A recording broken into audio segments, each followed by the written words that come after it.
Go! Go!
Hello to all the gamers out there. How's it going? And hey, welcome to the Saturday stream. Happy weekend. And as has been for the past, 7 weeks now, I think? Yeah, math. This included, of course. We're back with another FGO class tier list. And today we're gonna wrap up the big normal classes with none other than the Angry Zerks. Should be a fun time, huh? Yeah. We even got a brand new buff today that will be very relevant. Good timing, unlike the assassin buffs, which were sadly listed a week after the list, but oh well. You know, it just happens. Not much you can do about it. So yeah, we're gonna be talking a lot again for probably like 5 hours or more, if I had to guess. It's not the biggest list ever, but you know, it's a class that's pretty popular at least. So there's that. So yeah, hopefully everyone's doing well. So far this week has been okay. Unfortunately, the gacha yesterday, you know, it was a failure, but a good attempt nonetheless. Otherwise, pretty good time, I want to say. Also, while I still see the resub, KitKat with 31 months. Thank you so much, and a welcome to the Go Gig. Oh wow, what? Oh, Wow, Rize with the 5 gifted though. Wow. I mean, thank you. Wow, that is very nice of you. Congrats to all the winners. Welcome or welcome back to the Go Gang. And gals in the chat for Rize, Kid Kat, and all the new Go Gangers. Very awesome, thank you. Well, yeah, I think, was it because, like, I think gifted sub bundles or something are on discount? Oh, thank you so much. Alright, let's see here. On this overlay, we won't really have alerts going on too much. Oop, that's the wrong text, okay. Great, great. Hello, hello. It's B. Taking advantage of the discount, yeah, thank you, man. Very cool. Ooh, what are we gonna force up today? I have no idea. I don't know. We're about to find out because I'm about to ring up my co-host because we probably again should get started as fast as possible because it's gonna take a while. So you know what? On that note, I am just gonna ring them up and see who picks up.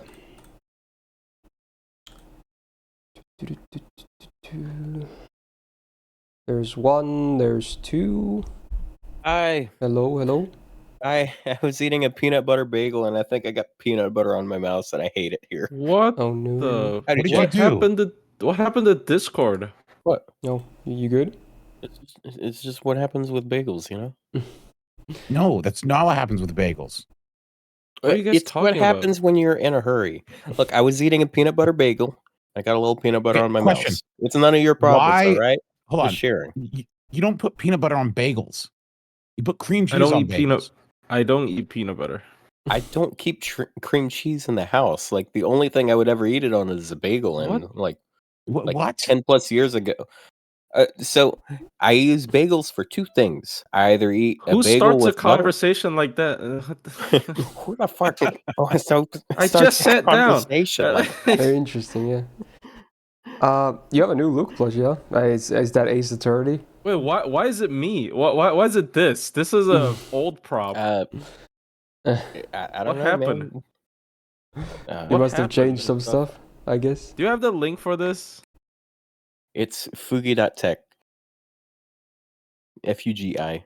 It should autofill it. Hey, me, Phil. So the new drip won't stay. Well, I guess it's not new, but yeah. Yeah, this is for. It is, one of the you guys were doing the episodes. trial thing, right? I assume that was because of that. Yeah, where I was baselessly accused of things. Fair enough. Excuse you. I put together a very clean case. That was It was that out was of context. that was one of the best Smobcast episodes that we've ever had. Oh, Oh, It that's was nice. out of we're context back. and without reason. Alright, there you go. I look kind of the same as last week. And now since all of you guys are here, I guess I don't even need to adjust you because it's the same as last week. Yeah, I guess it's gonna be all of us here. It's We're the good getting old really four-way, am I coordinate right? Yeah. Yeah, I'm just more free this week because I'm done with some stuff. That's nice. I just love Berserkers so much. So, for those that are waking up with the buffs, did you guys sleep after that? There was only 3 hours in between that and this stream. Oh, I I slept a little tried. bit. I tried, but I didn't. Mm. I ended So up trying a min turn, and I didn't do it either. So the updates happened at 2 a.m. for me. I fell asleep at 11 p.m. I woke up at 1:59. Looked at my phone. I'm like, logged in, checked the buff. I'm like, yep, that's not Morgan. Closed the game and went back to sleep and woke up at 4:50. Yeah, Which fair is enough. now 20 minutes ago. You have seen the buff though, right? Yeah, Zhang Yu, it's a 50% crit buff on his MP. What of it? And invoke. good No, ignore defense. there's also defense down after damage, and there's also ignore defense Ignore before defense, damage. yeah. It's a really bloated NP buff, but it kind of makes sense. I think Ku Alter probably needed it more because Ku Alter sucks. But you know what? I mean, I don't agree with that. Nah, Shang Yu. Also, funnily enough, I am trying that right now. There's a script for Shang Yu for Super Hakuno, and it just got a lot easier because of this buff. So Oh, I'm there you go. trying. But yeah, we're definitely gonna talk more about that later on when the man himself is being checked. But yeah, we got a semi-big list. Again, it's not the biggest list. We've had longer ones already, but you know, there might be some entries where there might be a bit more yapping going on. You never know, because you know, berserkers, people love zerks. So we'll see. Should be a fun time anyway. Ahead. We got As like long as I one got last time to year. DoorDash this evening. It's actually two Because, new I need to get- entries compared to last year.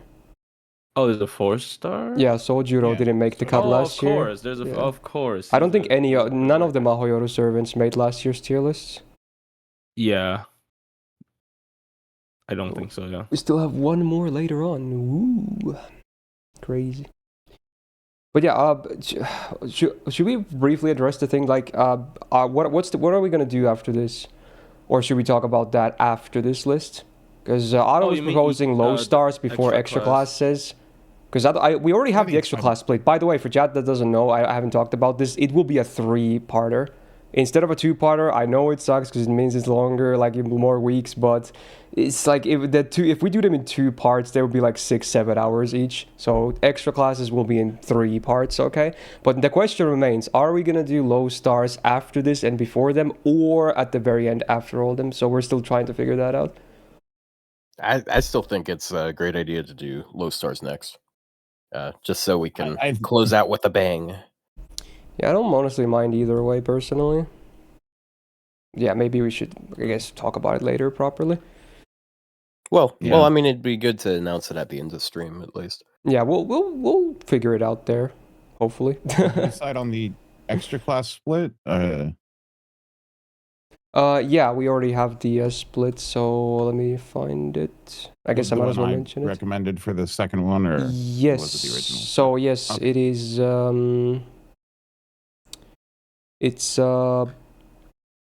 It's ruler and foreigner.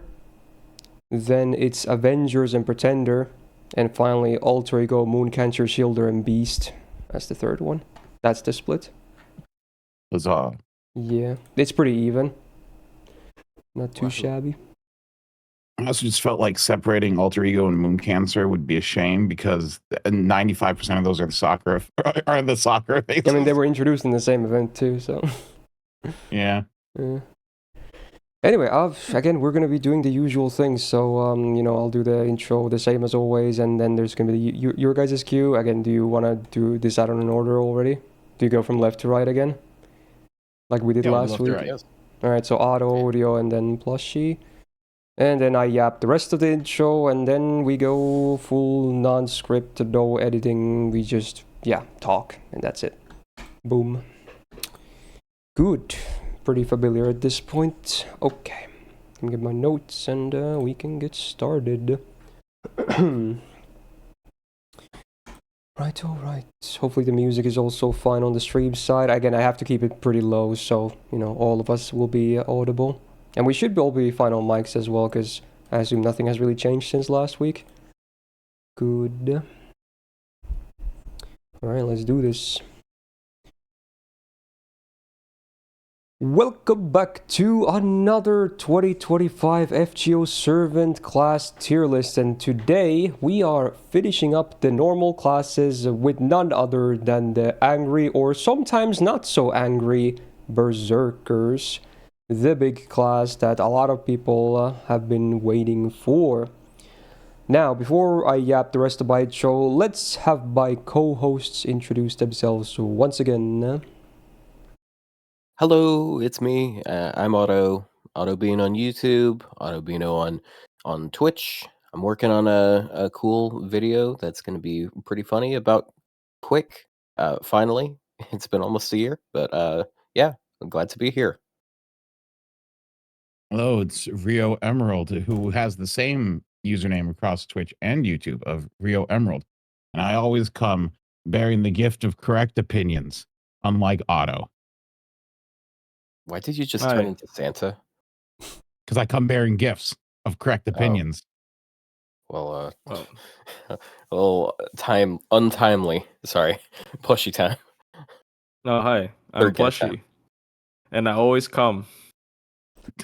All right. Okay. Okay. All right. Fair enough. Really? I mean, it's different from the third That's- person, so Okay. interesting. All right. Great. Awesome. Great as always. All right, so again, because not everyone's going to watch all of these lists, I'm going to mention the two main differences, or three, I guess, that are different from last year. So, because the lists were taking so long, because we're doing this in one single session, we needed some kind of a relief for the fatigue. We decided to get rid of all the low stars, so it's only going to be 4 and 5 star servants talked about, but do not worry, we will be covering the low stars still in their own tier lists. So you will still see them, just not on these lists. That means more lists though, I guess, but they obviously won't be insanely long. Still very long though, so rejoice, I suppose. Also, another thing that we're kind of changing it up is in the previous years, we always kind of hard assumed MP1 for non-welfare gold servants, which while it might be semi-realistic, it's not really a fun way to do it. And a lot of people tend to just roll several copies, or at least try to, of their favorites. So if anything, it's, you know, fine to not just hard assume the worst scenario, and you know, we'll go from there. And it's not like we're also hard assuming MP5 either. Like unlimited MP5s are obviously not easy to get, but there's no real number we're tied to is the bottom line here. Now another difference as well is that I'm not going to be super reliant on just sheets for evaluation. I am using a AoE looping sheet just to get some AoE numbers, because those are pretty easy to, you know, display. So I'm using this form, so shout out to Opal, JR, Tamula for compiling it. There's, you know, all the very neatly arranged numbers, like the best comps, and then if you want to delve deeper, we also have individual servant compilations here for, you know, more options and alternatives and whatnot. And then I'm also, while I'm not going to be showing it too much, I do have the numbers written down. I am going to be referring to the average stat sheet, so shout out to Bupa for compiling these numbers. Mostly comparing attack between DPSs, if anything, just to get more discussion going.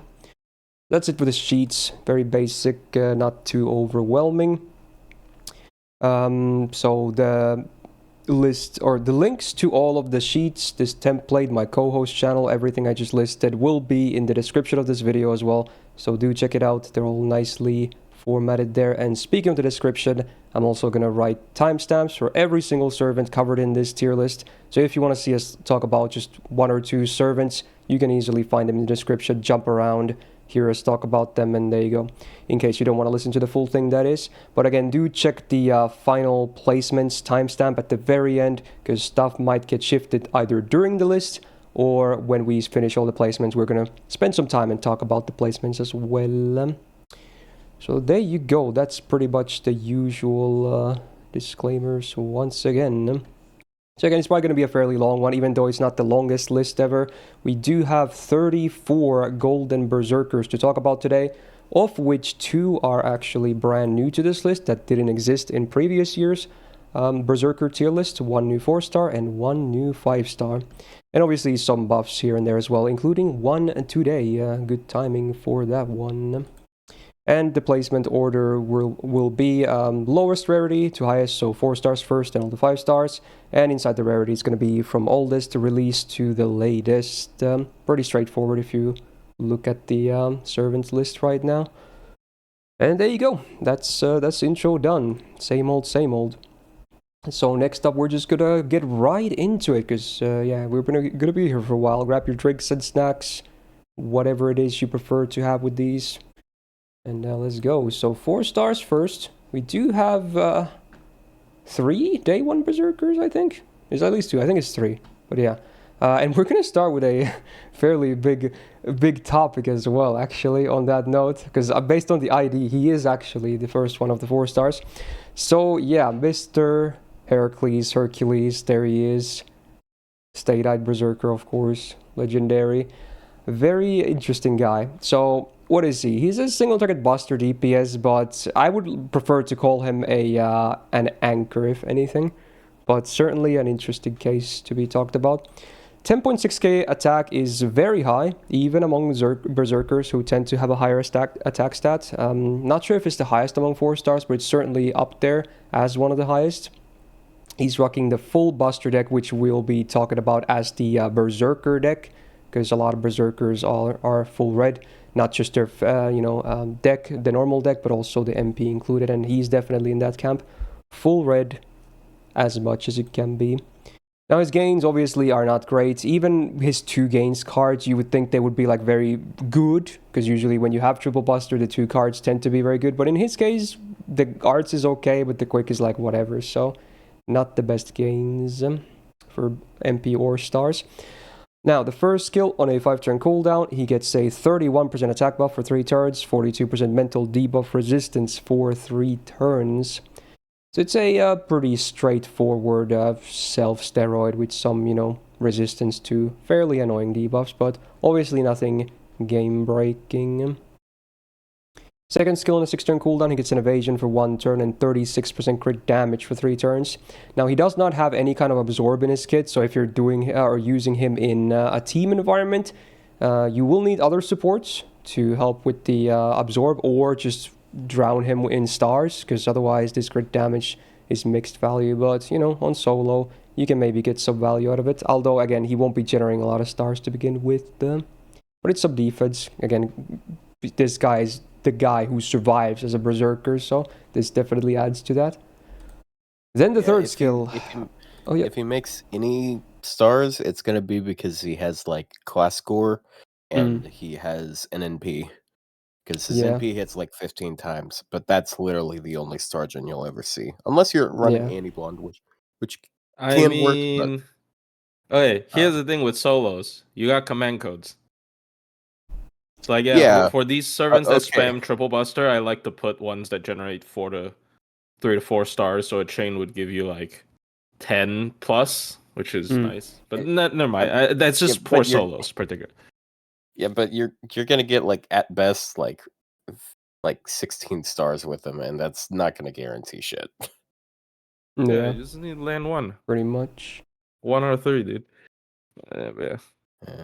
At that point, sometimes I'd imagine that I would prefer just going with like 20% anti-trait instead of crit.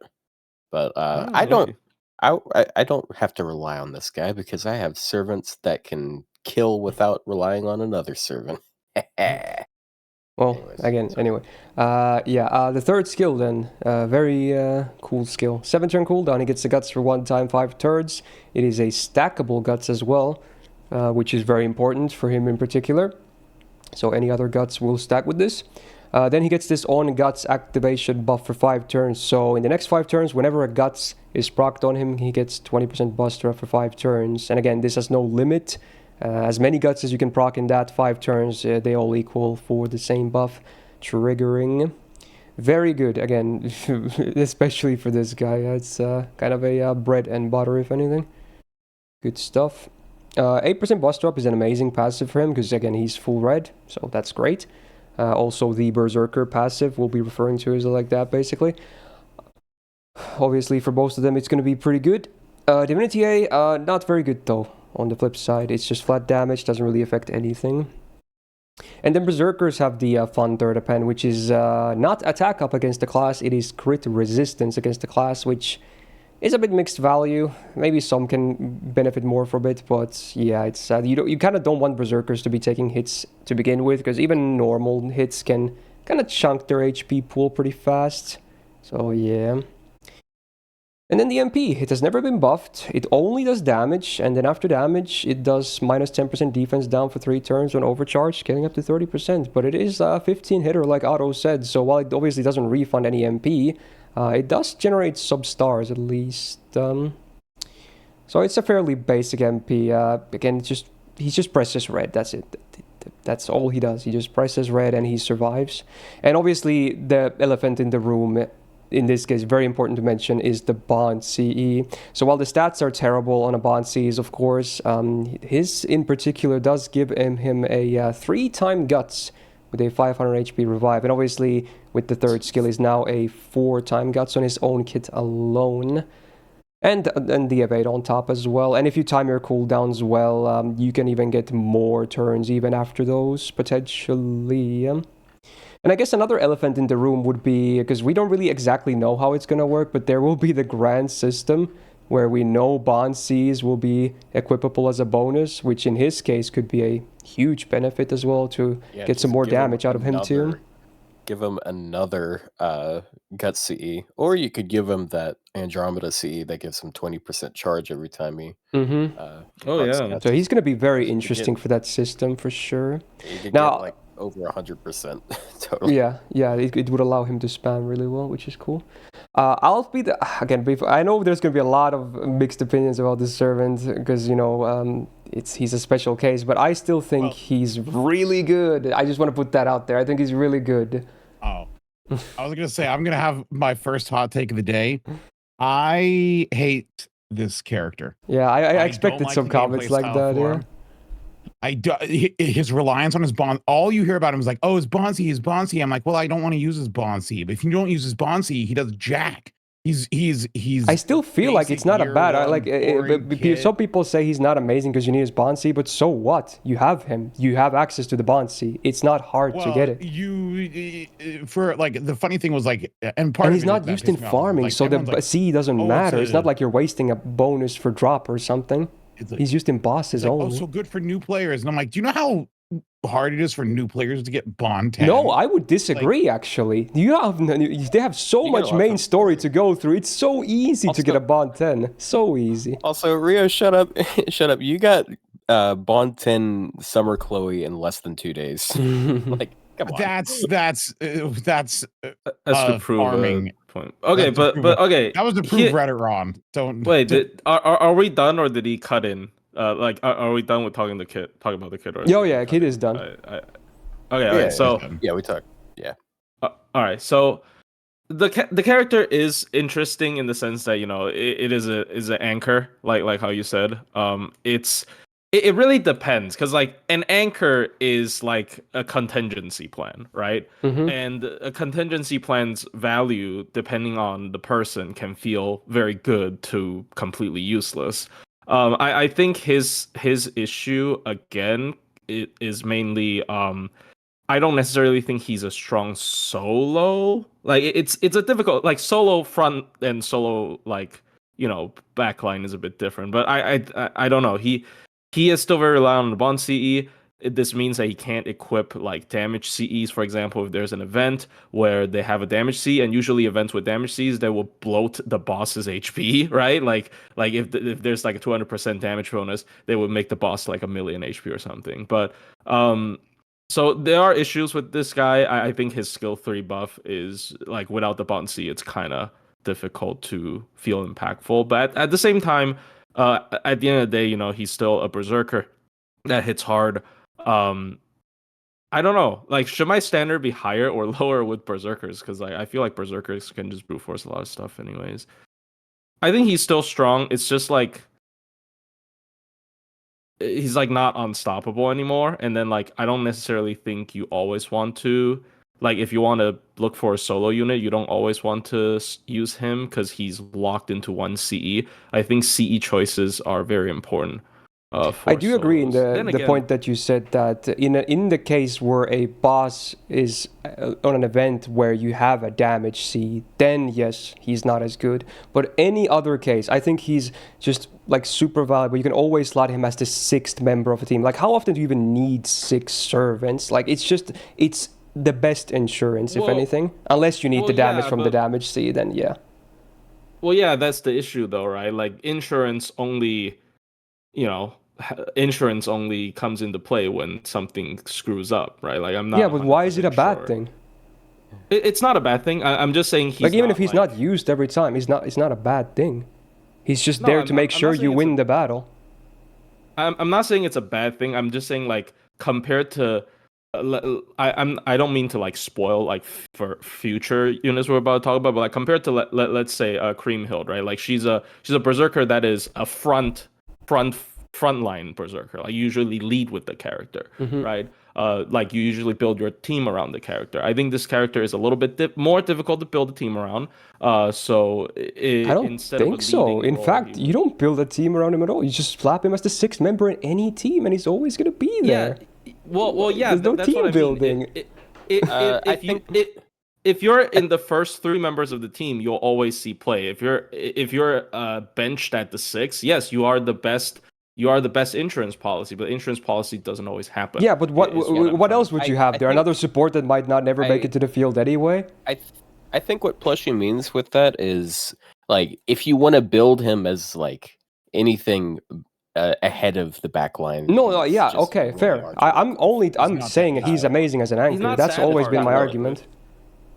Like, I think he's the best there. I mean, right, so you have to make up for a lot of problems he has.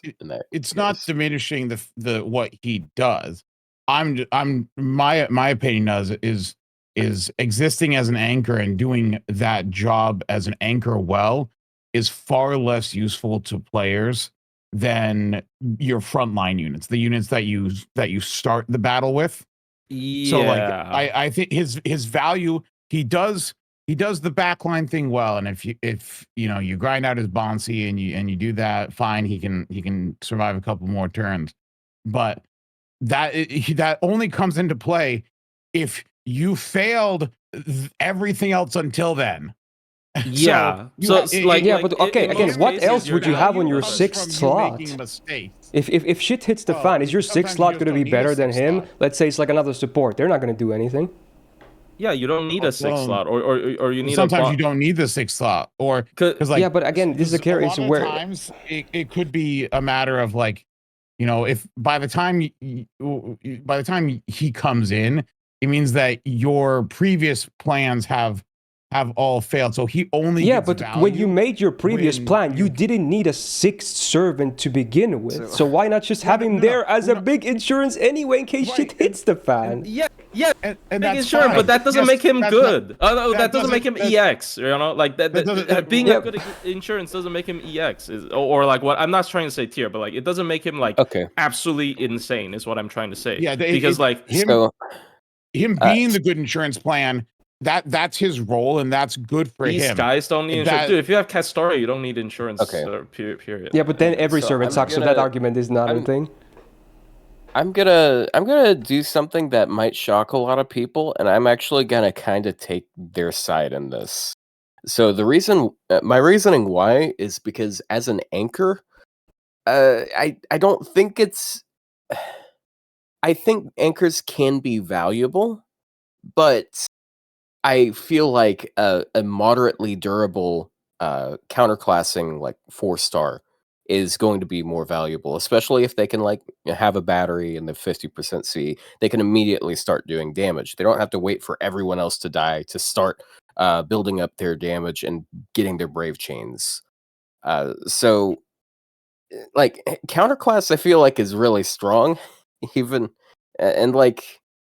I feel like one of the biggest selling points, like if he didn't have a Buster deck, he would actually be like so much worse because he'd just not be as good at doing damage because he takes forever to get his NP. I don't think his MP is even needed, to be honest. You just want to press red. You just want to do brave chains. His MP doesn't even do crazy damage. Again, like I feel like I could think of a lot of just general pool servants of each class that would outperform him against their counter classes. And I feel like that's a just kind of a problem a lot of Berserkers ends up having. I made a whole video on that last year, by the way. But again, I don't know if this is like too controversial because like an anchor means that you wouldn't see him like most of the time, like he's in the back helping your team, but like he's not seeing play, like you have a strong benched player just in case something happens. I can bring him up and then just so that my team isn't screwed, but he's not part of the main team, like he's a benched player, you know what I mean? Like it's not and Otto's point is also good because like if you have like if you're fighting Lancers, you can put Nero at the end and she's going to do the thing. If you're fighting Sabers, you can put Fujino at the end and she's going to survive way better than that. If you're, you know, there's like a lot of classes have these like characters that like do like the counterclassing anchor role and are gonna survive way better and do. I mean, there is still more value damage. of So having a I'm not saying that universal he's- one, though. I'm not saying he has so- no value, and also Yeah, him no one- frontline isn't not saying he's horrible. Like I'm bad. not, yeah, him frontlining isn't horrible because like you can force a berserker to work. You know, it's just Buster. Like his star It's absorb is not a harder than problem. most, though. Look, it's not a problem. You know, star absorb you can use Koyan Light. Like he gets all the stars. Yeah, anyway. It but doesn't like really he matter. also makes no stars and he has no battery, and I don't Yeah. feel like his skills were that worth looping beyond the attack buff. I mean, but, he's a beat stick guy. What'd you want? What'd you want from Also, I him? wasn't- He's the very first berserker. I don't think He has he's a very. basic kit because of it. Also, I was totally. I don't know This why is- you thought it was surprised. I assumed you would be on like the same stand as they are, Otto. I expected to be alone on this already. I'm, so that I'm was- usually the one Well, talking hold on, up the here's server, the thing, is especially we're- when Rio's Nah, around, I'm the and one he's who. I'm always shit this on guy's everyone. biggest defender. This is the same every year, every single year. We're sitting here like doing this, but this is just a preemptive thing for us to say that, because I think people overestimate his value. I think he's a good unit and he does his job well, but people I feel like they say, oh, he's like top tier, like he's the best. It's like, no, he's a good unit at doing what he's doing, but like, and so my whole thing was to jump on and say, I think he's fine, but I think his value is overrated because of the constraints and the limitations. Anchor's just not that when you valuable use them. role. Like I'm sorry. It's just it always is there. But I it's mostly just agree, there. but I still like my point of like what, because the 6th slot is always gonna be most likely not even used. So would you The rather not have someone there counterclass- that could actually make the a big counterclass impact in anchor. case shit hits the fan? That was always my argument, you know. Well, even when I was new to the game, here's the thing. Even when I was new to the game and a little newbie Rio who didn't know how to do anything, I still didn't like that play style. So it's nothing to do with my.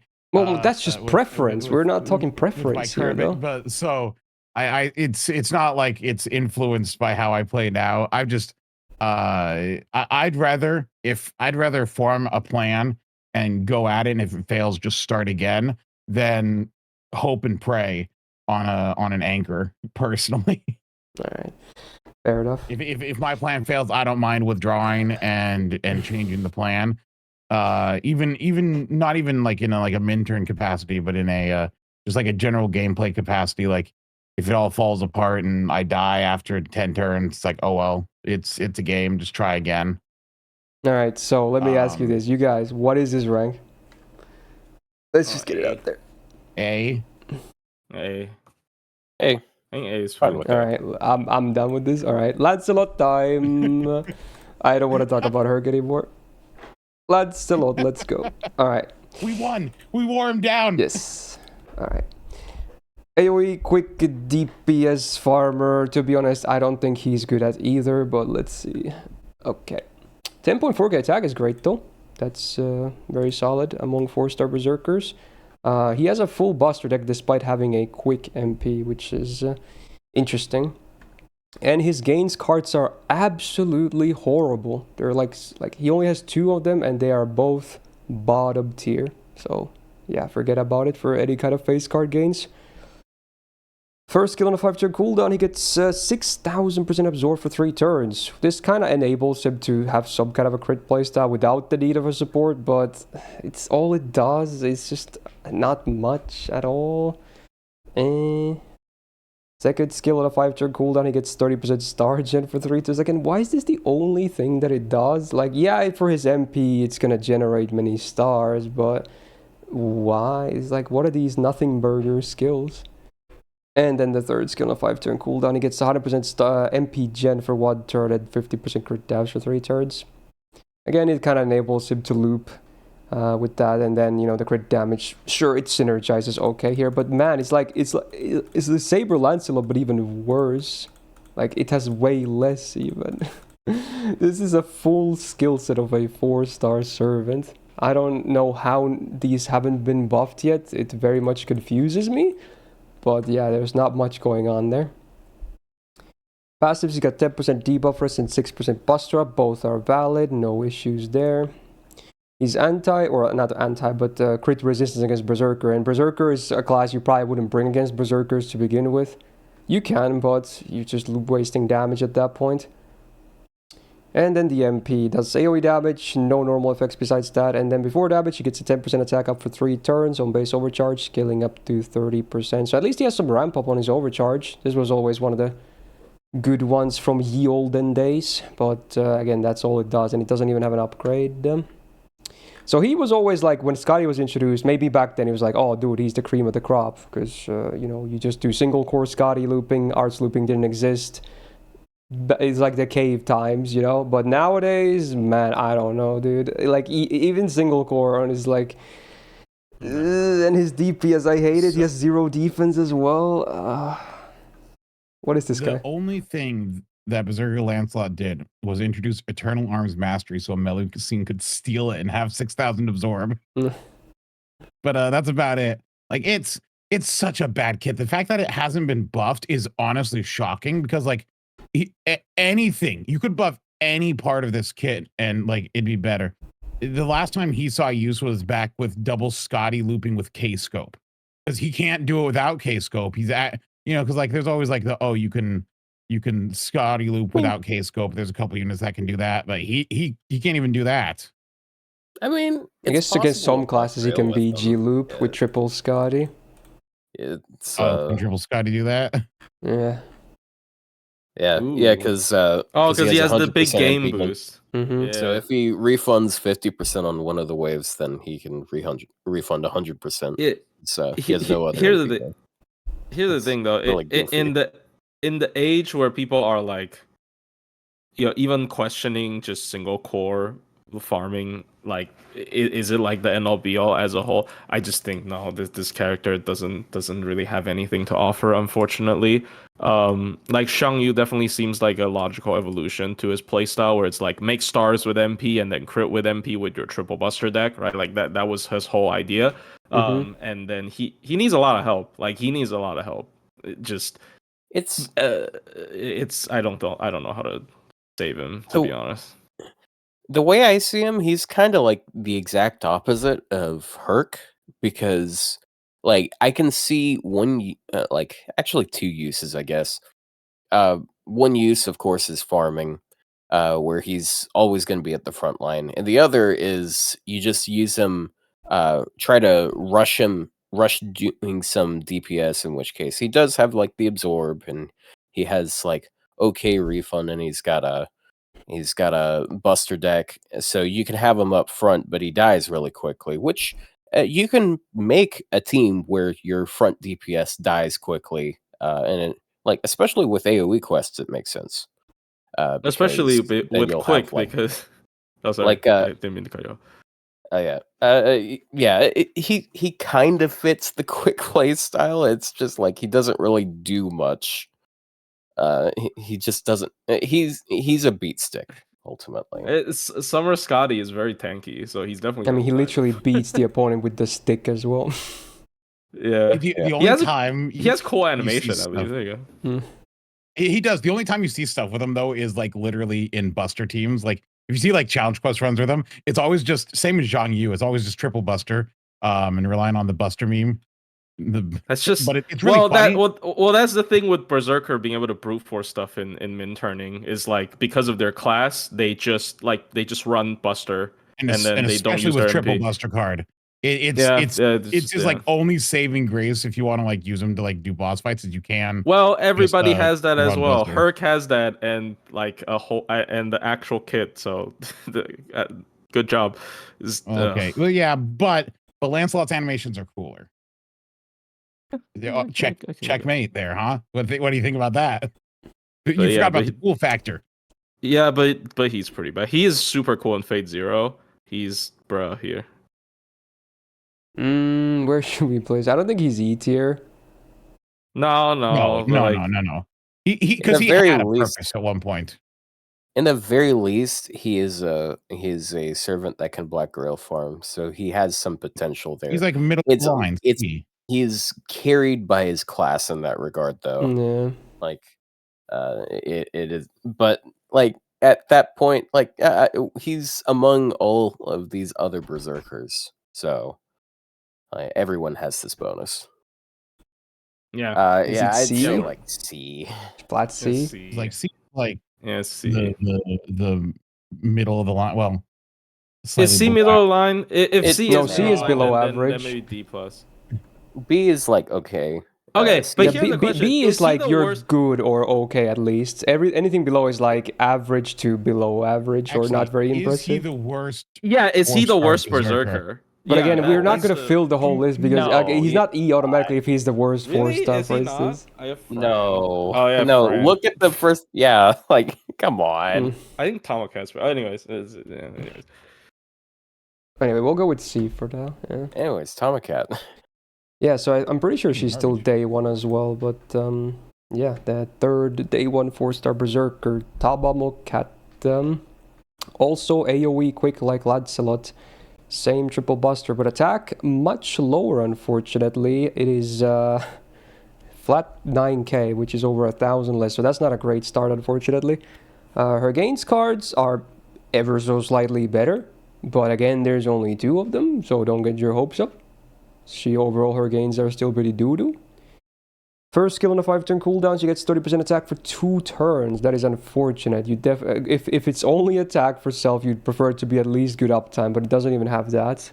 And it's not like it's 40% or 50%, it's just 30, so that is underwhelming. Second skill on a 5-turn cooldown, 60% chance to drain 1 enemy by 1 tick, and then she gets an invul for 1 attack 5 turns. And this is after a buff, mind you. Like, what? It's like, I think it's because it's like a lower, because usually drains are like 6-turn cooldowns, it's like a 5-turn cooldown, but man, it's like, she's AoE and this is single target, and then it's only a 60% chance at most anyway. It's so misaligned in so many ways. I hate it so much. But hey, some defense is okay for a quick servant, especially a berserker, I guess. Not a whole lot of it, though. Third skill on a 5-turn cooldown, she gets 27% defense for 3 turns, 2k max HP for 3 turns, and then debuff immune for 1 turn. It's like the one decent skill she has, and it gets a bit better when you see the very questionable MP effect, the demerit rather. So, yeah. But sadly, the debuff immune doesn't have the best uptime. Not a great skill set either. 6% buster up is fine because again she's still triple buster. She's crit resistance on alter ego. Honestly, I'm probably not even going to talk about these too much because again they're kind of mixed value. This is crit resistance. Not saying I like crit resistance, but again, like I was saying earlier, berserkers, you prefer them to not get hit too much anyway because even non-crits can still demolish them depending on the scenario. Buffed MP though. There's value to that third append. Is that if you're 120ing them, that's 120 less coins. Yes. I thought you were gonna say like, okay, you made a joke, but I thought it was like, oh, but at that point they have a lot of HP, so between a crit and a non-crit it makes sense. But you were going for the joke angle instead. If that's a general pool 4-star, that's 4 less copies you have to roll. Think about it. Yeah, it's true. If she I have a friend on NA who has a hyper one. It's like all 3 appends and 120, and it's like I don't know how like that feels almost as painful as looking at the third append for Tomocaster, like anti-moon cancer. Ugh. Amazing. They're both pretty bad in that regard, but I don't think she's all that bad. He hasn't got the MP. I interrupted. Oh yeah, we have to talk about the I was just talking about the append situation. Why are you guys interrupting? It's all good. I had to make a joke. But yeah, the MP then. So it is a buffed MP, which is cool. It does AoE damage, but then, oof, she stuns herself for 2 turns immediately after. So if you have a Brave Chain and you don't have an immunity, the Brave Chain is lost. And then the next turn, you're also stunned because it's a 2-turn stun. But also on Overcharge, she gets 3k healing per turn for 3 turns on base, getting up to 7k. So at least she has a bunch of heal. But again, she is a Berserker, so while it is a lot of healing, she might just die anyway. I prefer maybe like more defense or something to stack with the third skill, but oh well. And this demerit though, it's... And if you want to loop with her, you have to run really scuffed comps as well because of this. It's so ugly. Ugh. It's possible to with Aoko, but like she's very limited in what she's able to do because she has no quick, she has no NP gain, so you're completely relying on your supports for that. Yeah. But Also, I Aoko, for have those that done don't know, she nullifies demerits from allies. Well, not all of them, but most of them. So, like this. yeah, so protagonist. What is it? Protagonist correction or something like that? Something like that. Yeah. What's it called? you would know. For for people who but- mentioned like, oh sorry, you want to go for it? Sorry. Okay. So like, I feel like we can use some of the same logic of like we brought it up on the previous ones. Like she can be used as a generic DPS because she's a berserker with a buster deck. She hasn't upgraded in P, even though her steroids aren't particularly good. She is incredibly durable. Well, maybe not incredibly, but she is quite durable For a berserker, at least. Yeah, but she's got like like the HP region is a lot more impactful than you'd expect. Because that like she full heals with 1 NP basically, and then she also has like max HP on her 3rd skill, and that helps soften the damage she takes. I do not like what they did with their 2nd skill because you can have times where you drain the NP. Like you don't want the drain to land because you're using it to. Yeah, you don't want them to be not survive synced the NP. anymore.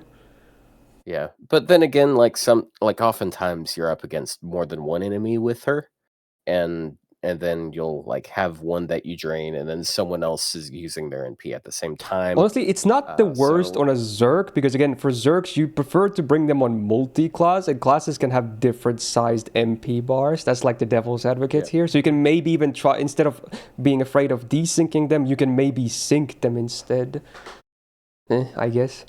Yeah, that's another thing. I don't think her demerit on her NP is really that difficult because you're gonna be Hold on. taking her cards with buster decks. Well, it kills the farming, but at she least for doesn't- DPSing, maybe there's ways to play around it. Yeah. I mean, it kills farming, of course, Yeah.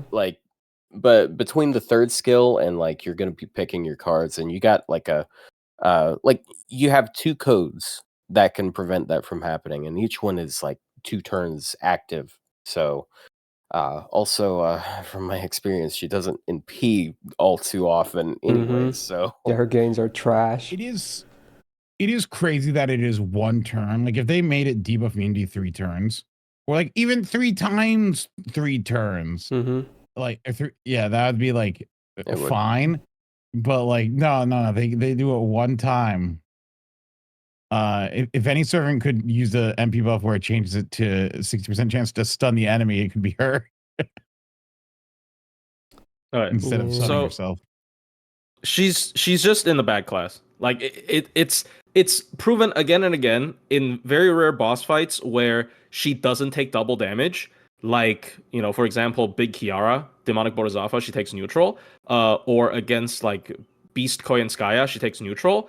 All of these fights, she can just not die. Like, because she heals like, especially if you give her like a heal boost CE or heal boost command code, she heals like over 10,000 like per turn. Like she can be stunned even. Like, first of all, if you're doing like survival solo with her, she's not gonna get stunned like Otto said. But even if she's stunned, they can't do enough damage to her for her to care. So it really is just the Berserker class screwing her over, because like I'm not saying this playstyle is particularly good, but there, like, we have seen bosses where she can just brush off their attacks, period.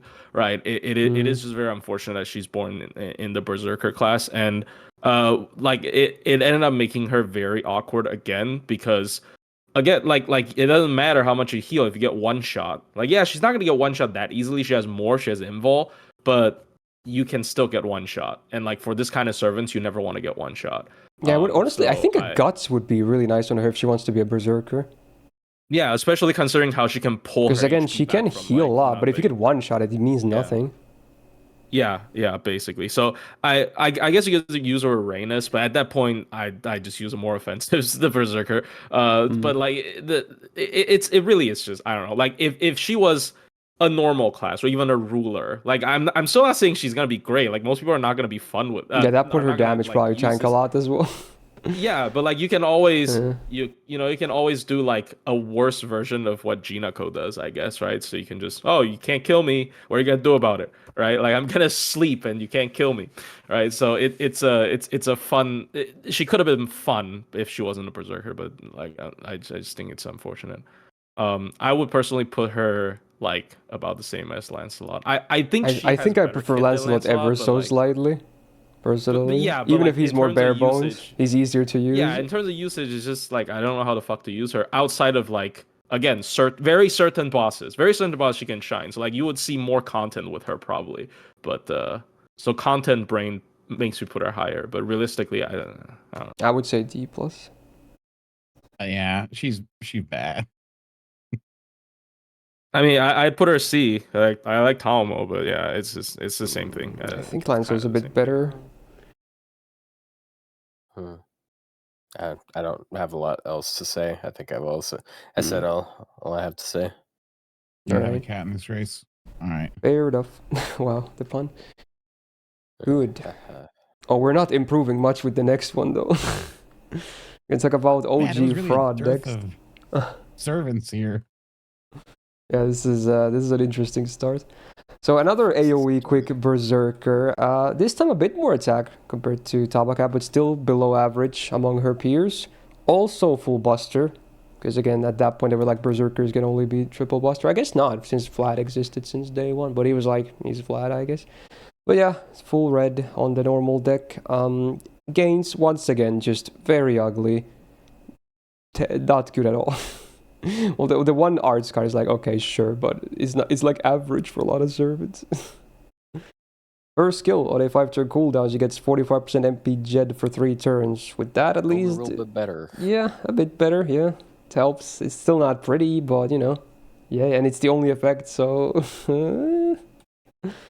second skill on a 6-turn cooldown, 60% chance to stun one enemy for 1 turn and minus 30% defense for 1 turn. So again, it was like the top cat again. Why is it 1 enemy only and why is it 60%? And why is the defense down single target and why is it 1 turn? So many questions. I don't understand. It's a buffed skill too. I don't get it, man. It was the original. I think it's just without the defense done. Oh wait, no, they increased the amount by 10%. That's wild. Yeah, it's one of the worst buffs in the game. That's not good, dude. Oh my god. Yeah, okay. Third skill on a 5-turn cooldown, she gets 30% MP damage for 1 turn and a 500% chance to apply a 300 burn on herself for 5 turns. Hey, it's unstackable at least. Wow, so good. Yeah, I mean, obviously the merit is very minor. It doesn't really matter at all. But man, it doesn't really have anything good going for it either. 5-turn cooldown, 30% MP damage, 1 turn is like so bad. Like, what is the skill set? I think this honestly might just be worse than Lancelot's, which says a lot. Like, it's such a bad skill set. You're gonna have to try to do worse than this, really. 4% buster up, we take it. It's not a whole lot, but you know, triple buster deck. Just gonna gloss over the appends at this point. Upgraded MP, cool. Does damage, and then much like Tamakat, 500% chance to stun herself for 2 turns as a demerit. So again, you're gonna have to do your anti-stun shenanigans. So farming is already gonna be ugly, and then DPSing, yeah, it's you need to fix that. And she doesn't even have any debuff immune or anything in her skill set like Tamakat has. And then after damage, all the enemies get a minus 20% crit chance down for 3 turns. It's getting to 40%, which, you know, eliminates a lot of base crits already, I guess. But even as a 4-star Berserker, she still doesn't even really want to take neutral hits too much either. And also worth noting, she has 0 defense in her kit, so, you know, if something hits her, it's probably going to hurt a lot. I think she's the worst of them. I think she's the worst. Yeah. So, like, the one thing that she has is her NP. Like, if you ignore the big fat stun, is actually a shockingly good NP because the refund is really good. Yeah, shocking. Yeah, they're punning it up today. And also, she has the highest AoE scaling in the game because she has 900 to 1300, where it's normally 800 to 1200. So it's slightly higher. I think it's like 20% higher than like an upgraded Buster NP. That being said, her steroids aren't really that good, so you'll have Buster and B that are just way better. Even though they have the lower multiplier, they have buffs that can do stuff. She's also capable of like the same Alco setup, except she can actually go all the way down to Black Grail if you're up against casters. But it's very silly, and I wouldn't recommend it regardless. But with a good buff, she could totally be one of the best farmers in the game as far as quick servants go. I'm curious as to why she has higher scaling. Shenanigans. I guess it's just to make up for the crippling demerit. And then they were like, Tamakat can go screw herself. It is just shocking how like bad these early Berserkers are. Shocking. That wasn't a pun, but you know what? But it's shocking how bad these early Berserkers. They all like fail like on modern design for FGO. You know, it's way too little for, and then there's some really annoying stuff in there as well. They were like really afraid of the class. They were like, we can't have the, you know, the universal class be the only thing people use or something. Like, you mentioned Vlad, you know, like wasn't all red back at the time, but like they also like absolutely nerfed him into the ground originally. Remember? So like. Yeah, he was really bad on launch. No, I was completely for that because Berserkers right now is such a stupid class. Yeah, but this is overkill in terms of making. But yeah, this character is, imagine Berserker Lancelot gets a concussion whenever he MPs. That's he crashes the jet. Yeah, I've always been an advocate for like lore accuracy, where she, instead of stunning herself, just kills herself after she MPs. Maybe that could make her a bit more interesting, but yeah, as of now, I don't really see anything of worth of this character. The one saving grace on her skills is she has a 60% chance of stunning one of the enemies that she uses an AoE and P against for one of the 2 turns she herself is stunned.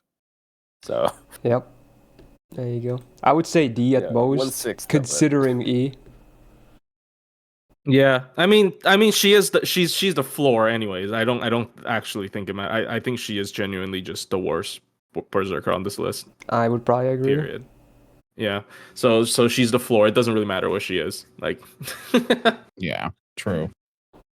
I might put her in E. I might just do E, even with the irregular scaling. I don't see a reason you would ever pick her.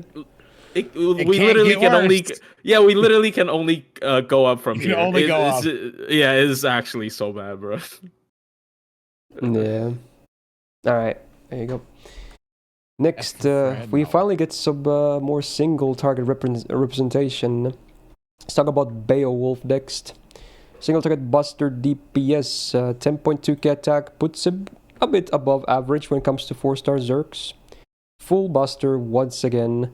Gains cards are better than the peers before, but certainly nothing crazy either.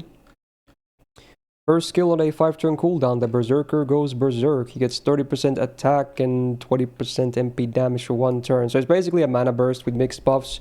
Obviously, face carding, you prefer full attack, but for MP purposes, you know, it's nice to have the mixed buffs. There's certainly a good boost to damage, but otherwise, just a very weak skill. Lots of downtime, and doesn't do a whole lot. Second skill on a 5-turn cooldown gets 5k absorb for 1 turn, 50% crit damage for 1 turn, and 15 stars on use. At least it makes sense. Yes, it has downtime, but it has synergy. You know, it's your crit steroid, like another mana burst, but for face cards instead. Third skill on a 6-turn cooldown, he gets the guts for 1 time, 4 turns with a 2k revive, 50% crit damage for 3 turns, and then 2 separate power mods, 50% each for 3 turns against dragon and giant enemies. It's not a bad skill. The crit is obviously still not the easiest to work with, but it's nice to have. As supports make it a bit easier as well. The guts has a decent uptime, and dragon is not the rarest trait out there. Giant is a bit more rare, but they're still separate, and both are 50% each, so it's still a good chunk, even if you hit 1. I don't really hate it. I think it's a pretty decent skill. Good. Maybe the best skill set so far, which doesn't really say a whole lot, does it? And then his fun passive, 1% Buster Up. He's the least mad of all the Berserkers, I guess. Yeah, it's a real unfortunate thing for him, though. He should get more mad. His MP is upgraded. He gets a sure hit for 1 turn before damage, cool utility, and then after damage, the target gets minus 30% crit chance down for 3 turns on base overcharge, scaling up to 50. So it basically neutralizes crits to assuming you can debuff the target. It's a decent MP. Also has a lot of hits like Herc. Not quite as many, but still, you get some stars out of it too. I think Beowulf is just a good single target DPS. I don't think he's anything ridiculous. I think he's just a good single target DPS. He's the first one with a decent kit. Like he has like a kit that has skills that do things. Like he has, his crits. I mean, to be fair, Herc has a decent kit. But like after the last few, yeah. Agree to disagree. But like, because he has like the 3-turn crit, the anti-dragon, which is, realistically, just makes 100% crit against dragon, and it affects. Oh yeah, the buff was scuffed. I forgot about that. Like on base, the base was normal Buster, right? But then the buff was scuffed. It's a half buff. It's not a full. That's unfortunate. 800%. Yeah, I forgot about it's a that. Scuffed buff. I mean, I actually can kind of see the justification behind this because did he get this first or the skill buff first? This first. Then never mind. Well, he has 2 skill buffs. Honestly, I forgot what the order was. Because I think the third was the latest one. Nuts.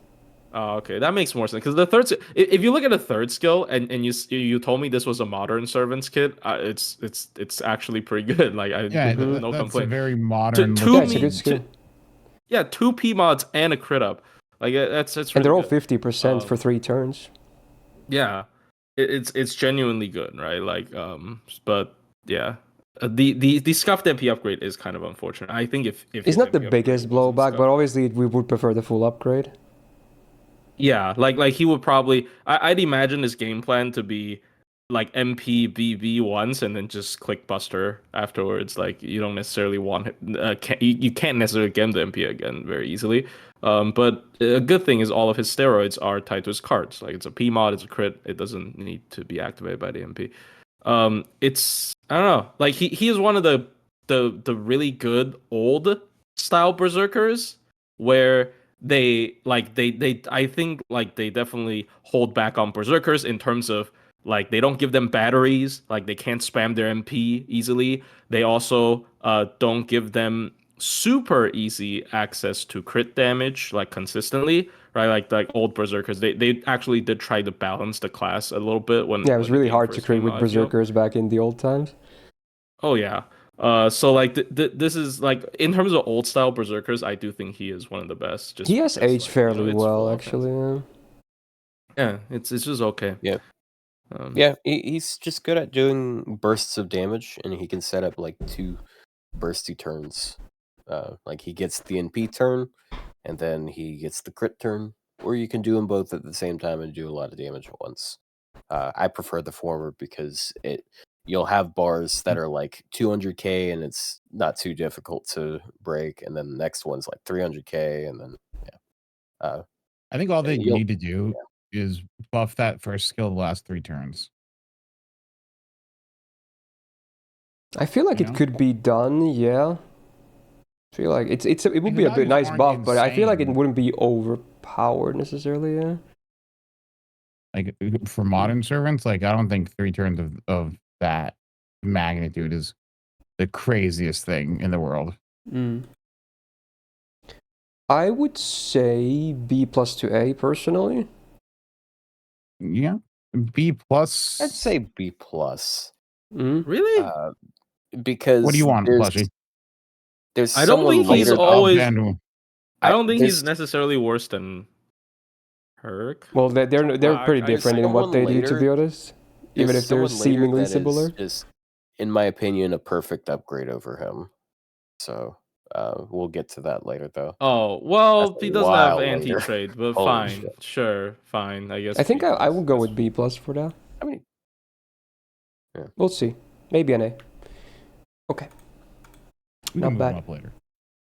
We do have better berserkers down the line though, so I guess not putting them too high. Yeah, it's easy. We can discuss more when we have placed more comparisons. We've just been seeing slop, so it's hard to forget. Yeah.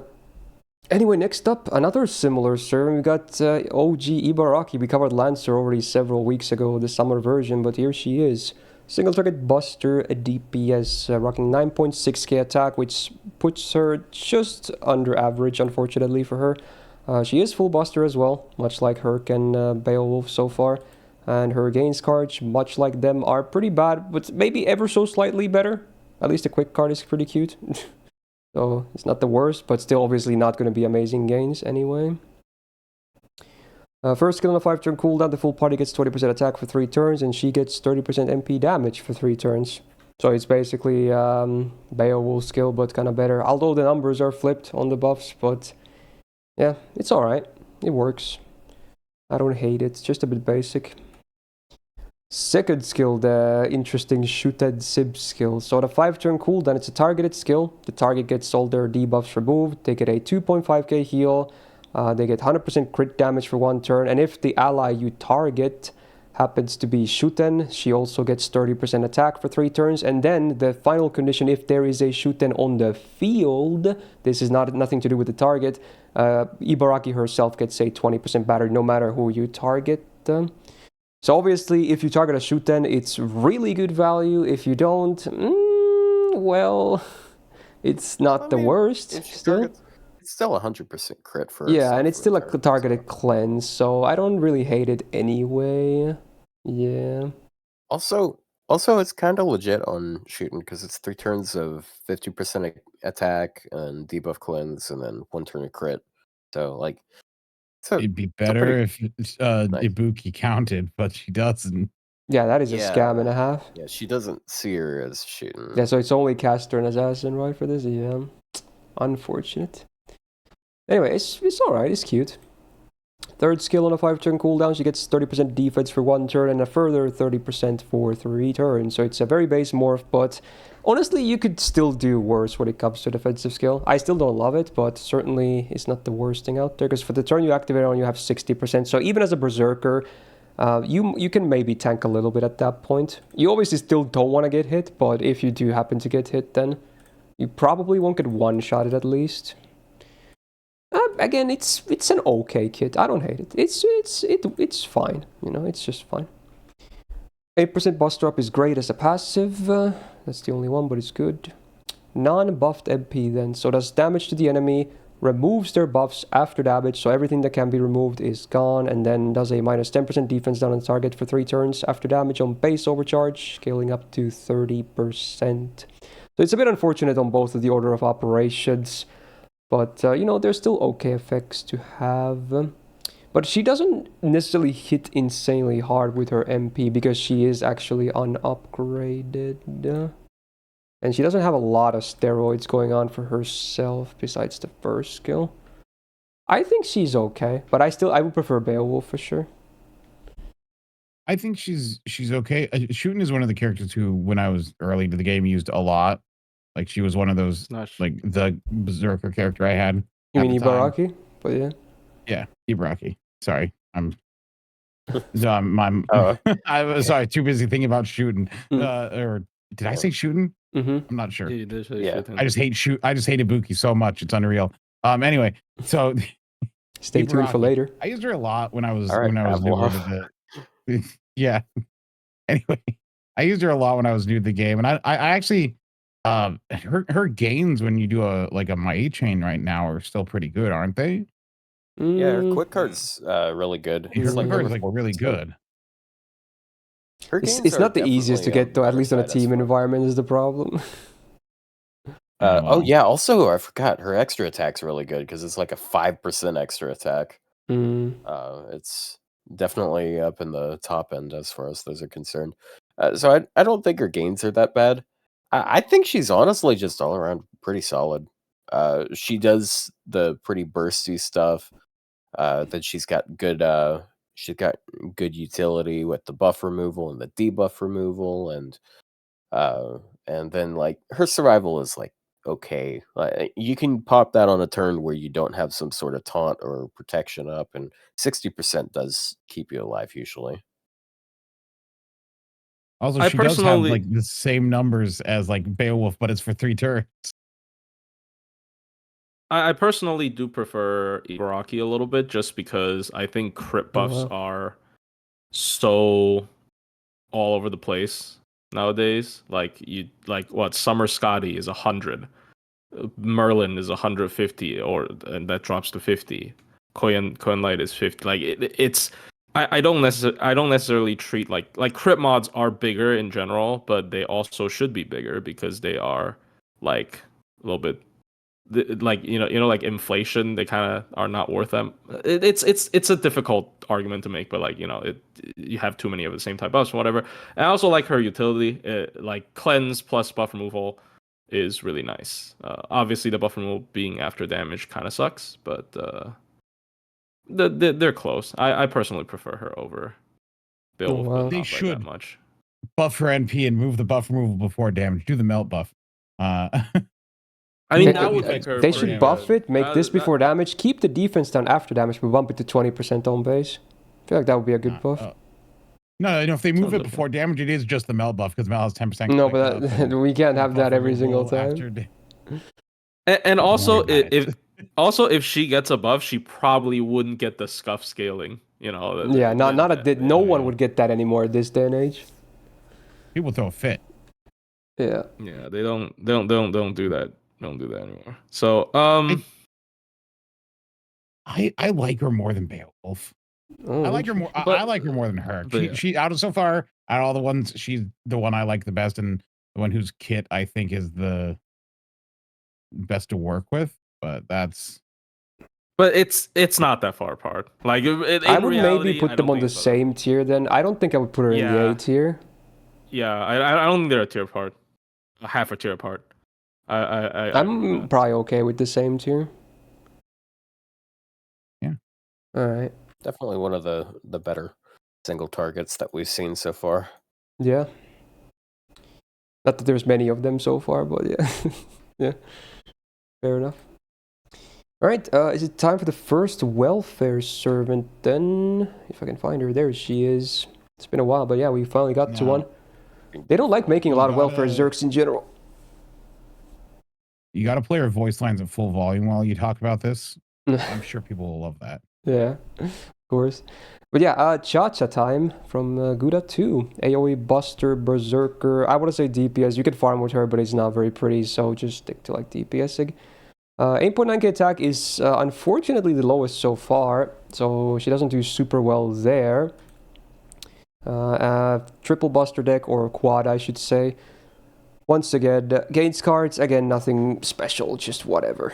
So unfortunately up here things could be better, but we can't all be winners. Well, she does have some wonky hit counts. Her Buster card. Oh yeah, the Buster thing, yeah. Chain, even without a crit, like it's at least 5%. With the crit, it's 10%, which yeah, it's gonna be the same as another Gouda 4-star Berserker we're gonna see later, actually.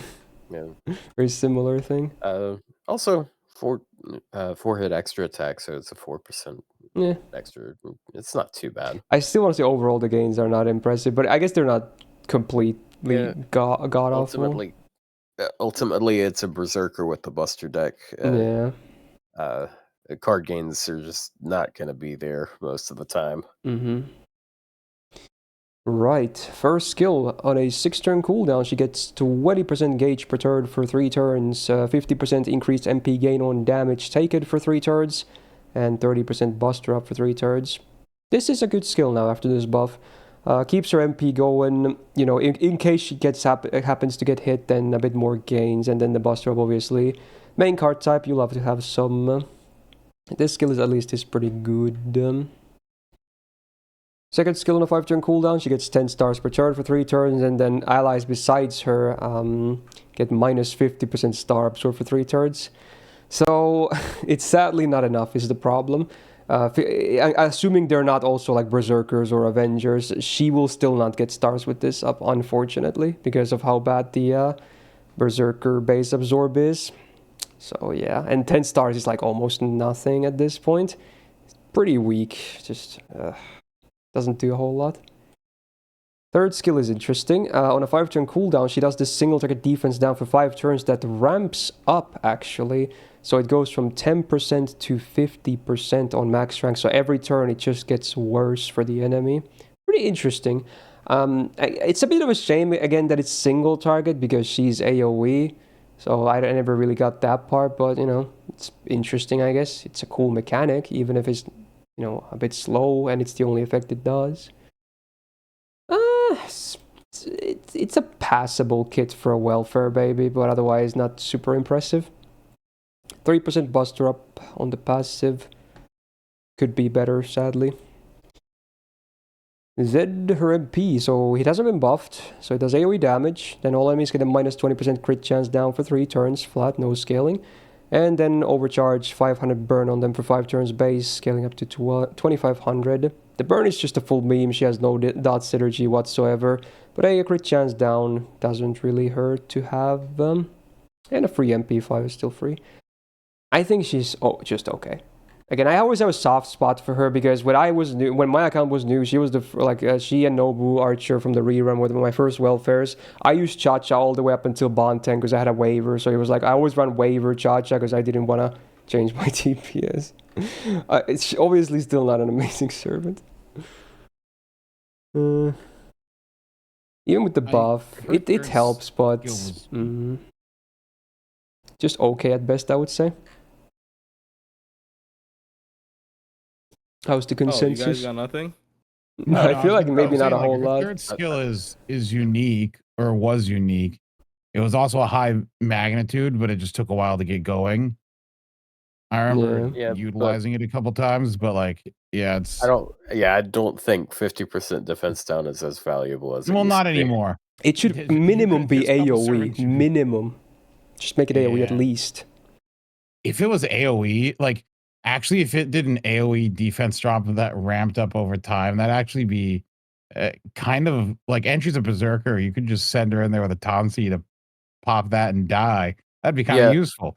Yeah, and then you could have the same thing going on as with K-Scope Scotty, where you can use her NP before you at 2 turns before you start trying to do damage. But I still just don't. I don't feel like that's enough to sell her. No. I will say though, I don't think she's the worst thing ever. Her first. Well, she's not Fran. She's not that good, but she does get her NP decently well, which can be a bit of a rarity with Berserkers. She was really helped by buffing the first skill to be a 20 regen a turn and adding the buster.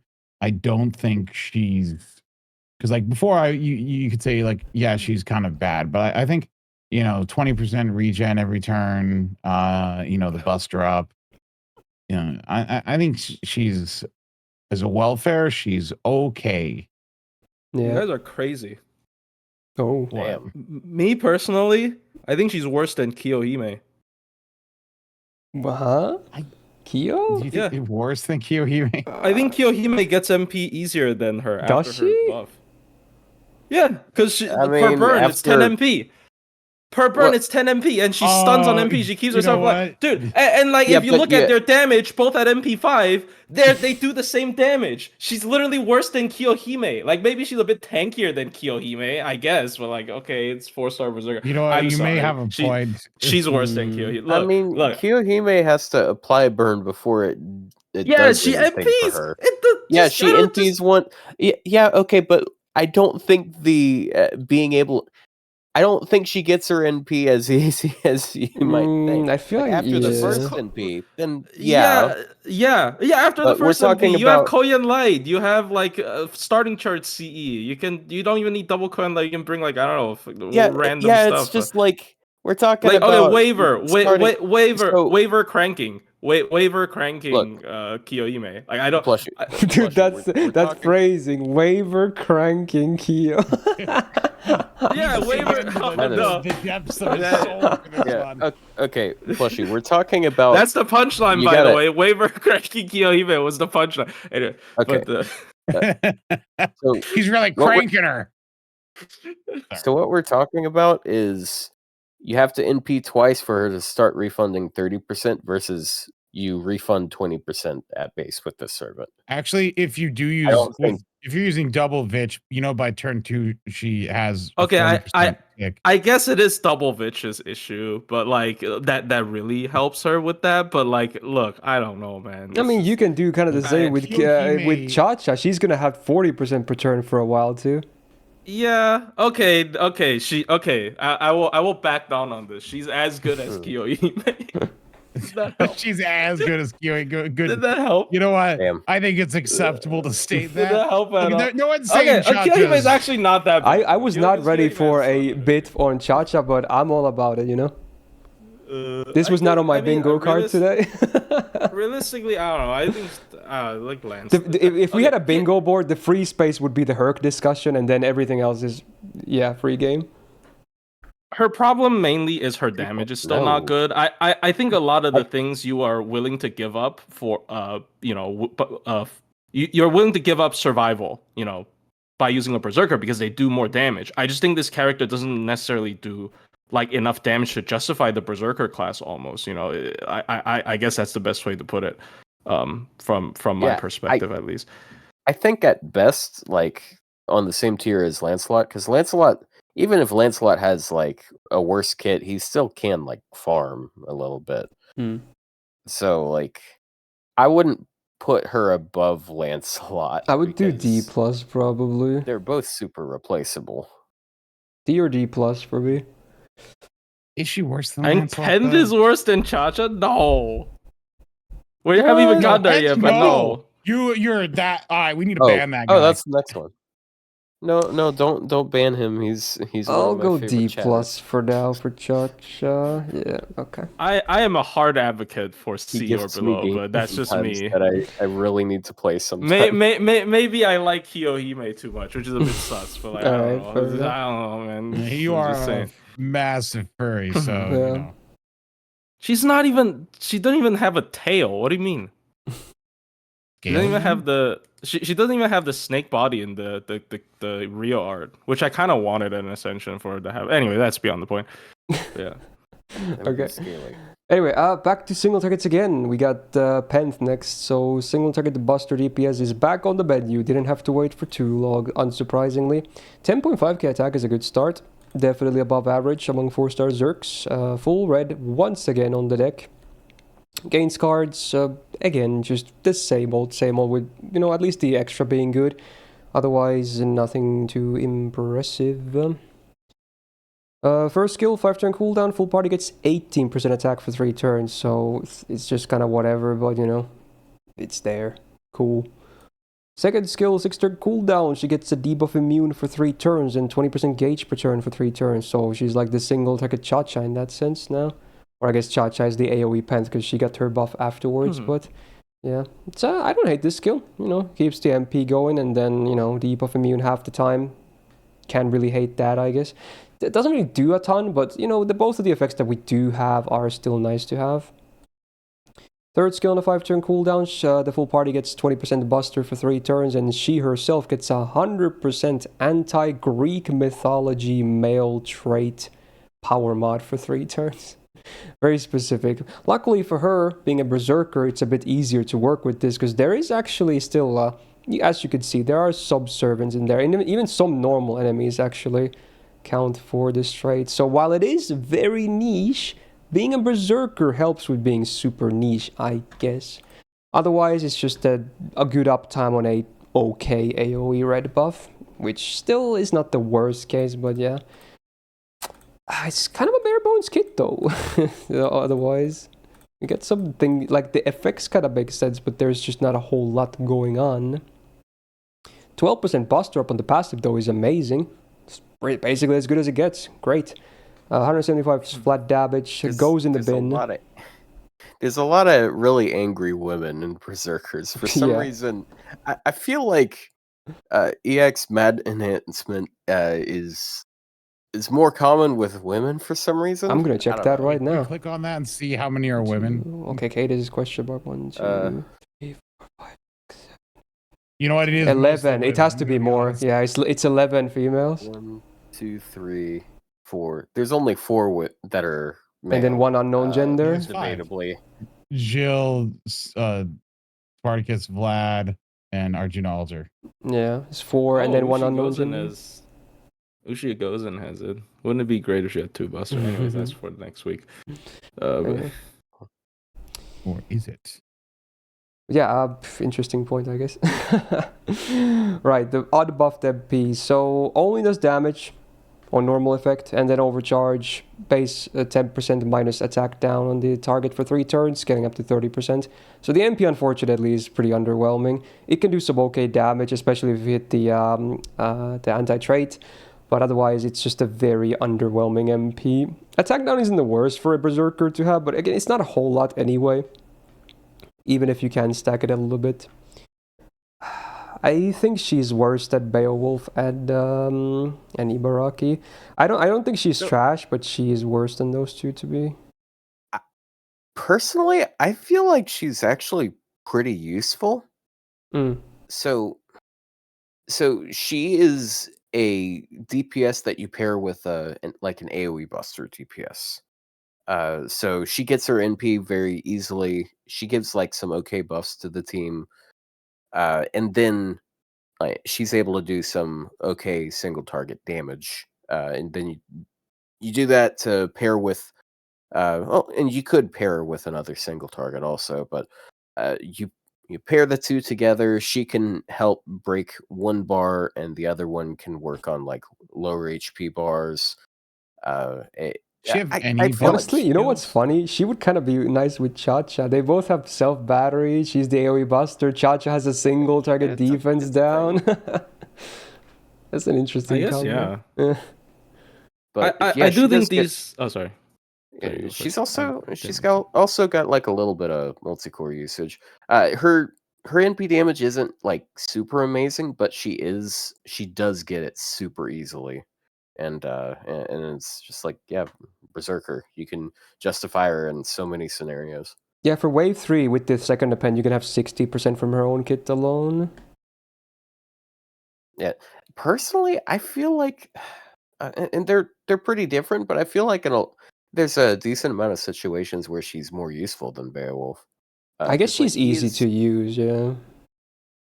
Because like he doesn't get his NP as easily. And then, like, she gets her NP super easily, but she also buffs the team, so she just functions really well in I wouldn't say super easily, but easier for sure. Well, I really like that she's easy to get killed off. Like, she throws out that 1 NP, and then she just Funny you should mention that. I use her a lot on my free-to-play. Whenever I bring her to a boss fight, I'm like, oh, dude, 10th frontline. She attacks once, she dies immediately on turn 1 so many times. Without me intending it, you just get one-shotted immediately.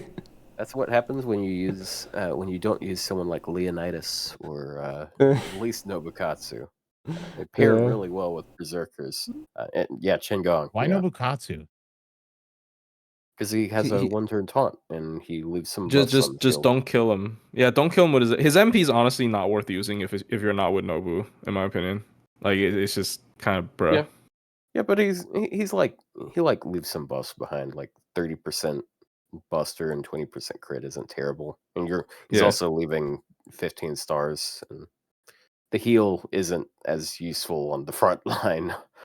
But I do think maybe we have to take our heads out of the old Berserker mindset, because I feel like we are definitely in like old Berserker mindset when we're talking about these characters, because that's the last time they saw any use, realistically, right? Like we haven't. I don't know. I can't accuse you guys for doing that, but I haven't really used. Maybe this we're being too nice to these characters. The thing is the 20 slow charge, like with today's like overabundance of like MP charge supports, I don't necessarily think she gains her MP as like much more easier compared to someone who doesn't have it. It's kind of the same with Cha-Cha. I'm docking points from that just because I don't necessarily think they get their MP back.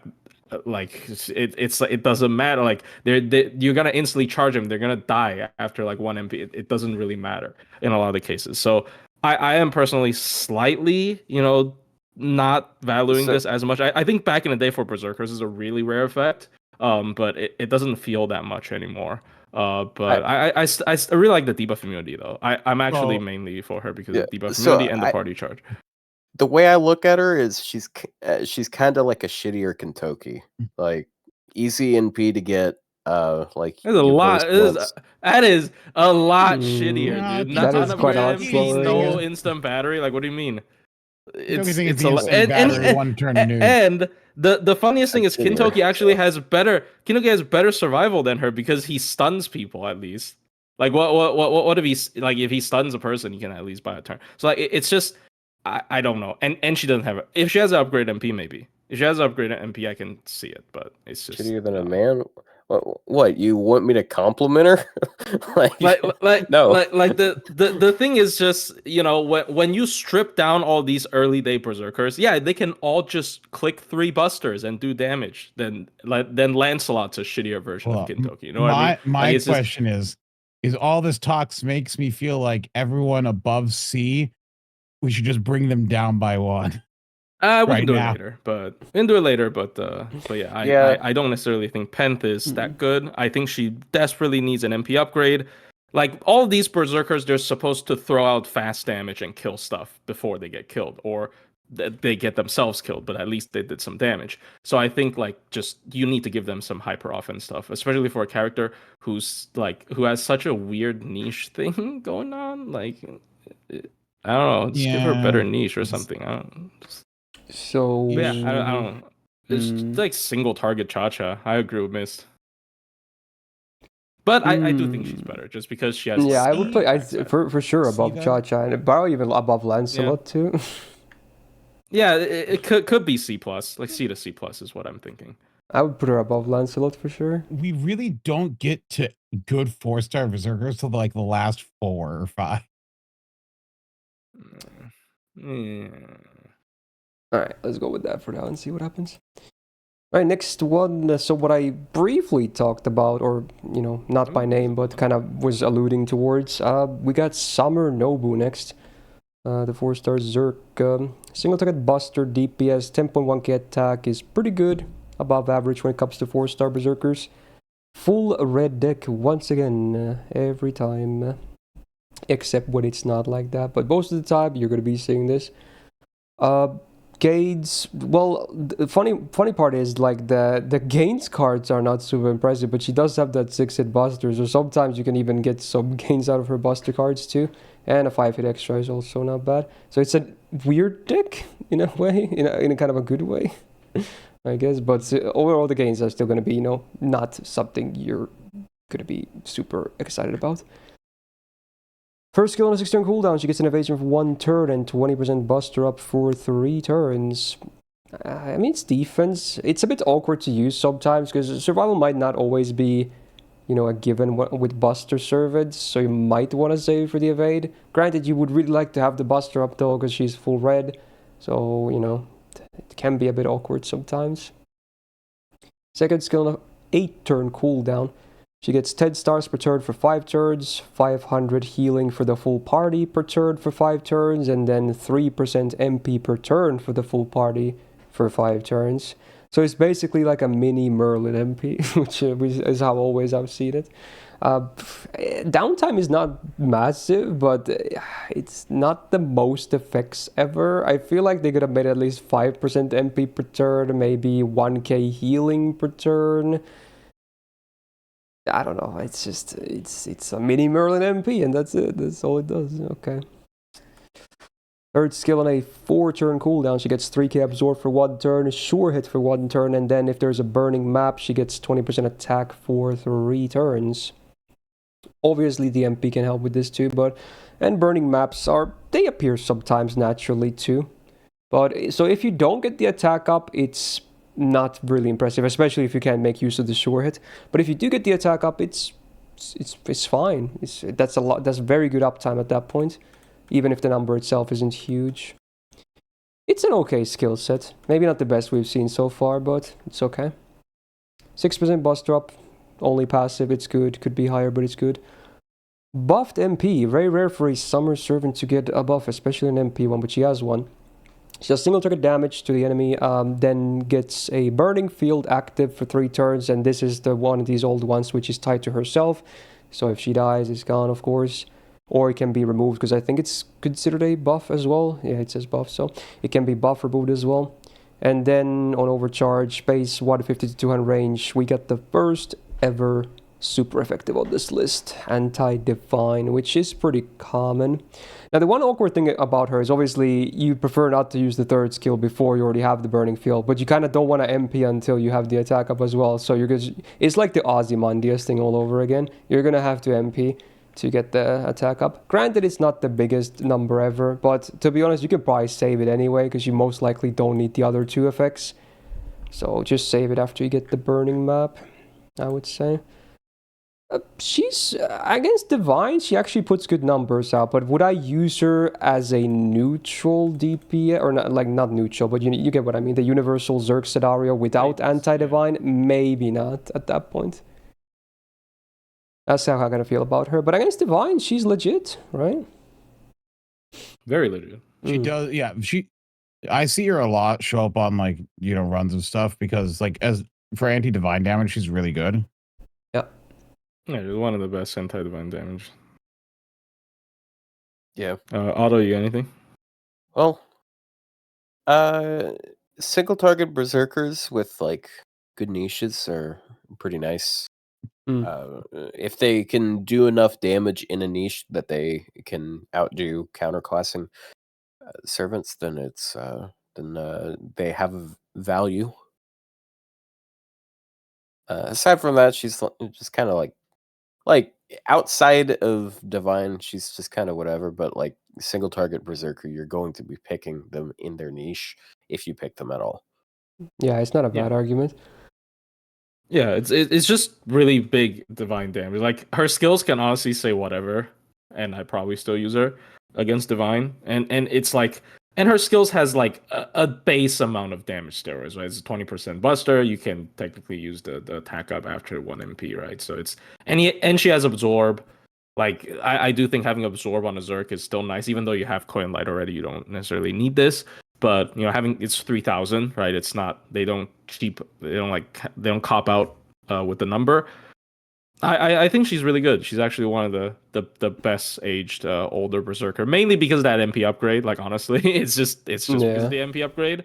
But it's all the MP upgrade, because I see her a lot actually. Anytime a divine boss shows up, someone's running her. Because I mean, that's just anti-trait.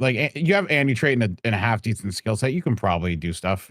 Yeah, and berserker triple buster, that's just how because if you are talking about min turning in particular, berserkers get away with a lot of bullshit because they can just use buster cards and don't not care, and then if you have something on top of that, so but I want to even go beyond that. If you need a raid against a divine thing, you might bring her, because you don't necessarily need a big battery giver nowadays, because you have Oberon, right? Just Oberon plus whoever gives 30 charged, and she can MP, right? It's very easy to activate your MP. So I know raids are super rare nowadays, but I don't know, just the MP. She's the big damn divine damage. That's all.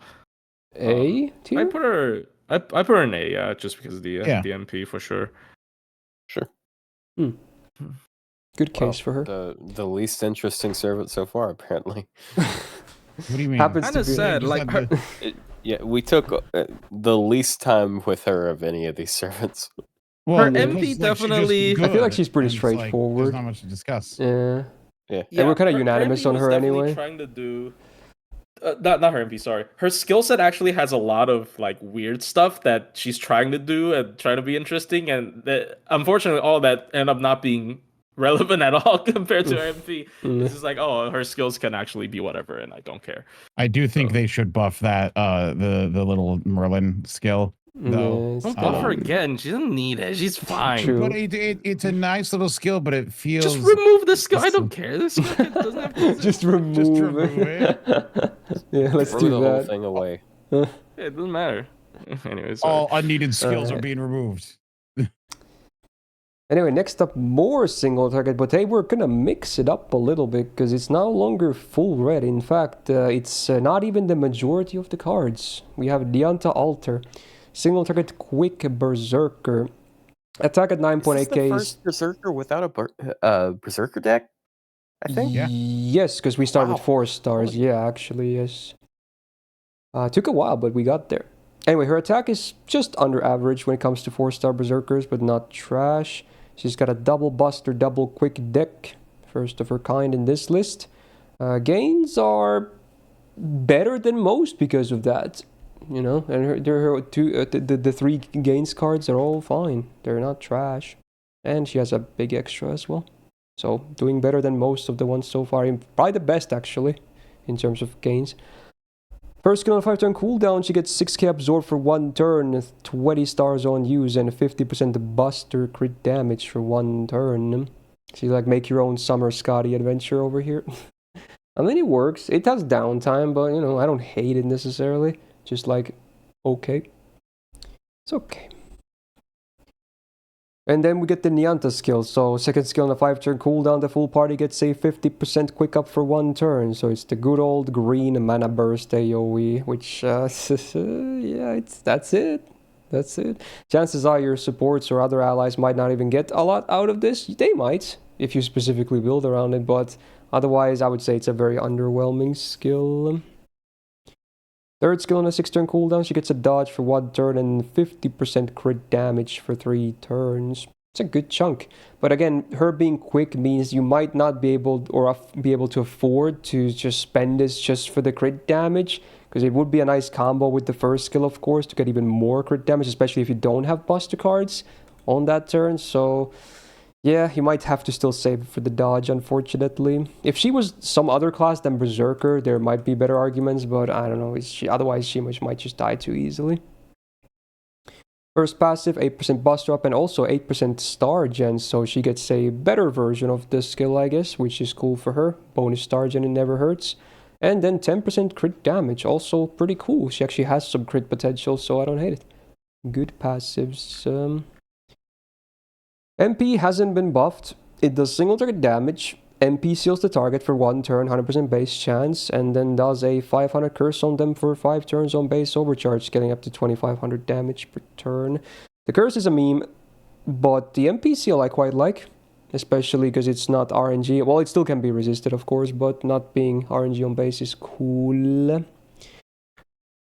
Looking at you, Lulter. What was that? Looking at you, Lulter. Yeah, very true. I think she's alright. She looks even better with Summer Scotty, obviously, because the deck kind of agrees with her. Honestly, I feel like I've been underrating the NP seal. NP seal is just a really nice effect on an NP, even if it's only single target. Yeah, and on a quick servant too.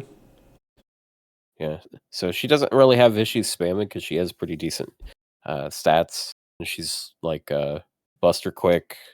She meshes fairly well with Summer Scotty. She feels like a more quick-oriented Beowulf in that regard. Except since she's quick instead of buster focus, she can actually get her NP more often.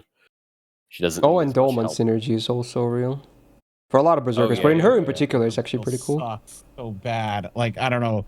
It's because it's obviously a nod to the original Adelante, you know, who has also the terrible skill of a 1-turn quick. Yeah, the second skill. Yeah, this is the really just not very good part about her kit. Is it the same skill? Or both it is. Crossing Arcadia? It's the same skill. They buffed the Archer one, but this is basically the buffed version, so now it's the same. So they hold the exact same skill. You know, I think I don't have very strong feelings about this character. Like, I don't think basic, but she works. Terrible. I don't think she's bad, but not exciting. She's not interesting. She's there's another quick single target Berserker 4-star that does her job better. Way. Yeah, I don't know if people know who we're talking. That's the energy. That's the energy. Way. Woohoo! Waha! Bing bing Yahoo. All right. Well, I mean, she's okay. I mean, she's okay. Yeah, I don't know. We need a fan artist to draw say with Mario features. There's better ways of phrasing what I just said. I would probably put her next to Beowulf and Ibaraki personally. Yeah, she's definitely around that power level. Boom. Yeah, not bad. Yeah. All right, time for another welfare number 2. This time single target. We got the Jalter Berserker or Jalter Summer. Both apply. 10.2k attack puts her above average when it comes to 4-star Berserkers. Full Buster deck is back again, in MP included. Gains are actually good for, the gains cards, but otherwise, actually,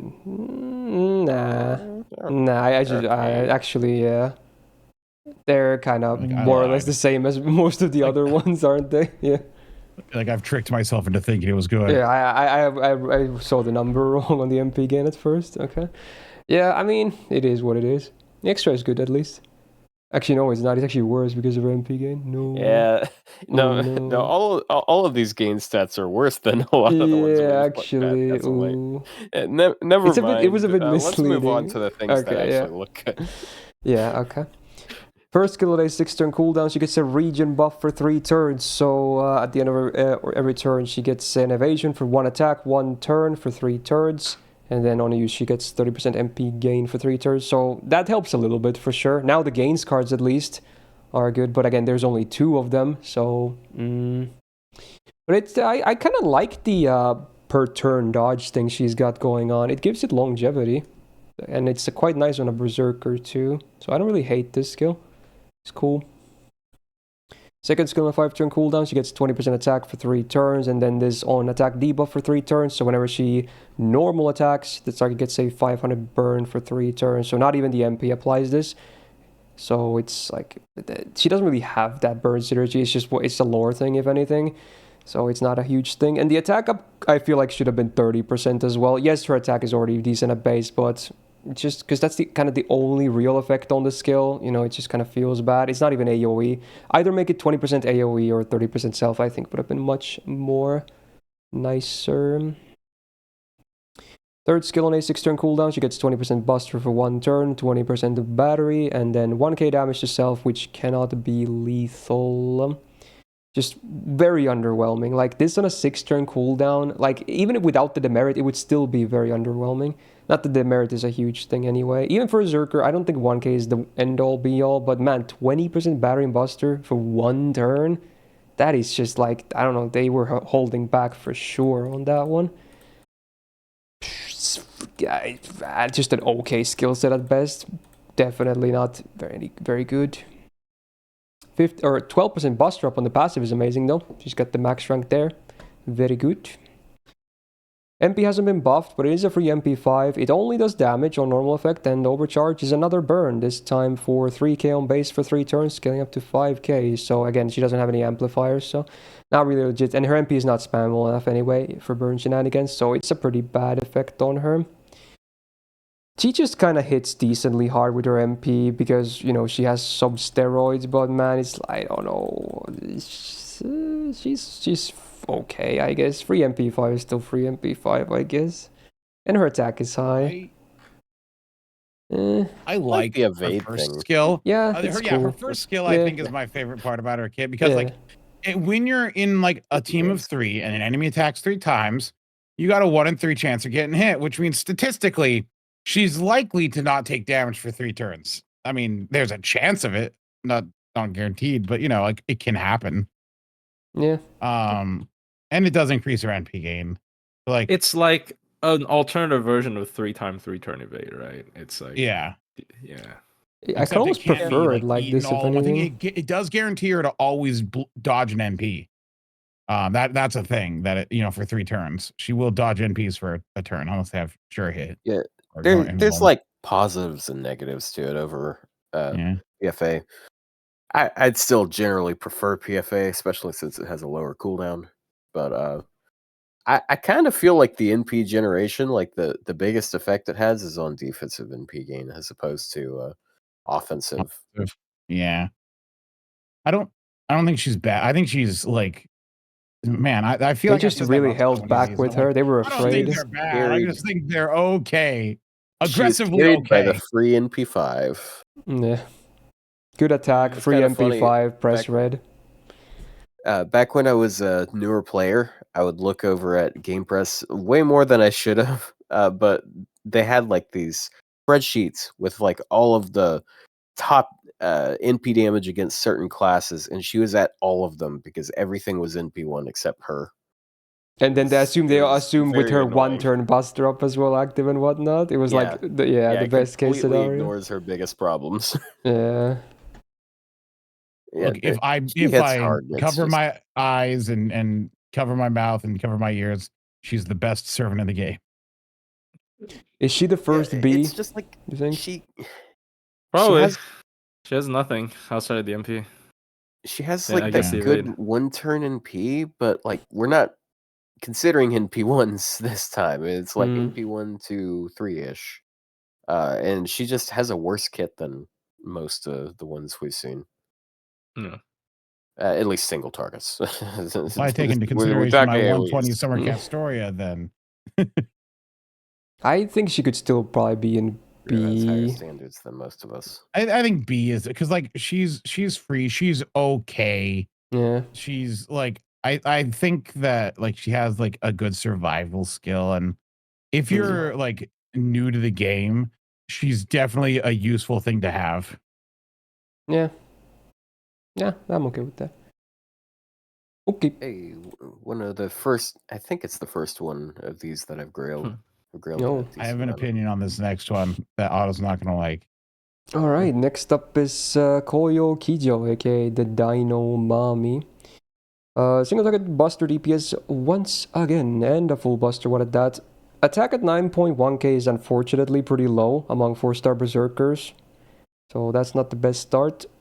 Her gains cards, I mean, the arts one is good. And the 2.55, like the quick is okay. She has a quick buff for some reason, but true. But the arts, at least the arts card is good, yeah. She's got that going. Yoi.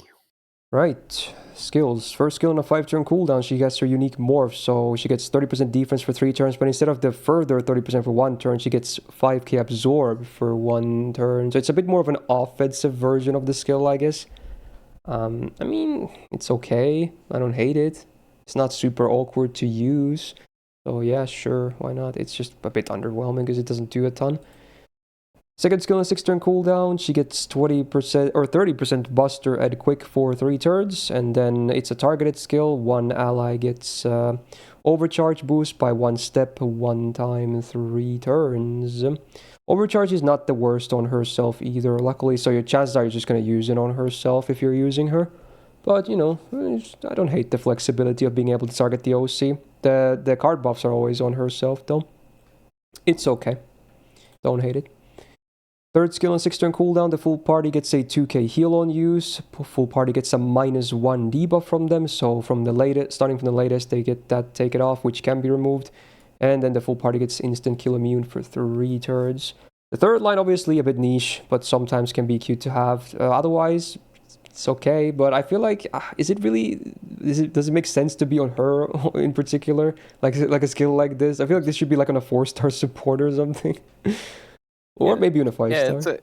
It's a niche effect, but it's one of the best applications of it. True. It's just on a weird servant. Yeah, the skill itself is fine. It's just misplaced on her. I saw so many people asking if she was decent on that Hassan exhibition quest in Neurofest, and it was like, no, she dies in 2 hits, even if she instant kill is like least of your problems. She instantly dies normally. Anyway, it's still not the worst skill set of them all. It's passable. Alright, 10% buster up on the passive is great. 15% debuff rest is a cool bonus that most Berserkers don't have, so we take it. MP has not been buffed, but let's see what we have. So she does a 500 per burn on herself for 3 turns as a demerit. You can't really resist it because it's 500%, but you can immune it, I guess, but also it can be removed with the 3rd skill as well, I suppose. It's also before damage for whatever reason, not that it really matters. Does damage to the enemy, and then before damage, she gets 20% attack up for 3 turns on base OC, scaling up to 40%. So she actually has a very strong overcharge effect. It's a self ramp up, which is the reason why I also said the OC is very solid on herself too. FX wise is fine. It's better than most of the single target MPs we've seen so far, which really doesn't say a lot because most of them have been like super weak in terms of effects. But yeah, the overcharge is good. How would she how does she even compare to the others? Is she like close to Ibaraki, I guess? She's the same servant. They're the same character. Like their kit is so similar. It's like, hello Ibaraki, hello Ibaraki. Okay, was this the thing that was supposed to piss me off? Yeah, no, I thought you would hate me saying that she's basically the same. He's unfazed. I mean, they're very similar. I won't deny that. They're the same. Like, they have so much overlap. It's just the difference is one of them has like a slight bit of team support and like heal team wide and 1 debuff cleanse instead of heal 1 slightly more and debuff cleanse completely, and then also she doesn't have the buff removal. That's really I feel like that's the biggest thing between the two of them. I think what's interesting. Oh, sorry. Go ahead. I don't have anything else to say on in that regard. I'll have more later. I think what's interesting is this character does seem like just Ibaraki but with a worse kit, but I think because of circumstances, she actually saw more play because she's demonic beast. Like I see many people. It's not just me. I see many people use her against Koyan Beast. It's like actually because that one difference.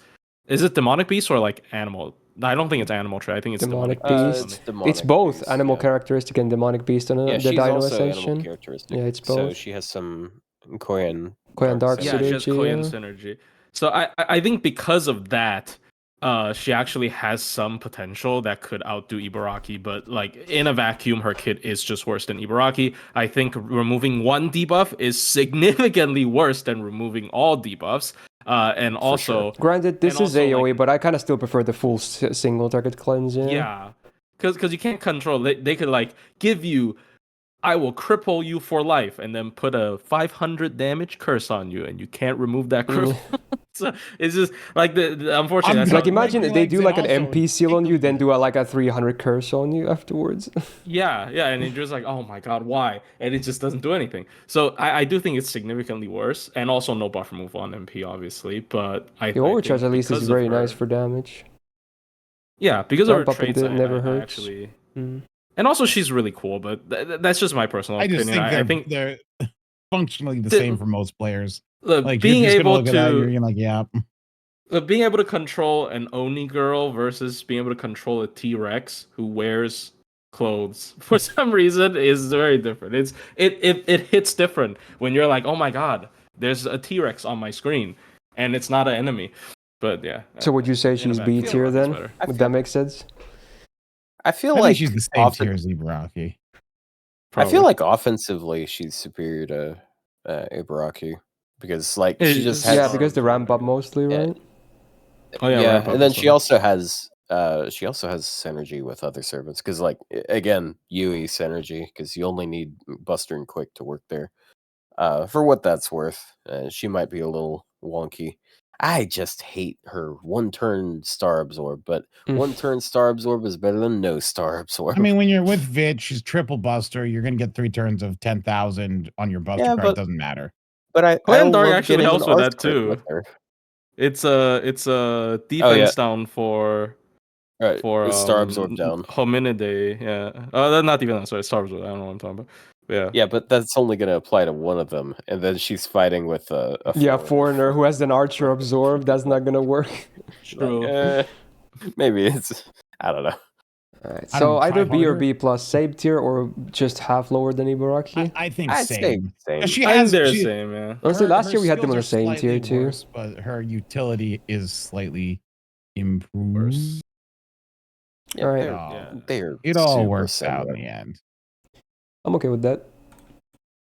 Alright, Summer Servant next. Not a welfare though. Summer Bryn. So we got an AoE Buster DPS. If you're crazy enough, you can try farming, but just don't. You gotta be pretty crazy. Yeah. Alright, 10.1k Doable, attack, though. or basically 10.2k. She's Cha-Cha, but better. Anyways. Yeah, I get that is true actually. But yeah, before that. Also, I pointed out last time, she has Colgate hair. Well, thanks for ruining it. Okay, today. thank you. Now I see toothpaste. Okay, great. I did last night. Alright. Anyway, attack is good. 10.2k. It's higher than average when it comes to 4-star Berserkers. Full Buster once again. Gains on the arts at least are good. Otherwise, maybe can do a little bit of gains with Buster and extra as well. So, could be worse. But very similar to a lot of the other ones too. At the end of the day. First skill 5-turn cooldown, she gets an evasion for 2 hits, 3 turns, and a 1k damage cut for 3 attacks, 3 turns. That's just a very solid defensive skill for a Berserker. Yeah, I like it. It's great. Flexibility, good uptime. Yeah, it's basic but good. Second skill on 6-turn cooldown, she gets 20% gauge per turn for 3 turns and 10 stars per turn for 3 turns. The stars don't really matter much for her at all, but you know, I mean, stars are still nice to have, don't get me wrong, but for herself, they don't really do a ton. But, you know, being able to get that gauge per turn is certainly nice at least. It's just okay. Third skill on a 5-turn cooldown, she gets 30% Buster Dart for 3 turns, then allies besides herself who have the Loved One trait get also 30% Buster and Arts for 3 turns, and this is the list. So again, it's like Brynhild's Beloved basically. It's a good amount of servants, both DPSs and supports, so yeah, it's not bad. It's not super niche. There's some combos you could come up with that. And it has a good uptime as well, actually, on a 5-turn cooldown. I'm surprised on a 4-star that this was on a 5-turn cooldown, then being 30% all. Because if you get 30% team-wide Arts and Buster, that's actually very nice value. Okay, pretty decent skill set, actually. I quite like it. 3.5% Buster up on the passive is sadly pretty low, but, you know, still nice to have. Sub 100 Divinity doesn't do anything, it's just flat damage, it's a tickle.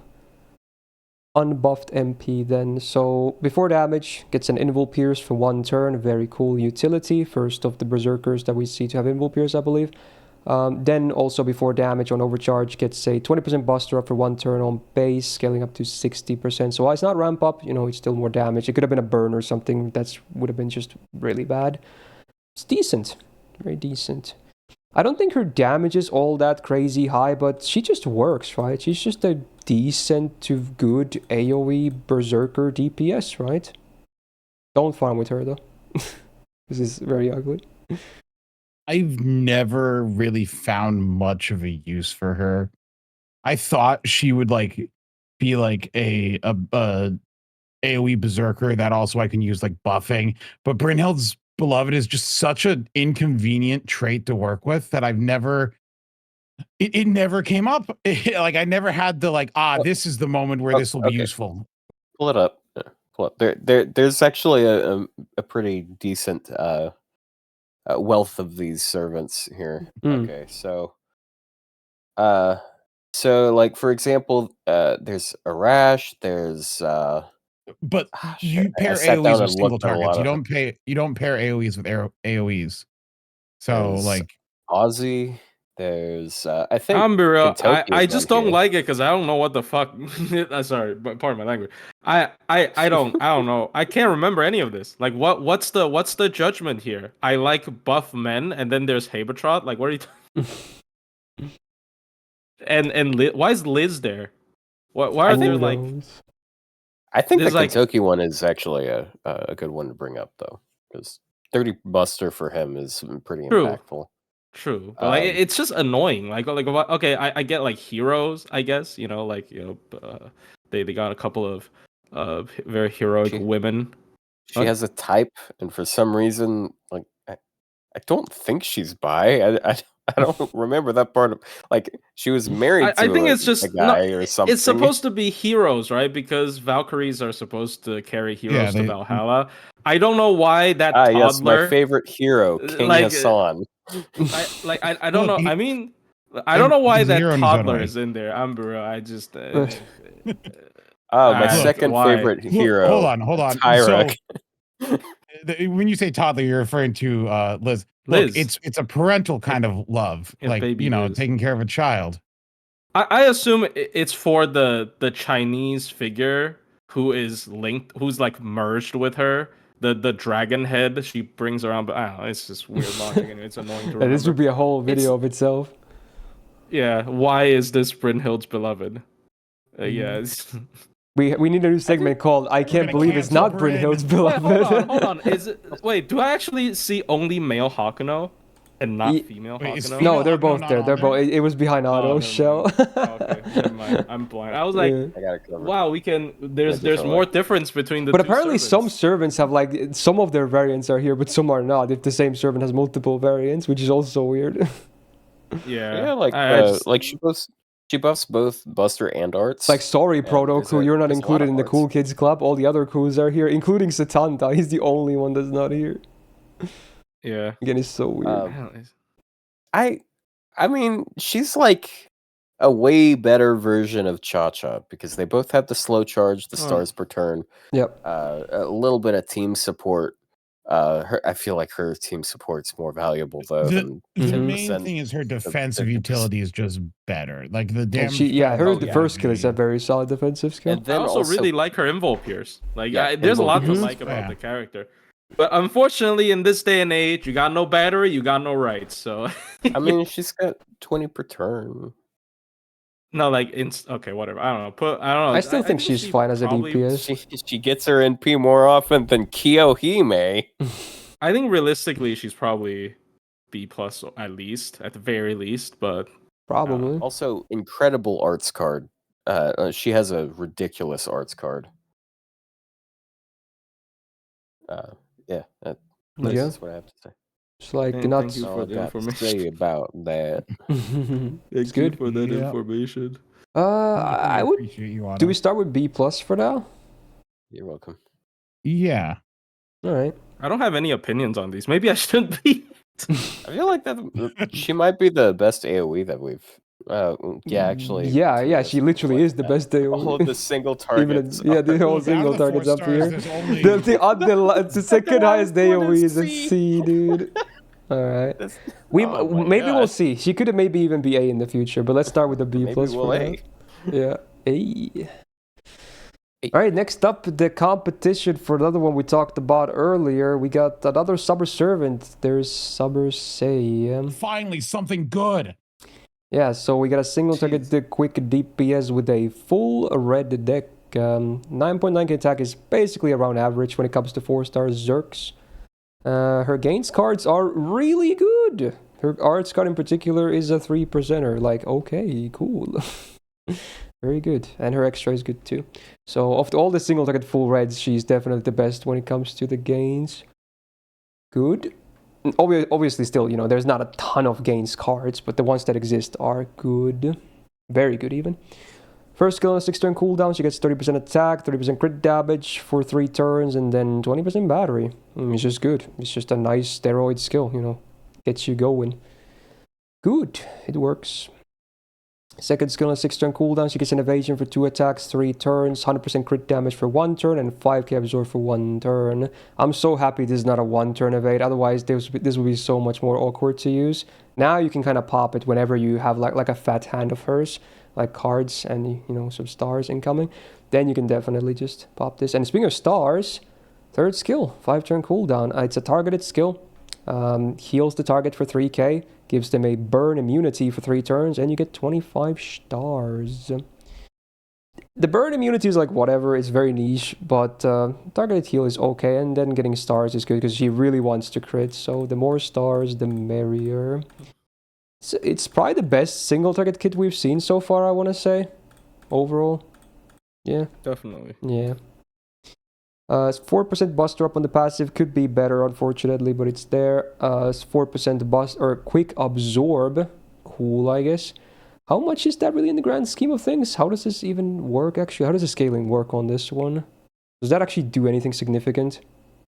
The absorb? Yeah, it's No, 4%, so it's like nothing, it's right? 4% increase Yeah. on her one quick card. It is a 0.4% increase in the Okay, so yeah, absorb. definitely just... Actually, is there a percent, chance to 0.4. screw her over? No, I don't think so.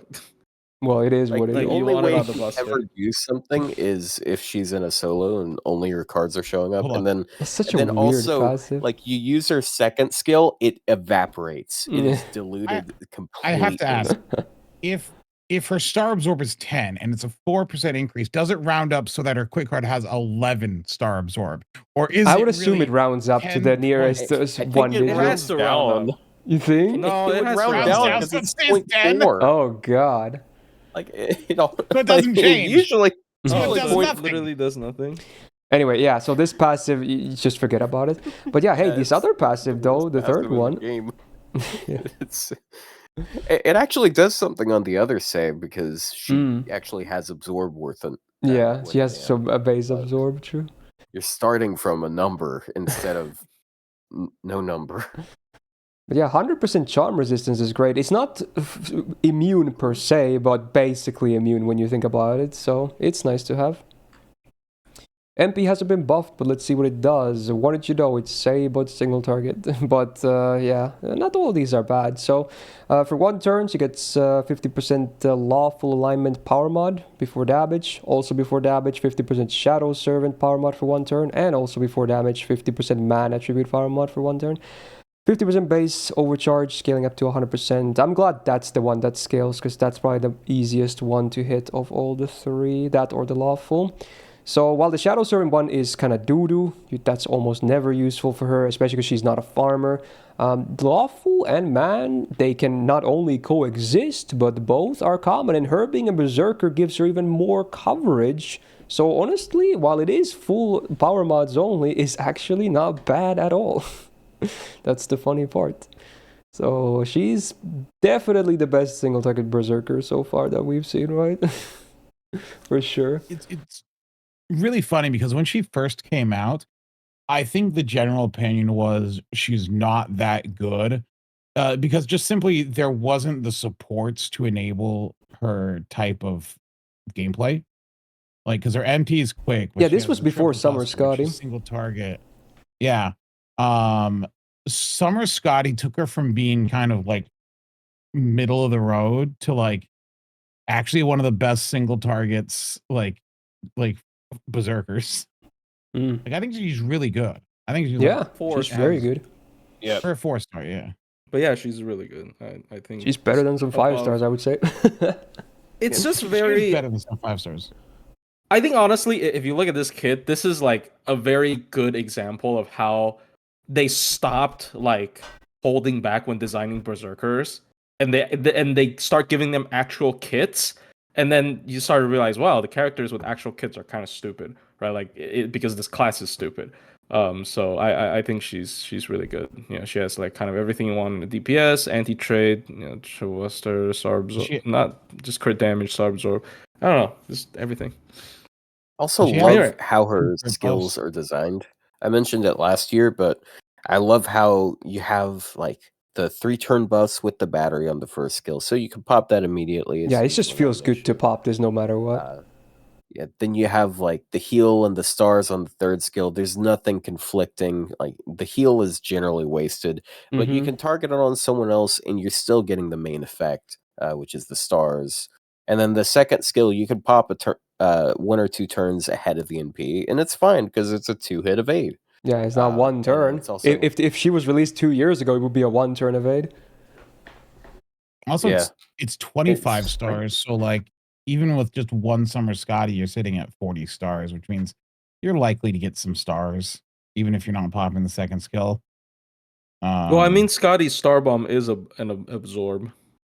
Oh yeah, it's a Buster absorb. Yeah, true as well. It's kind of annoying Yeah. sometimes when I want to do damage. Yeah. No, I'm not. I'm not talking about this character. I'm talking about what I'm doing right now with Shang Yu, but that's unrelated. Yeah. But yeah, it gets a little bit on my nerves. But yeah, there you go. But yeah, even the power mods are good, minus the Shadow Servant. They get both man and lawful can Yeah. coexist. So in that case, that's 100% power mod and it's also for face cuts because they're power mods for one turn. It's not 100% power mod because man is extra damage. Lawful Yeah, is power. Oh, it's right. different. Yeah, this is not power yeah, mod. each Yeah, other. true. It's actually better because it's multiplied, so it's like more than more than 100. So against a lawful man, it's 1.5 by 1.5. So it's actually 2.25. 2.25. Sorry, plus 100. Yeah, so it's 20. 2.25 And it applies to damage face instead cards, of, which is great. 200. Yeah. Well, the lawful does, yeah. Mm. Man doesn't. So the MP is 2.25. The cards are 1.5. But yeah, it's the lawful servants only. Well, that does. Servants are the I mean servants only like have alignments. I don't think normal enemies really have them at all. Yeah, normal enemies don't have like lawful. Like maybe so it's fine to be servant. Oh yeah, there's a few enemies, but like. But there's very, very few and far between. The orb. Yeah, if it's like man, earth, sky servant only, then sometimes it's annoying because like everything has man, earth, sky usually. Well, not even usually. They do. Well, unless it's a weird trait like star or beast. But like like you guys said, alignment is usually. I would say A+. Yeah, easy. I do think she is by far the better of these characters. Yeah. Wow. Very good. Damn. All right. Then we got even better. Yeah, we get this is an interesting back-to-back. We're gonna talk about Creamhild next. Here we go. Single target Arts Berserker. We have an Arts MP. Wow, the luxury. Anyway, 10.4k attack is a very good start. Definitely quite above average when it comes to 4-star Berserkers. She is also double bust or double arts deck. Also the first of these decks that we're seeing on this list. Her gains cards, the arts, the quick is like whatever. Arts are okay, but there's 2 of them, so that's cool. And the extra is also okay. But yeah, they're fine. Overall, just fine. First skill on a 6-turn cooldown. All enemies get a -1 tick down. They get a -20% defense down for 3 turns and a -20% crit chance down for 3 turns. So why does she as a single target get a full AoE skill then? It's like so backwards when compared to some of the earlier ones. Get single target? Yeah, now she gets a full AoE as a single target. It's like, wow. It's such a good skill too. Oh my god, it's so good. It just cripples the enemy so bad and gives you a damage boost too. I really like this skill. Second skill on a 6-turn cooldown, she gets 30% Arts and Buster for 3 turns and also 50% Anti-Chaotic Power Mod for 3 turns. And again, because she's Berserker, her coverage is really good. Let's just flash the list real fast over here. Yeah, that's quite a lot of Chaotic Servants, needless to say. And even a lot of, normal enemies and some bosses. Yeah, that's a lot of coverage. Very much. So that's really good. Great skill again. Third skill on a 6-turn cooldown, she it's a targeted taunt for 1 turn. Then she herself gets a 50% battery and a 3k heal. So those 2 are always for herself, but you can target the taunt. Which is cool that it's very flexible. You can target on herself if you use like a Castorian Vool on herself. Or you can, if she doesn't have any protection up, hey, just throw it on a support or something. Maybe even rotate a support on purpose. It's so nice and flexible. Very strong. And a 50% battery is such a luxury to have. And a 4-star Berserker, just crazy. Yeah, it's a really good skill set. Super, super good. 12% Buster up on the only passive. Her Buster cards are, unlike the other Berserkers, they're not the most relevant thing ever, but it's nice to have for sure, I guess. They were not, I'm surprised they didn't give her like a territory creation somehow. That would be so messed up. Anyway, no buff on the MP, but let's see. Before damage, defensive buffs on the target, gone. Then does anti-dragon damage, the base or flat WOD 50% super effective. And again, let's flash that list real fast too. That's quite a bit of coverage too. Not as much as chaotic, but certainly a good amount as well. Then the target gets a -20% arts res down for 3 turns after damage, scaling up to 40% on max OC, so it's a form of ramp up against a single boss as well. I mean, she's just an insane package, right? How is a 4-star servant this good of a kit? Like, come on, dude. Ay. Yeah. I mean, she was the best single target berserker until something terrible happened. Yeah, they really had to do a remarkable thing to outdo her. Like, how do we make a 5-star version of this? Uh-oh. Yeah. Oh, bad Yeah. idea. That probably was the meeting, honestly, in the design process. They're like, it has to be better than Cream. But yeah, Cream already, obviously, before we get ahead of ourselves, she's just amazing. Just, yeah, amazing. Super easy to use, covers so much. Almost a brain dead servant, even. I don't want that to sound too toxic, but yeah. And like, the heal is actually like useful. Like she can do some like sustain for a while. You know. No, it's just because you have a 120 and you did like one fucking prison tower run. I know you're talking about prison tower. No, also, what I'm not talking about just prison. Okay. I'm talking about like the heal. You can target someone else. It heals okay, you for that's a turn. True. That is true. So that you take damage away for a turn. If you're using heal up codes, if you use both of them, what is it like? Almost like 5,000 heal if you use both, or like 6,000 heal if you use both codes. I feel like that's a kind of a silly thing to focus on. Okay. Yeah. I know. It's all. I'm just saying, it like, is only 3,000, and we kind of. I'm not sure if I think some people might have been downplaying Tamcat's heal and how that mattered. Well, honestly, in my case, both. I would say in both cases the heal is not really relevant, so I'll just say that much. Yeah, I could be imagining. I just think she has kind of everything, so it's fine. Yep, she's fully loaded. That's it. Yeah. Like the one thing she doesn't have is like Star Absorb. And man, that would be a terrible idea. Yeah, they're not going to do that to anyone else. They're not going to make that. I mean, this character is kind of like I mean, not even kind of like this character. You can use her as an SSR. Like if you, the only problem is like if you want to hyper her. I mean, remember when Charlie came out? People said she's the 5-star of the banner. This was before Charlie's buff as well, so I can't really blame people for saying that. Yeah. And then you get like 50 roll-ins, and you know, you end up with 10 Charlemagne. This is one of the best 4-stars in the game. Like yeah, this is a top 5 4-star. We always been talking about like some of the top tier 4-star art single targets for some reason because a bunch of them are top tier. But like, yeah, she's one of the big ones. So yeah, should be a fairly unanimous EX. Don't think there's much arguments there. There's no better 4-star berserker than her.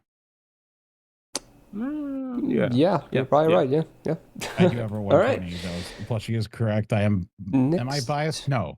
I guess we have back-to-back 4-star story locks for berserkers. I guess interesting. There's a big gap as well. You literally like gaslit someone into 120ing their cream hill just because they can't pass one super recollection. I saw that happen live on stream. That shit's crazy.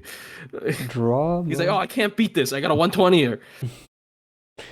Anyway, this will be the next new 4-star for NA. Not too long from now, we got Doryudana. So he's the first AoE arts berserker that we're seeing today, unless I already forgot about someone. Pretty sure he is the first one. Okay. So starting with 9.4k attack, sadly is not the best thing ever. That's certainly under average when it comes to 4-star Zerks. Same with Creamhill, he has the double buster, double arts deck. And man, his base gains though, oof, what is that arts card? That is ugly, doesn't even start to describe that gain, unfortunately. It's actually worse than Durga. I was like, oh, they're from the same chapter, the same. No, it's actually worse than They Durga. love doing themes, I guess. I don't know. Anyway, first skill on a 5-turn cooldown. The full party gets 20% attack for 3 turns, 20% crit damage for 3 turns, and then the funny part, a random ally gets 5k absorb for 1 turn.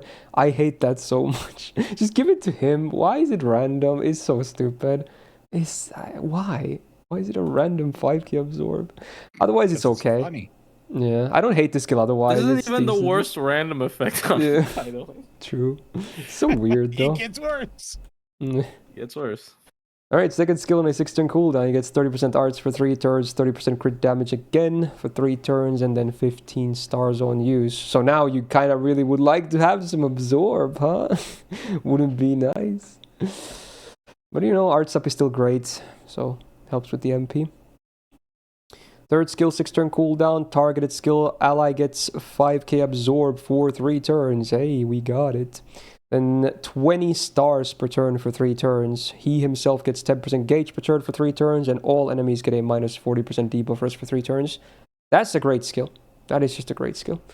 So while the absorb is random, at least he has this, which you can target. Granted, both are 5k, so assuming you have like a support as like a caster, if the caster gets the 5k, you give him the 5k, the caster is still gonna take your stars. Because they still get way more absorb overall. So the first skill can still kind of screw you over, unfortunately. But this is 3 turns and that's 1 turn, so great skill regardless, this one. Pretty good skill set. You can tell we're starting to be a bit more modern on these servants at this point. Like Plushy was saying, at some point they kind of just like, do we really have to cripple all these berserkers? You know, we can maybe give them some Turns stuff. out you do. Yeah, you do true. though. Otherwise they become. But at least they're good. experimenting, yeah. Yeah. Hey, oh yeah, he had the same passive as Bill. I forgot there was another one. Yeah, E minus madness enhancement. He gets 1% buster up, which in his case is honestly not that big of a deal compared to Beowulf. So, but sadly, no other passives. Yeah. Then the MP does AoE damage on normal effect, and that is it. But hey, before damage, there is a 60% chance on base to do a minus rainbow 20% resistance for 3 turns. They're all individual calculations, and they all scale up to 100% on max overcharge. It's cute. See, because it's a full rainbow. I don't really hate I mean, I still hate RNG, but I don't hate the fact that it's 60% on base, and also the third skill also helps with it to land that a bit better as well. It is only 1 turn of debuff res down, granted, but it definitely helps. I don't hate the Here's MP. The thing. Do you hate Space Ishtar's 80% arts up in order? Yeah, because you definitely want to land the arts down for now sure. It's 60%. That's the one you want to land for sure. So this will actually affect his farming, which is unfortunate. He actually, if he lands it, he has insane refund, I think. Like for Berserker. Yeah, but without landing, he's still fine, but he does lose a lot. What was his base gain rate again? I forgot. It is 0.32. Yeah, it's really terrible. Oh, yeah. But the NP is 6 hitter, so yeah. Yeah, one of the worst starts cards in the game, but yeah, for sure. Yeah, it's because of the 6-hit MP. That's just they always do this. Okay. He's got a cool MP animation though. Can we give him? Yeah, dude, he's so cool. I like this guy a lot. I wish he could take a shit ton of beast grease, and I also wish he was easier to get. Yeah, he's story lock, which is unfortunate. I will not spoil anything, but I do like his character in OC1. But at the same time, I will not spoil anything. But out of every single servant in the entire game, I have the most servant coins from this character. I have 1,680 servant coins from Duryodhana. Wow. What'd you do? Oh, Durga. 120 Durga. It was really unlucky. Yeah. I literally have the most servant coin out of every character. Is this character? Fucking character. Yeah, like he's a cool character, but he's also the one I want the least out of the OC1 characters. Really? I like him more than fucking. Wait, no, he's not from OC1. I forgot. I was gonna say Tattoo Hassan, but like he was. Shining Star. Yeah, okay. Yeah, that's OC too. Yeah, he's from id. My bad. Why did you decide 120 Durga? She's cool. Have you seen her design? Like, what do you mean? But yeah, I don't know. We got arms. It's like I wanted that blue Kama costume from Summer. I'm still mad that didn't exist. Yeah, for so long I'm like, oh my god, blue Sakura. Maybe more. Anyway, Duryodhana, I think is legit. He's legit.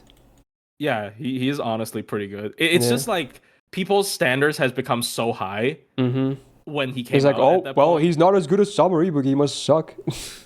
Yeah, well, everyone and their mother rolled Summer Ibuki. Yeah, that's And the main so it problem, if becomes the- anything. But he's still the good. question of like, Yeah, that's another reason why I'm never gonna grail this guy. 120. Yeah. I got a hyper Sabuki. What does this guy do that she doesn't?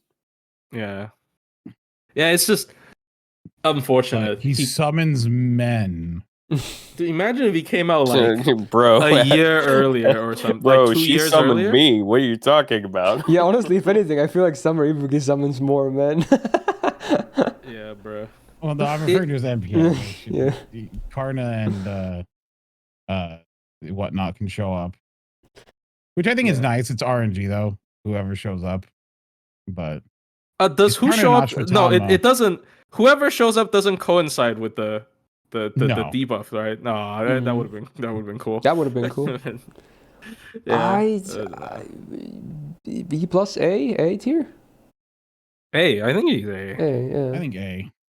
Yeah, he's good. just a victim of coming out too late. Yeah, a lot of servants that fall in the same thing. Hold on. Wait, he's gay? I thought it was better to come out later on. Like, hold on. I guess it depends. Oh man, yeah, he's good. All right, next up, finally some food for me as well. Let's frickin' go. One of my biggest targets of this year. We got the Nagakura Shinpachi, Shinsengumi Simp, and an Old Man Simp. What's there not to love? 2 in 1. How frickin' amazing is that? I love this man. Right, single target Buster DPS, 10k attack, more or less flat. Puts him just a bit above average when it comes to 4-star Zerks. Full red, back on the bed, you love to see it. He's actually more red than Hijikata. A lot of people don't remember that Hijikata actually is only 2 Buster cards on normal deck. So he's full red. Gains cards are fine, they're good. But again, there's just not a ton of them is the thing. But the ones that he has, they're good. First skill on a 6-turn cooldown, he gets 30% Buster up for 3 turns, then this on defense buff for 3 turns. So whenever he gets hit, he gets 10 stars, and then also Guts for 1 time, 3 turns with a 3k revive. It just works. Goes with that reckless playstyle as well. Literally, the skill is called recklessness. So, yeah, I quite like it. It's good. Second skill on a 6-turn cooldown. He gets an evasion for 1 turn and 18% defense up for 3 turns. So we're back to Mind's Eye skills again. But it's okay. If anything, maybe Mind's Eye Falls would have been cooler for more crit damage. But, you know, alright. Because 18% defense probably would not make the biggest difference for a Berserker, all things considered. But it's nice to have a hard defensive skill anyway. Even if it's basic. Third skill on a 4-turn cooldown, he gets 5k Buster Absorb for 1 turn. 100% crit damage for 1 turn and 10 stars on use. So yeah, he presses red and it hurts. And luckily this is not a 5-turn cooldown like a lot of these are. It's still downtime heavy, yes, but with sub supports in there, you can actually get some really crazy burst going on as well. It's not the best skill set we've seen so far, but it still makes sense to me. So I still quite like it.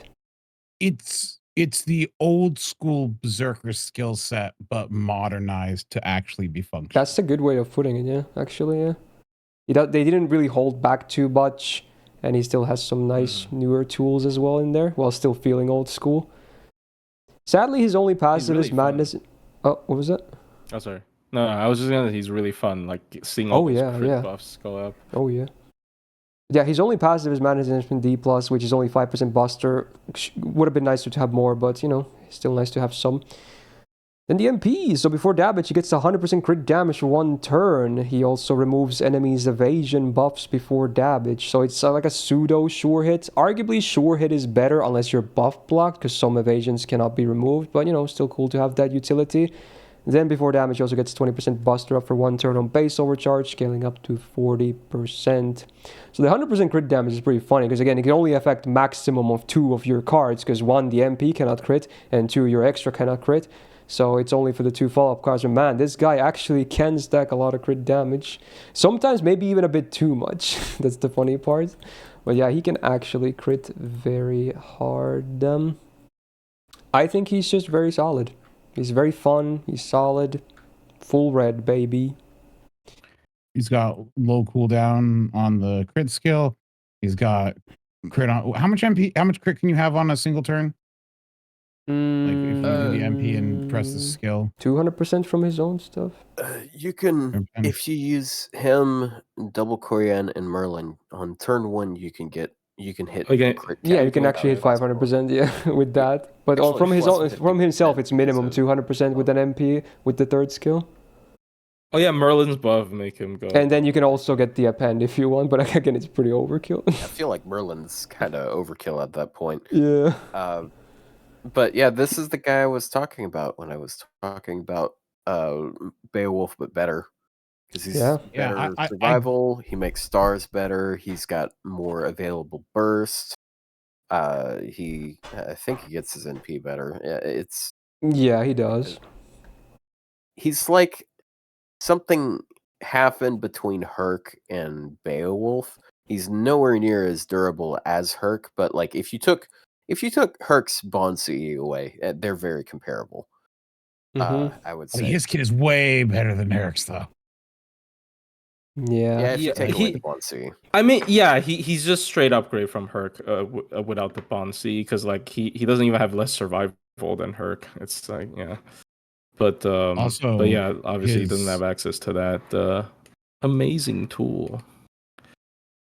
But he's so fun too. Like, he's just a really good, really solid. I actually think he's not a bad anchor. My only gripe is that because both Hijikata and him are fun and they're both red and whatnot, so I'm gonna grail both. It's gonna be hard to choose between which one I want to use. Hijikata is low HP meme. To me, Hijikata is even more fun because I love the playstyle, the super risky playstyle. But Shinpachi is also really fun too. Yeah. I think it's just 4-star. They can't give managed risk. Like I would go as far as to say Hijikata is the most fun single target DPS in the whole game. I will die on that hill. He's the most fun you can have. At least every time I bring him, I just have so much fun. Yes, sometimes you just end the run prematurely. He fucking dies and you want to cry. But man, when things go well, you're just loving life. It's so freaking fun. Have you seen the level 3 Hijikata videos? I think I have some. Yeah. Have you ever seen those? It's so funny. There's a lot of challenge quests that are like cleared by a level 3 Hijikata. It's really funny. But also makes you feel bad when you're like level, you're level 100 or 120 for some reason just fails to do the damage check. But you're like, well, it's Hijikata. I saw a run that was so funny because like he has so little HP, so the guts accidentally healed him to full or something. So he loses his damage. So like they had to like change the script. It is funny, but anyways. But yeah, before we get to Hijikata, as much as I want to talk about him as well, Shinpachi. A to A plus probably. I think he's minimum A for sure. I think he's better than her, for sure. So I'm never gonna say no to A plus. I'm gonna say no to that. A plus. Excuse me. All right, time for the last 4-star, which is also a new entry in this year's list because he barely missed last year's cut. We're gonna talk about my boy. We got Sojuro from Mahoyoru. Hell yeah, the Giga Chad himself. So he's a very unique case, not just among 4-star berserkers, but in servants in general. He didn't really reinvent the wheel, but certainly put a lot of interesting twists into it. So he's a single target berserker in a very untraditional sense. He's Buster MP. He has a double Buster, double Arts deck. Basically, 10k attack puts him around average for 4-star Zerks as well. His gains cards they're just okay. But luckily, his skills also help with that regard.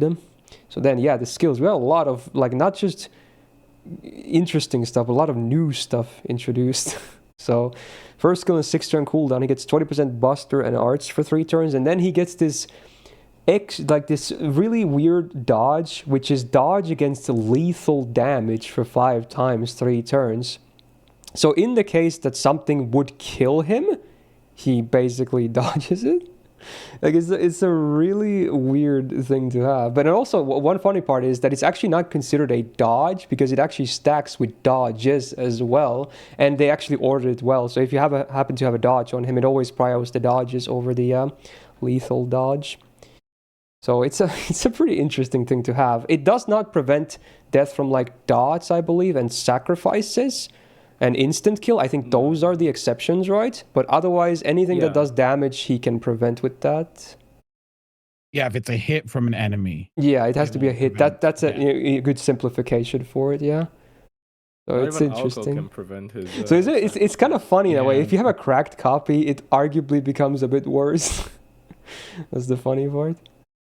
Because it has to be lethal damage in particular. So if you have more HP, it's hard to get lethal damage. No, because once you're at, I mean, you still won't die. Yeah, true. But you still prefer to have more HP before you're at lethal damage. Yeah. It's not a big deal. I know what you mean, though. It's like how much HP you can still have while taking lethal damage, right? Someone asked, how does it work with sure hit? I believe sure hit does it ignore this? I want to say no, but I don't know actually. It's not listed in notes. I literally remember I tested it. I want to say no, but I don't know actually. I forgore. Because I actually remember testing it. Maybe I can find a clip. Oh, sure, it does ignore it. Okay, so it is a dodge in that sense. Okay, fair. So I assume Invul Pierce works too then? Okay, fair enough. Anyway, that's the first interesting skill. And we're not done with interesting skills because we have this second skill. So on a 6-turn cooldown, he multiplies his MP. So on a max rank, he doubles his gauge, basically. He gets 100% more gauge. So if he has 30%, now he has 60%. If he has 50%, now he's 100%. 100% becomes 200, etc. So he doubles his MP gauge on use, which is interesting. Then he gets 25% crit damage for 3 turns on use, and for every 25% HP missing from full all the way down to 25%, he gets another 25% crit damage for 3 turns. And this actually does snapshot, which I'm not sure if it's a good or a bad thing, honestly. I think it would be better if it wasn't a snapshot, and by which I mean that it checks your HP when you use this. So if you use this on 100% HP, you only get the 25, and you don't get those later, even if you fall under those thresholds. Yeah, it's like basically this instead of like Tonalico. Yeah, Tonalico. I really do not like that about this. It would have been so much better if it didn't snapshot, because he's a berserker and he's very susceptible to damage anyway. At that point, though, they do like 1 to 100%. They just do the exact same thing as with Hijikata. Yeah. I think the thing is like you're supposed the intent may be like you use your lethal damage protection, so you're at like low HP, and so you're staying there. But you kind of might. I guess. It's certainly a bit awkward, though, needless to say. But yeah, the double MP is interesting, so, it makes it a bit easier to get his MP. Pretty good. Third skill, also pretty funny. 6-turn cooldown, you have 3 choices. So after 1 turn, all his cards the next turn will become Quick, Arts, or Buster, and they retain their hit counts as well, I believe. So it's the only thing that it does, though. So I'm not sure how much I like this, though. It's kind of weird. It does give you a 30% rainbow. Not rainbow, but the effectiveness to the card tab as well, I suppose. Yeah. So chances are you're going to use the Buster one if you're prepping for his MP, right? Basically. If it affected the MP, that'd be super cool, but it doesn't. Oh, you mean the card type change? Because the buff affects the MP. Yeah. Actually, would that be would that really make a big difference, really? I don't think so, right? Maybe that might be worse. Yeah. All right. So it's I'm not sure how useful this skill is. I'll be the first to admit, because it's a delay, and then you might not even get any cards. I don't know. It's kind of weird. Interesting guy for sure. All right, passives, 10% star gen, cool, I guess, to have. 10% crit resistance, actually not bad for a Zerk if you want him to stay alive. And then he has another unique passive. He's immune to terror, confusion, and skill seal. That's nice. All right, that's pretty strong as a passive, needless to say. Very cool. And then the funny MP. So before damage, he gets both ignore defense, or actually not ignore defense, ignore invul, and then ignore damage cut for 1 turn. So, because he actually doesn't need to really ignore defense, I guess. Although, honestly, that would benefit him too, right? Actually, now that I think about it. But yeah. I mean, he does damage against defense. So. Yeah, so on that note, if the target has a defense up, he gets a 150% super effective for the damage. Also, before damage, he gets a 10% attack up for 1 turn on base overcharge, scaling up to 50, so a bit more boost. And then he gets the sacrifice happen, so he's gone. Guts can obviously prevent that, but not instant kill immune. I think Guts is the only thing that works, right, as always. So, yes.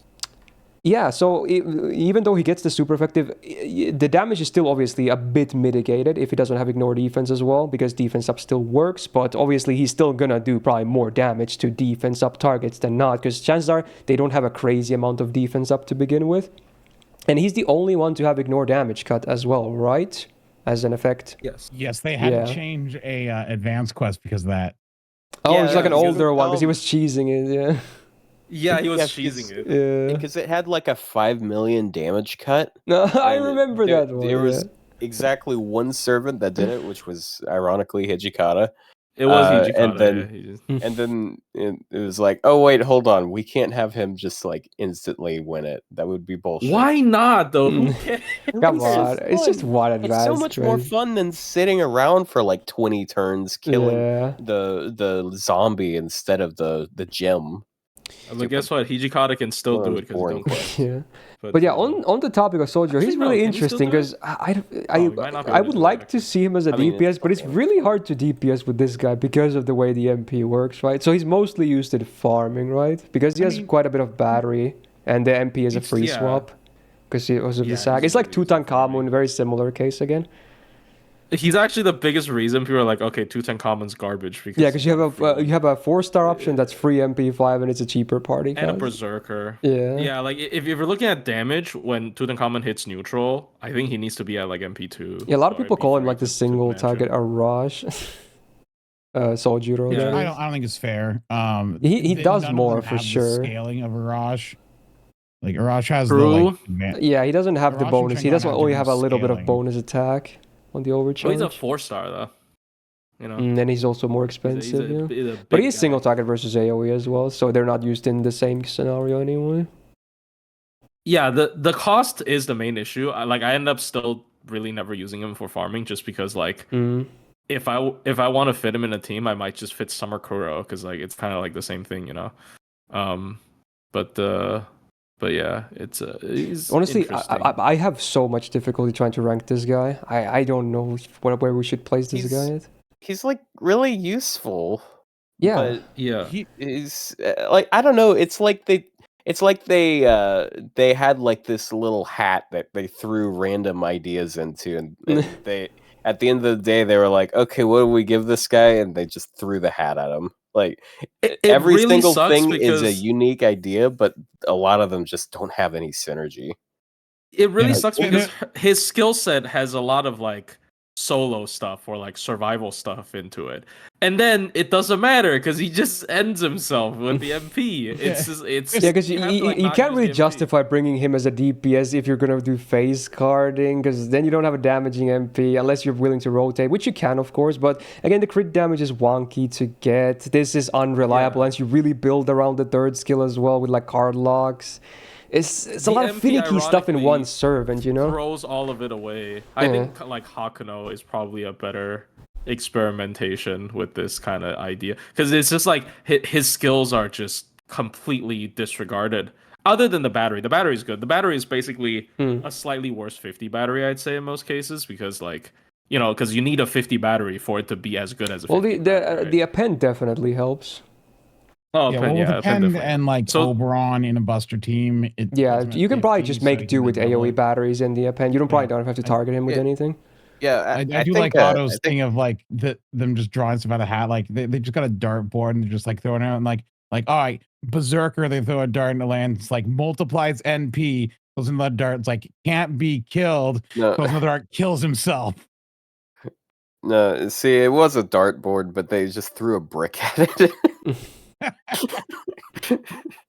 We're gonna like laugh at him, and then there's gonna be a raid boss that has 10,000 damage cut, and then like nobody else can do it. Pretty much. I mean, 10,000 needs to be more than that. You mean like 100,000? Oh, not 10,000. Sorry, 150,000.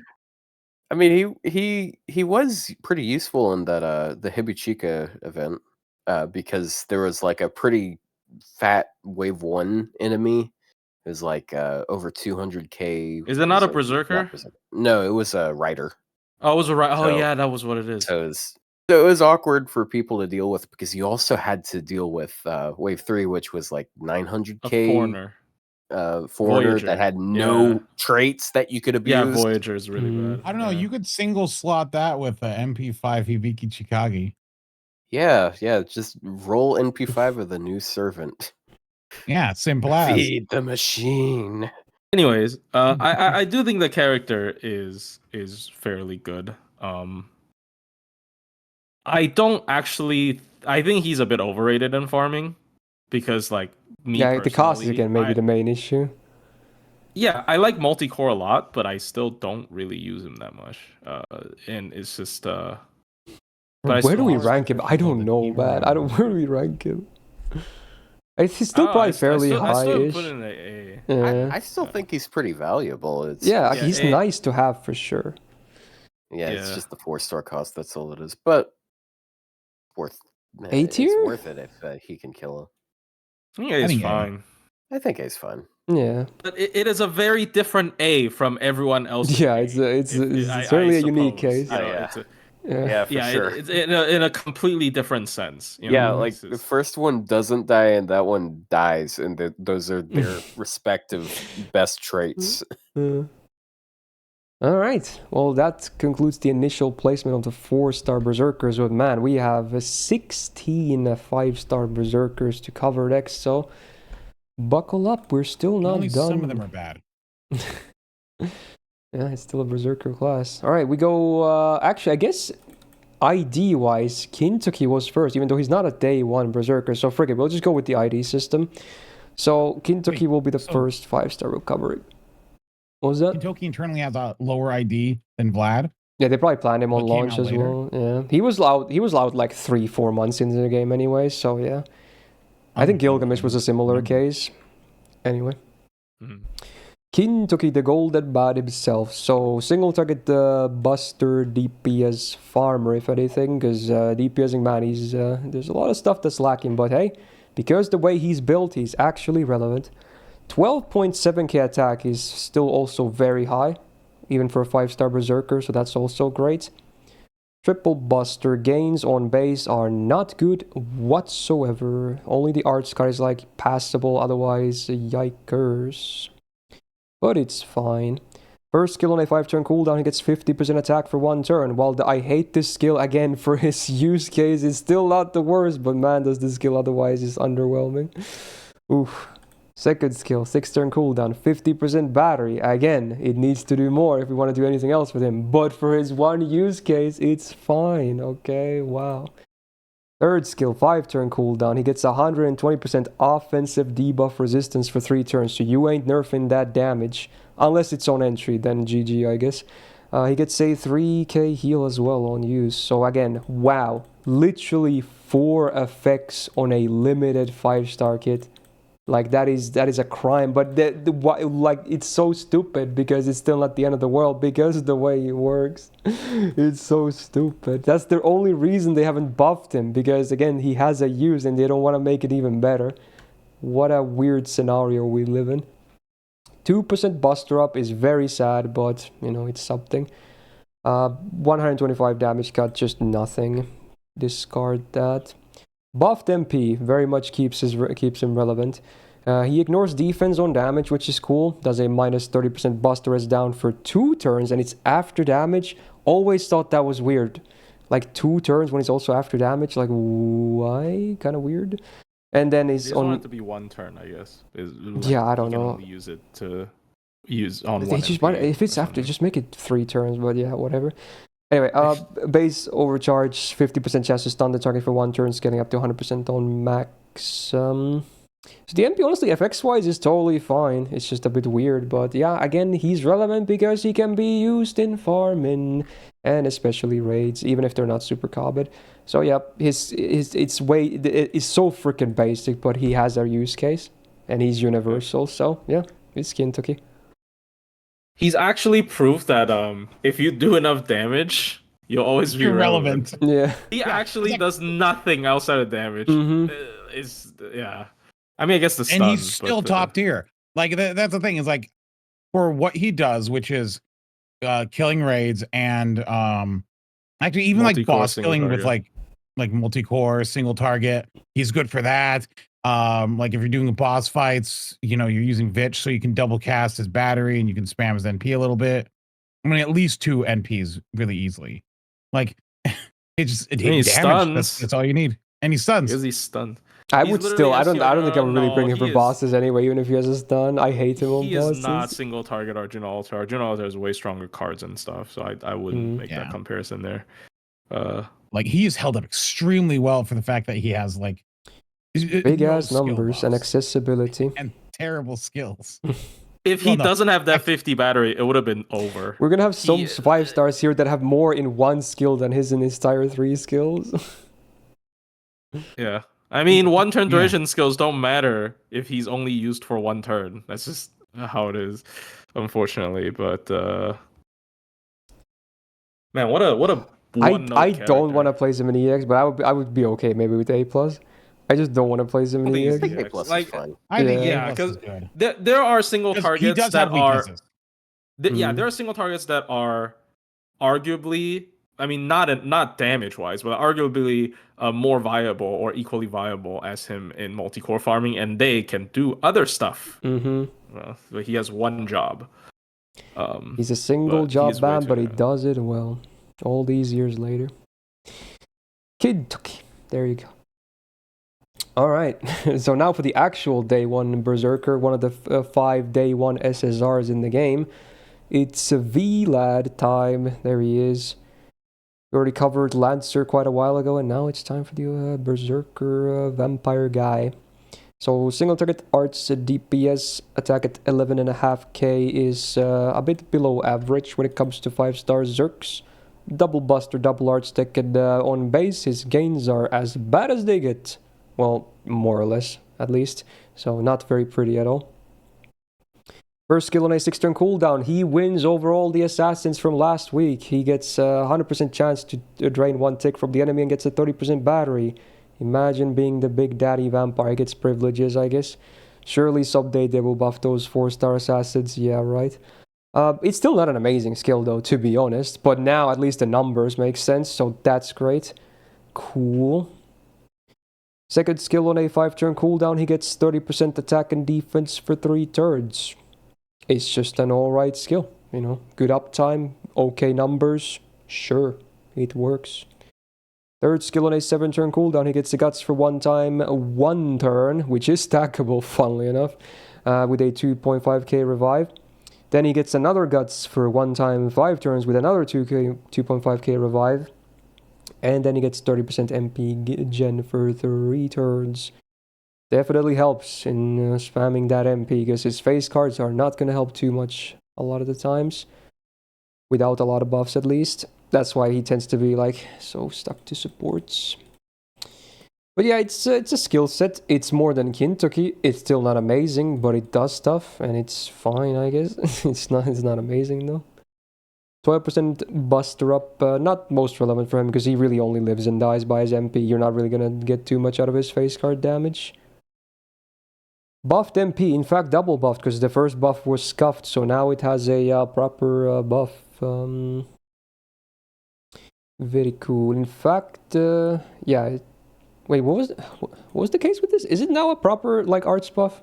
Yes. Yeah. Yes. Okay. It's a proper scaling. Because this was a scuffed one. It released as a buster multiplier, so it was doing 66% damage. Oh, the first one. Yeah, that's why the gap was so big. To unupgraded arts. Because it's double now. Yeah, yeah, that would explain why. Okay. But yeah, he does single target damage, minus 20% arts res down on the target for 3 turns. It is after damage, but can be a bit of ramp up on the same target. And then you get 20 stars on base overcharge, scaling up to 4D. The stars on him are kind of really hard to land because he has 0 absorb, and arts doesn't have usually the best absorb tools either. But stars is still nice to have, can help your supports as well. And the MP hits fairly hard. I mean, I think he's, again, very single-minded. Obviously, I wouldn't say he's top tier anymore or anything like that. Maybe so many years back, I would say with Cast Tour release, he was actually there. But nowadays, I mean, he's still good. You can make use of him. Single-target farming is kind of a meme, but, yes, he's reliant on supports, but he can still do well against a single boss. Granted, you get him the support he needs. That's I still think my he's take. A plus, but Yeah, I think he's Yeah. minimum A for Yeah. sure. like the MP upgrade Mostly because he's a is really Berserker. good. Yeah, I mean, I guess we shouldn't use the argument because everybody on this list is Berserker, but like in reality, the reason why he's still so much usable is because he's Berserker. Like for example, if you're against standard enemies of the 7 classes, but they're not servant, he probably performs sometimes. Depends on the situation. He could outperform Draco, right? So like it's he's still solid. Like the upgrade MP is definitely important, but yeah, that just shows how stupid Berserkers are, though. Like the class kind of just carries itself. Unfortunately, Here's a fun little thing. At 120, Vlad or Cream, who has more attack stat? Oh, it's this again. It's Cream. Well, I mean, I'd imagine since it's a very specific question, Since you're the asking answer this is really the thing weird that you wouldn't question, expect. it's Cream. Yeah, I mean, yeah. I mean, Like, I can't imagine someone being like, at 120, who has more attack, Kama or Sanson? It's Sanson. Honestly, even if he had more attack than Kama, he would still suck ass. It's like that. Have you seen that meme? Would you rather have $1 or $2? Yeah. Okay. It's like, dude, you have the choice though.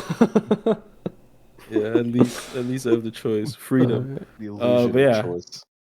I mean, I think he's still solid, but probably A if we want to be a little bit harsher on Berserker, because like there's Yeah, so I could settle for A, honestly, in this year. I'm not. Let me check what we did last year. Was it A plus? It was A actually. Okay. Oh, never mind. Yeah, And then he I didn't just get don't better. feel like I don't feel like he has much to like define himself from his competition. Like he doesn't have any anti. He does. It's just upgrade MP. Yeah. It literally it's is just like upgrade MP. It's just like his baseline performance is pretty solid. Yeah, and he only has baseline, but this is how it is. But outside of that, he just doesn't have a particular reason. If you He's the servant that you get what you pay for and nothing more. That's it. You know what you're gonna get. It's just I look at all of the main classes, and almost every single one of those classes has a free NP5 welfare that you can get at any time on JP that is going to outperform him. So you sure about that? I wouldn't say in every case, but there can be some situations. I say MP2 Vlad will probably beat all of them. What do you mean? NP2. Yes, Vlad, MP2. Dude, there's a bunch of people. Specifically, we got to go with NP2. If we're talking NP1, yeah, but to be honest, he's a day one permanent, so I wouldn't say again, and we're not hard assuming MP1. Yeah, there's a bunch of people that like bandwagoned him, picked him with the SSR ticket when Castoria came out. You know, like it was one of the biggest bandwagons in FGO history. So like I don't. Yeah, we'll go with that again. I think I made a video about that. So yeah, I mean he's still good. Like, dude, we know that guy, Rio. You know that guy on Twitter. He's the Vlad guy. He's a Vlad guy who camps in a fight for like a month just to get a run. He's actually deranged. Anyways, but he's there's a Japanese player who, when he like does like he goes for like min turns and they're like so far out there, but you'll see like the event ended 15 days ago, and here's this compilation of him using like 70 command spells, refreshing, trying to get it, and then still in the fight. Posts the clip where he misclicks the fight and he messes up. He has to quit out. Yeah, that sucks, like bud. 2 weeks, and it's like, oh, so sad. Oh, no. I was rooting for you, Vlad guy, but you blew it. Surely next time. I still think 8A plus though. Like I'll go with A for now, and we'll see. Yeah. All right. How about next you guys? up. Oh, sorry. Never mind. I think they're good. Yeah. Yeah, we have a very special case next time, I guess. Yeah, we got to talk about Nightingale. So she was very much a contender for today's buff as well. She was my, I did say Shanju was my main guess, but maybe Nightingale as well. But yeah, sadly, she did not get buffed today. Yeah, so because she's a Berserker support, and that in and of itself is a statement that is very awkward to say. So her attack obviously sucks, but it's fine because, you know, you're not really bringing her for damage anyway. So more HP, I guess, is better. In fact, you should have like 20k HP. Just do it at this point. Anyway, double Buster, double Arts deck, and her gains are not very pretty. The one quick card is pretty good though. It's funny. It's a 6-hitter, 8.77. Actually, oh wait, they nerfed it. Oh right, it's separate gains. I mean, still like it's still fine. It's still a 3%. Yeah. So it's not. It's That's not so bad. weird. Does any other servant have a card nerfed instead of like an MP, for instance? I'm guessing the reason why is because they really wanted to give her a 6-hit, but they didn't want it to be equal to. Yeah, some guy already was like, "Just my favorite servant." I already animated her, but I don't want to make it look like she like hits less. So you gotta make it something do. Just do Raiko. Raiko shot 6 arrows, only 3 hits. Like, just do it. Yeah, and there's it's a gun animation. And then, dude, the worst of them all. Hans' animation update where he throws the match. It clearly hits the enemy like pow, pow, pow, and you only one hit. It's a huge delay between the hits too, and they're audible too. But it's a one-hit arts, bro. Like fuck it out. It's the worst defender of them all. Anyway, the gains are not the prettiest, unfortunately, which hamper her a bit. Then the skills. So support set 5-turn cooldown, targeted skill, heals for 4k, gives them a debuff immune for 3 times 3 turns, and instant kill immune for 1 time 3 turns. So it's very similar to, I guess, the Dino Mommy skill. Now it's just like a targeted one. It can be okay, but obviously, if you don't get use of the instant kill immune, mostly then just for the debuff immune, if anything, it's just okay. It's rare. Yeah. A 3 times 3 turns immune is pretty rare. Yeah, it's at least good. Second skill on a 6-turn cooldown, she herself gets 50% anti-humanoid damage for 3 turns and 25% humanoid defense for 3 turns. The defense part is great because 99% of servants are considered humanoid, and she really needs that as a berserker. But man, this should be targeted. The humanoid damage is completely wasted on her. It's such a good buff too. That would be pretty nuts though. Like that would be a universal servant damage boost. It's like Summer Eris again, basically the same thing minus a few servants. So like it's wasted on her. She's not gonna do any damage anyway. You're not gonna bring her for damage. So that would make her pretty insane. I think it would be I think that would be fair. I think that would be fair, honestly. I would love to see it be targeted. Anyway, unfortunate as is. Third skill on a 5-turn cooldown. Target gets 50% buster up for 3 turns, 30% buster crit damage for 3 turns, and 20 stars on use. I mean, this skill at least makes sense. It's like a alternate version of hero creation, I guess. With stars on it and less crit damage. But it is a 3-turn buster card, or a crit boost as well. Like Koyan Light, a little bit ish. It's like it's a little bit of everything, but it's still a good skill. Like this is at least objectively a good skill. It's a lot of buster up too. Good uptime. If she happens to live, that is, you can maybe use it again. But who knows if she does. Man, it's such a weird skill set though. The defensive utility is literally just utility. The defense is for herself only. The attack is wasted on her. This is great, but this is really it for the offense side. 12% buster up because they really want her to do damage, but she's not going to do damage. Buffed MP. All enemies get a minus 50% attack down for 1 turn. Full party debuff cleanse. On base MP1, everyone gets a 3k heal, up to 5k on max MP level. And then base overcharge, 50% MP damage down for 1 turn, getting up to 100%. So I guess you could, in a way, neutralize an enemy MP when you use this, but again, would you just bring her for that because you can just bring Astoria? Also worth noting for people, these are multiplicative. It is not 100%. Defensive multiplicative means you cut it in half, then you cut it in half again. So if you toss it's not like a minus 100%. Yeah. If you so if you you toss still in her die. second skill, it's. I mean, you could still die. It makes it at least so you can survive, basically. Yeah. Well, with her second skill added on top of that, she takes a quarter, then half of that, so it's actually an eighth.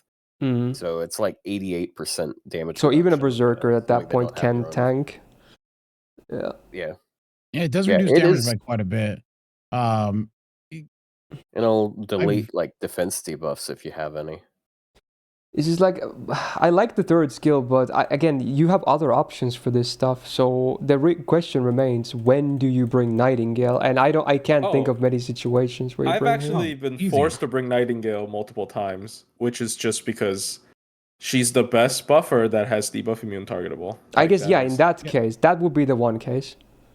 Or if you need instant kill immune. Thing, though. Yeah. I will say that is a very min-turn thing. And also her Berserker class is actually a good thing because I want her to die. But like that is that is a very min-turn thing. Yeah, I get that. I'm not 100% sure this is a particularly good thing if you want her to stay on the field. The short cooldowns are definitely helpful though, because I think 5-turn cooldowns on these skills are very short. Like for that third skill effect, 5 is a oh no. Yeah, this is just a legit really strong skill. Yeah. This is really strong. This on a 5-turn cooldown is kind of insane, right? Like it is. I never bring Nightingale myself, and I like using a lot of non-meta supports too. I just never bring Nightingale. It's so funny. I remember my oh sorry. No, because like you literally just if you need debuff immune, you stick her with a Tauncy. She gives Buster up. She gives stars. She gives crit. Like, and then she dies. It's super easy. Like, I don't know. I like it's her. So I use her all the time.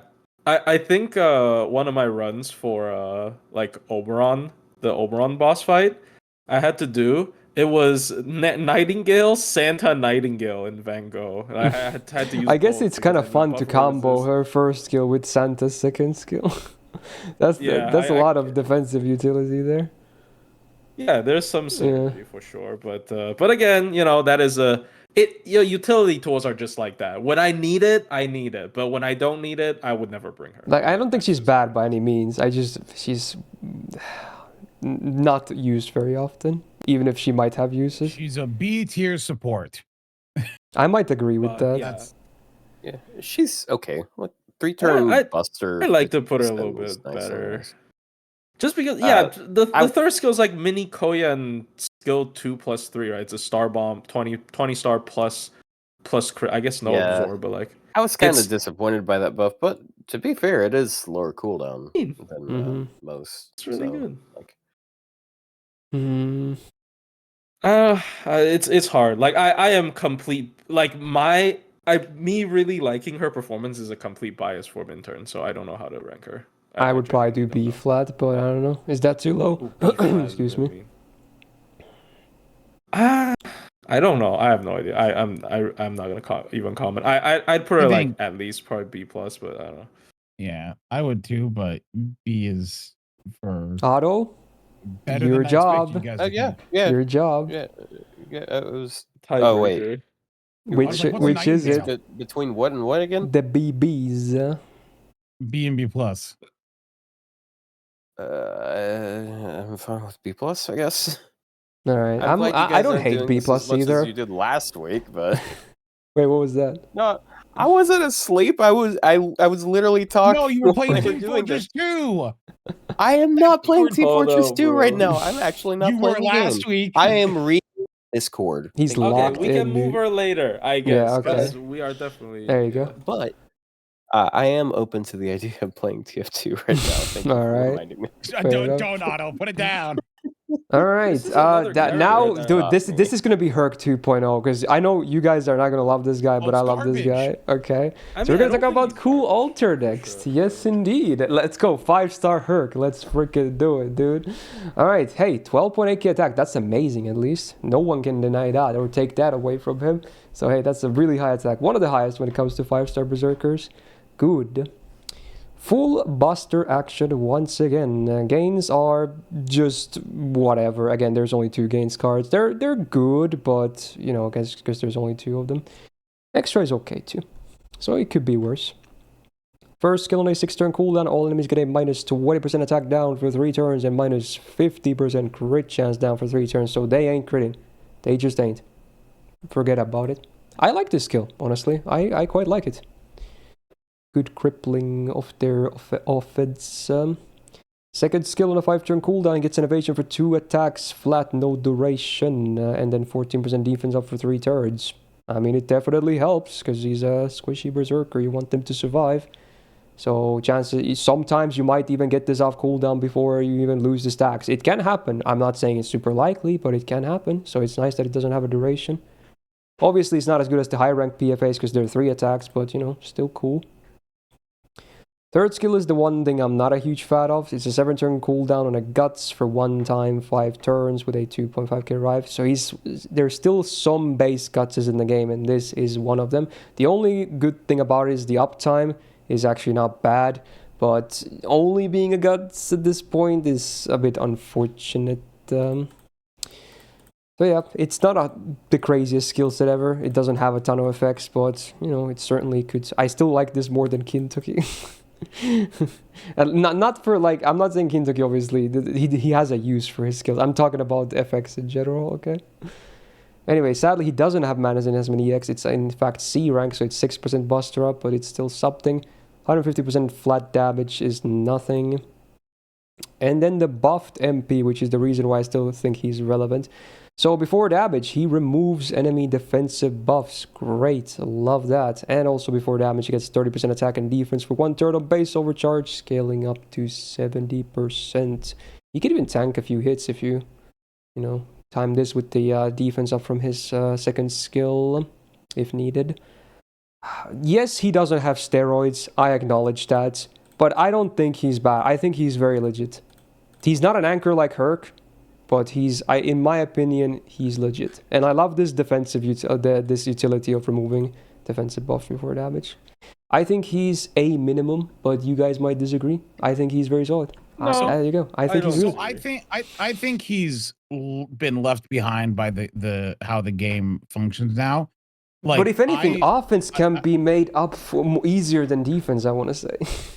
Via support. But his defense isn't even that good when you think about it. Is it not Berserker? It's really solid. And a gut. It's a 2-hit evade and a guts. That's but the first skill is really good too. I mean, okay, the first skill isn't that good. It's 20% attack up down. I mean, but then they also don't crit. It also prevents crits. And it stacks nicely with his double defense effects. Yeah, you basically have to combo all 3 effects for it to. And it's not even that bad. But it is. Yeah, you can like defense up on MP, defense up on. And let's say you bring Rhinus with him, then you get the neutral class too, and then he's actually tanky at that point. But why is it? It's a legit comp. Like if we consider Castoria, we can consider Rhinus too. I think with Rhinus, you don't need a survival. To be honest. But even without Rhinus, he's one of the tankiest Zerks in the game, and that's just a fact. I think without Rhinus, he actually probably shines better because with Rhinus, everyone is just kind of tanky already. I think without Rhinus, he's fine. Sorry, I keep cutting you off. Ariel, what are you gonna say? I kind of think it'd be really because when the Berserker buffs were coming up, I was thinking like they should buff him because I do think. I think they should play more. I think they could, but he wasn't the one that needed the buff the most. Not even close. I would have liked to see them do something like his first skill, like make it so that for 1 turn it also applies an 80% attack down. So it's 100% attack down for a turn. So it acts kind of as another like invul turn. Or I was like, give him like on his buff his third skill and give it like stage 4 overcharge, so he gets like 70% attack and 70%. They should buff the guts instead. The first skill is already fine. Because because that's something his overcharge numbers go crazy. So if they gave him something to let him like overcharge, it'd be a defensive and offensive buff for a turn. But hey, you know who also gives overcharge? Rhinus does. Right, but Sakabehime. True. Like true. I don't care. I don't think he needs that much bulk again if he doesn't have the Berserker classes anymore. But yeah, I mean, I think he's still. If he didn't have this buffed MP with this utility, I would agree he's like B tier. But this is actually legit. This is legit. I just think his skill set is. I think Kintoki's. Well, Kintoki's skill set for his use case, it's fine. But this is definitely the better one. I think he probably wants more offense. Mid for that. I think he wants more offense because, like, I don't even think he's a good solo unit necessarily. No, I don't. I wouldn't use him on solo. Yeah, I agree because I think his PFA is really bad in a solo. Yeah, he doesn't PFA last too long in a solo, even with all the utility he has. You use him in a team instead. Yeah. So yeah, but you could just get double tapped and like it's gone, no matter it's what fine. you're running. I do think he's tankier than a. He's way tankier than most Zergs. Buster. But like, I think people hate too much.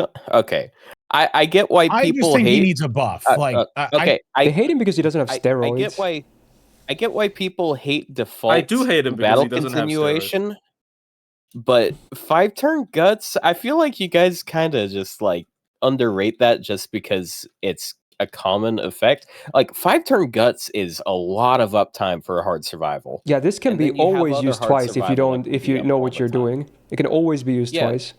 Yeah, and like you add a coin and it's literally up all of the time, until it gets used. But then he has 5-star HP and he has a lot of ways of like he lives a long time. No, we're not defending a day one guts. We're defending the guts effect in and of itself. The skill sucks. Yes, it only does this. It needs more, but the guts is still good. That's the point.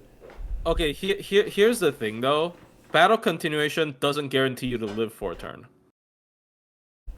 I mean, unless you're soloing. It's yeah. I mean, it's very likely you get attacked 3 times, and yes, it's like one procs that, and then like they have to target switch. So if they attack you second, it's third, unlikely. Then you're fine. Because the way the proc works, it's unlikely. Like a slight chance. But then you also have to be really low. Like 1 out of 3. Okay, but then you also have a 2-hit evade all the time. Battle continuation, you are low. With bad RNG, he can die in 2 turns. With bad RNG, any Berserker will die in 2 turns. Dude, if you die in 2 turns, you either got fucked in the ass or you just did something really badly wrong. Also, you're saying it like the reason why you'll die in 2 turns is because you get crit. You don't get crit with this guy. Yeah, you don't. He neutralizes crits. It doesn't exist. Maybe we're all arguing our own opinions, but we're coming at this from different scales. What do you think he should be? I would say A+ myself, at least. Maybe A, but A+. I would do A+. I'm saying like I think A+ too. Because he's so easy to use. You can make up for offense with so many. We have billion supports who can work really well with him. Also, so are we actually? Is that actually a criticism of him? His like offense not being? Yeah, that's what people hate him. He doesn't have any steroids. That's why they hate him. Not fast. Then he has really good MP damage. I know he has. Why do you have to minter? Yeah, okay. Why can't you go slower? Not minter. It's not not minter. But he's a defensive unit that I feel his defensive utility is lacking. I have talked the least about Kualter. Okay, hey, so. Riddle me this, Batman. Vlad, 30% attack for 3 turns. Good. Kualter, 30% attack per NP. Bad. Make it make sense. It's easier to use Vlad's NP multiple times in a row. You can buster crit with yeah, he has a good deck for face carding as well. Just bring supports. Well, Vlad has nothing for face cards. He lives and dies by his MP. I don't think he's bad. I mean, I don't know. I just think his skill needs a little bit of a rework. He is. I mean, I agree that he could use a buff, but he's already very solid. I think that his first and third skill really need a buff. I think they should play more into the defensive utility, but. These people are acting like 2 buster cards are not going to do at least the same amount of damage as his NP. Come on, you're getting 3 buster cards in 3 turns. One of those turns, you're probably going to NP at least twice in those 3 turns, and then you're going to get 3 buster cards. You can just choose to take the buster cards when instead of the NP on that one turn. Like, think, Mark, think. Yeah, someone watched it. Just because you bring up memes doesn't mean you're right. By the way, look, here's the thing. I watched it recently. It's a good show. Okay, here's the thing. I never referenced it before I watched it. Here's the thing. I just think like he is a good DPS. He's a good baseline. He has good MP good MP damage. Removes defensive up. It's just like. It's still very bare bones. I think he needs a little bit of push on like maybe the speed of how he DPSs. Define speed though. maybe he can get like Star Absorb. I don't know. He just like Bring Koyan Light. That's it. We were just That's talking it. about That's earlier. it. That's all you Not need. a problem Just for bring a her. Koyan Light. You're gone. Okay. You're good. Okay, if you're bringing Koyan Light, His attack then... is giga high. He has a triple buster. Just bring Koyan Light. Yeah, but like You go if you're fast. bringing Koyan Light, I don't necessarily think if you're playing that fast, I don't necessarily think you need that He's a much good defense. option I don't for know. it. I don't know. I feel like the one things you want to see for him already are very available. I feel like this is honestly better than him being fully loaded on offense. I actually like him being defensive as a Berserker. I mean, I guess yeah, because it's harder to make up for it in Buster. It is. Right? It Like, is. but I don't think it's A+. I just don't think it's A+. I would never do under A at least. Under A would be a crime. No, I agree. I agree with A. We can do A. I think he's like... Okay, we can A+. abandon morals and say A.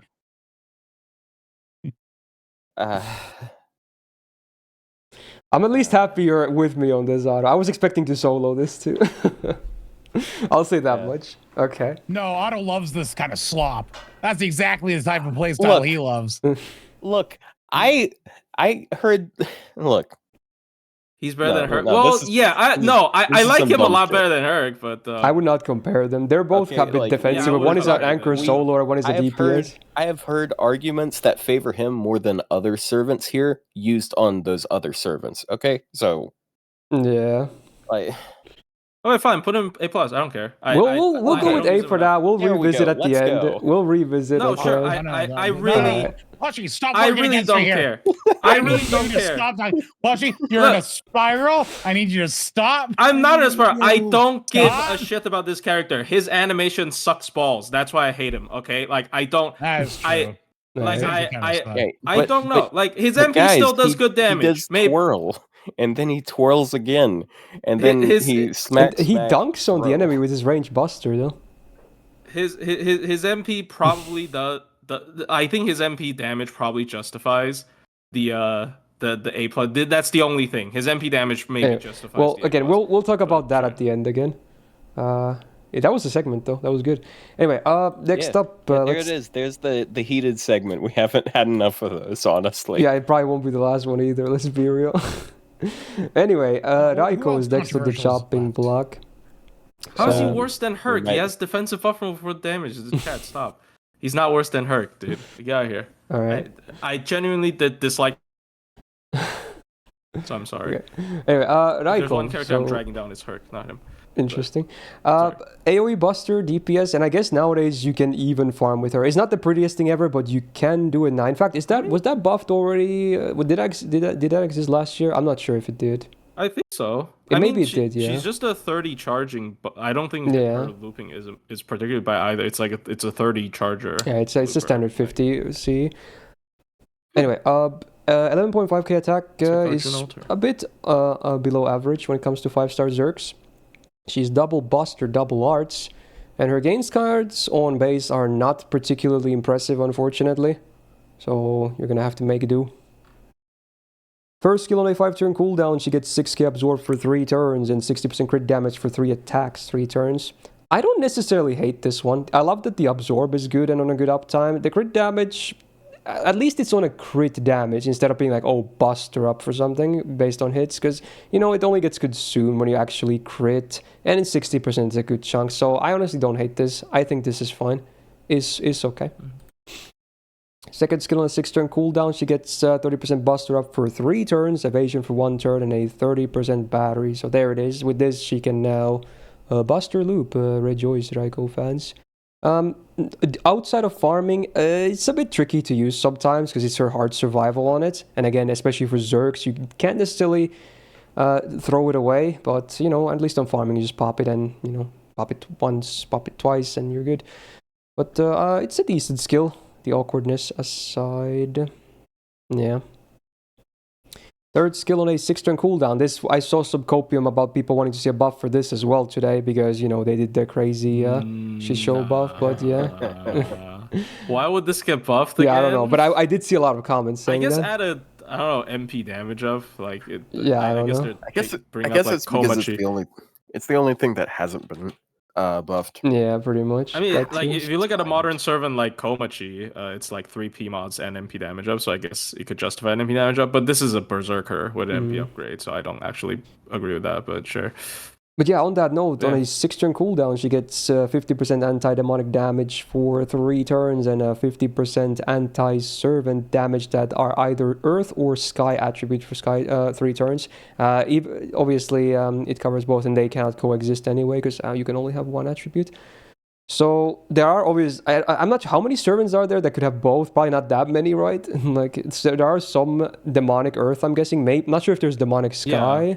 But some exist where you can get actually 100%. Ibuki. Yeah, I guess. Ibuki. Yeah, you know what? That makes sense because of lore, right? Yeah, of course. Yeah, she's supposed to kill Onis. She took the head. They want to...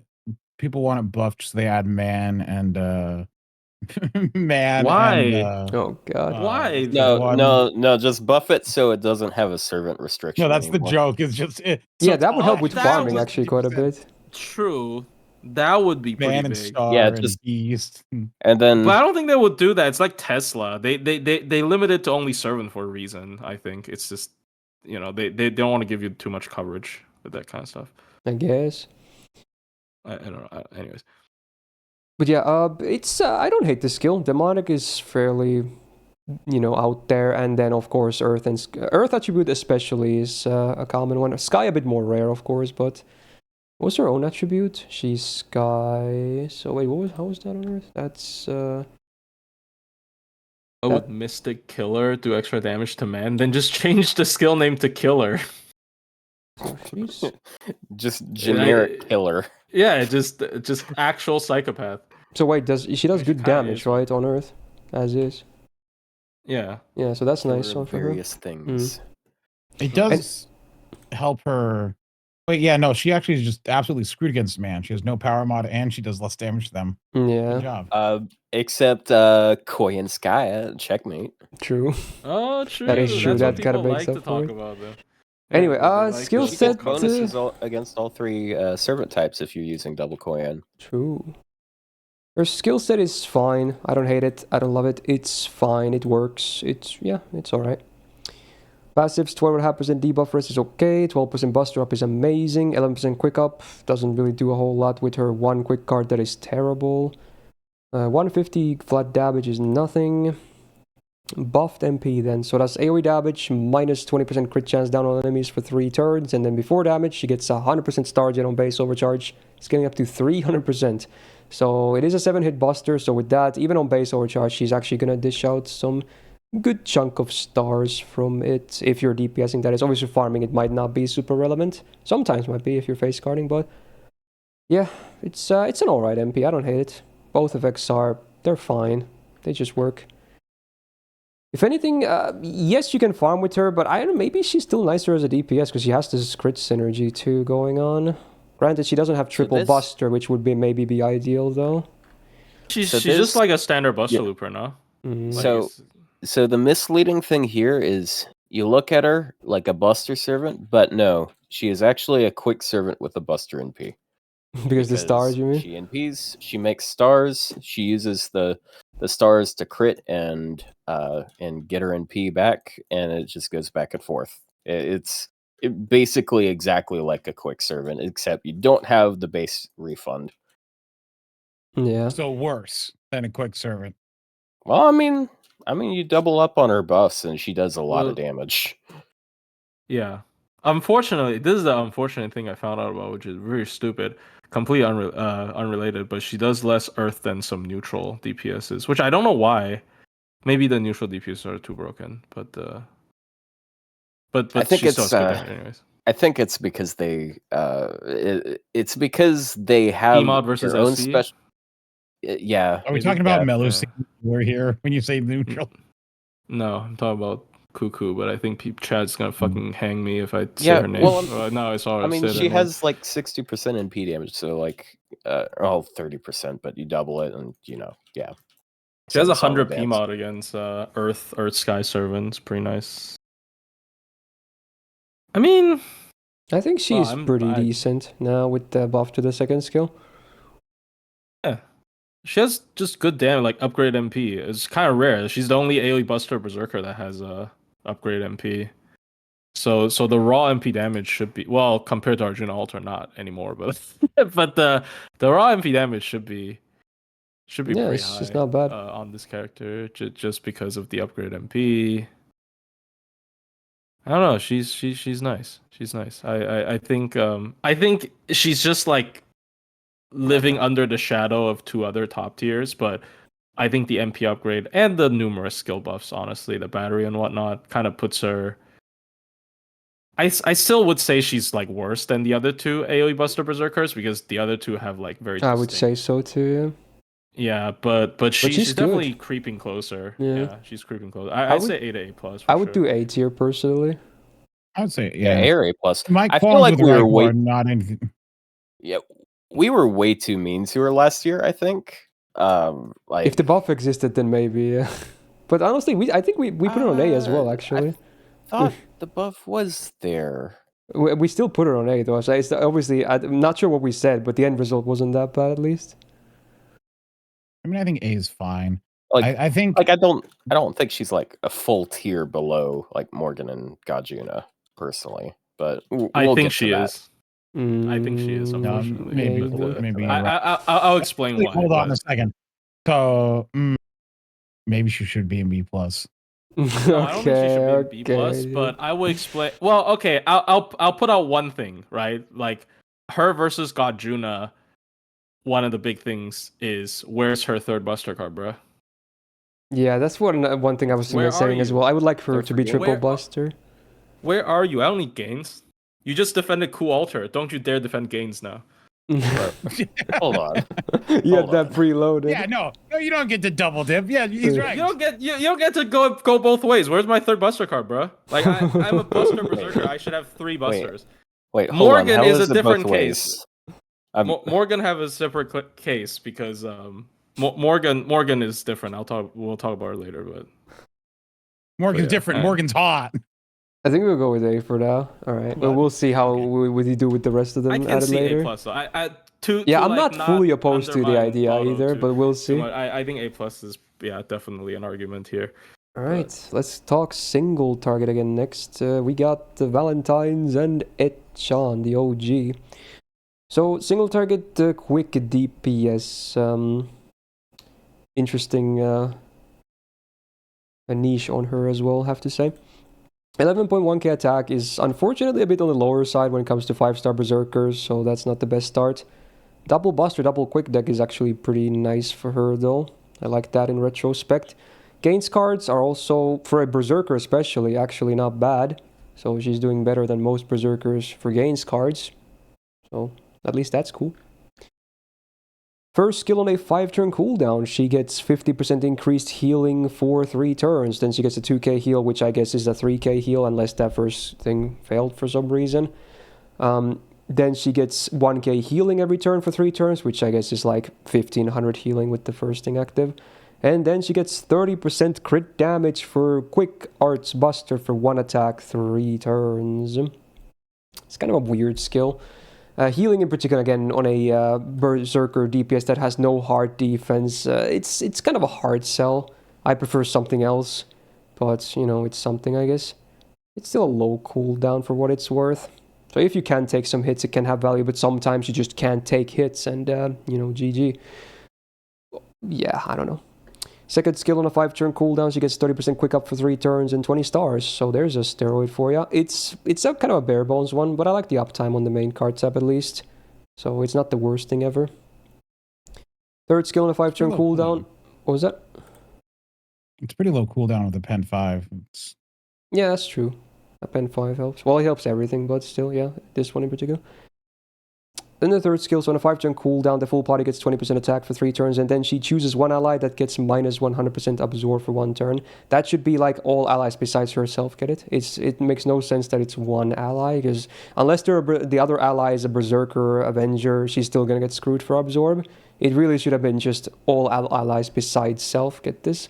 I don't know why they did it like this. Just weird. It's a charisma that gives her a slightly better chance of getting stars, which doesn't really say all that much, does it? But So this skill set could do more, needless to say. And some things are maybe a bit misplaced as well. 6% buster up is fine. She actually can do some buster crits too if you bring Sub or Scotty. 20% debuff rest is cool, even if it's under a different name, still a good effect. Buffed MP, so before damage she gets 50% good alignment power mod for 1 turn. Does damage, which is also super effective against Saber class servants. So they have to be servants, but it's the base 150 to 200 range. And with this, she actually competes with archers for some real good anti-saber damage, especially if they're good alignment. At that point, she's going to hit really, really hard. And her MP honestly isn't the hardest thing to spam, because even as a Berserker, her against cards are fine. And crits can be a nice thing up top if you bring some Scotty action with this. I think she's fine. I just don't love the skills, if anything. But otherwise, yeah she's good anti-saber at least. She's pretty MP centric. I think her damage has no issue at all. It really is. She's just a scary servant to use because there's no good defense. As much as I don't care about defense, when I use her, she just dies. Like, my god. Her skills are pretty like booty cheeks, honestly, but her NP is really good. Yeah, it's just the MP, her MP being really extremely strong. But yeah, I see where people have issues. Yeah, she dies. She dies even in a min turn. I think I had a like a 4-turn run where I mean obviously you don't kill the boss and like she almost died. Like that was like crazy. I had 1 turn where I don't have a taunt fodder and then she just almost died. It's I don't know. It's a very scary servant to use, like you said. Especially in quick. Like if she was arts, this would be a different this story, would be not a non-issue pretty much. Yeah. Scotty MP maybe. Yeah, it helps. So one of the strongest single target options for if you're hitting, good enemies or sabers or good sabers, heaven forbid. Yeah, Saber. It's you just can even just bring her she's... against good alignment, which is again as a Berserker is such a big coverage. There's like so many, like hundreds or something. It's crazy. Yeah. And like she's the one thing that people keep bringing up with like how Archer are screwed. I definitely think yeah, she and another one later. Issue, but... God, they're buffing them these days. But yeah, this character is kind of B. I don't think he's B. No, if Ku Alter can be where he is, then she can be in the same tier. Yeah, B would be low. I was thinking like at least he's A. better than Ku Alter. Is she better than Ku Alter? Yes. I mean, I can place her fairly high, but I wouldn't. I still think Ku Alter is better personally. No, I'm gonna die on this. Well, okay. Hey, here's my argument. Let's not get drastic here. Here's my argument. How about, because I think, and this is honest opinion, every SSR above A should be shifted down by 1. Oh my god.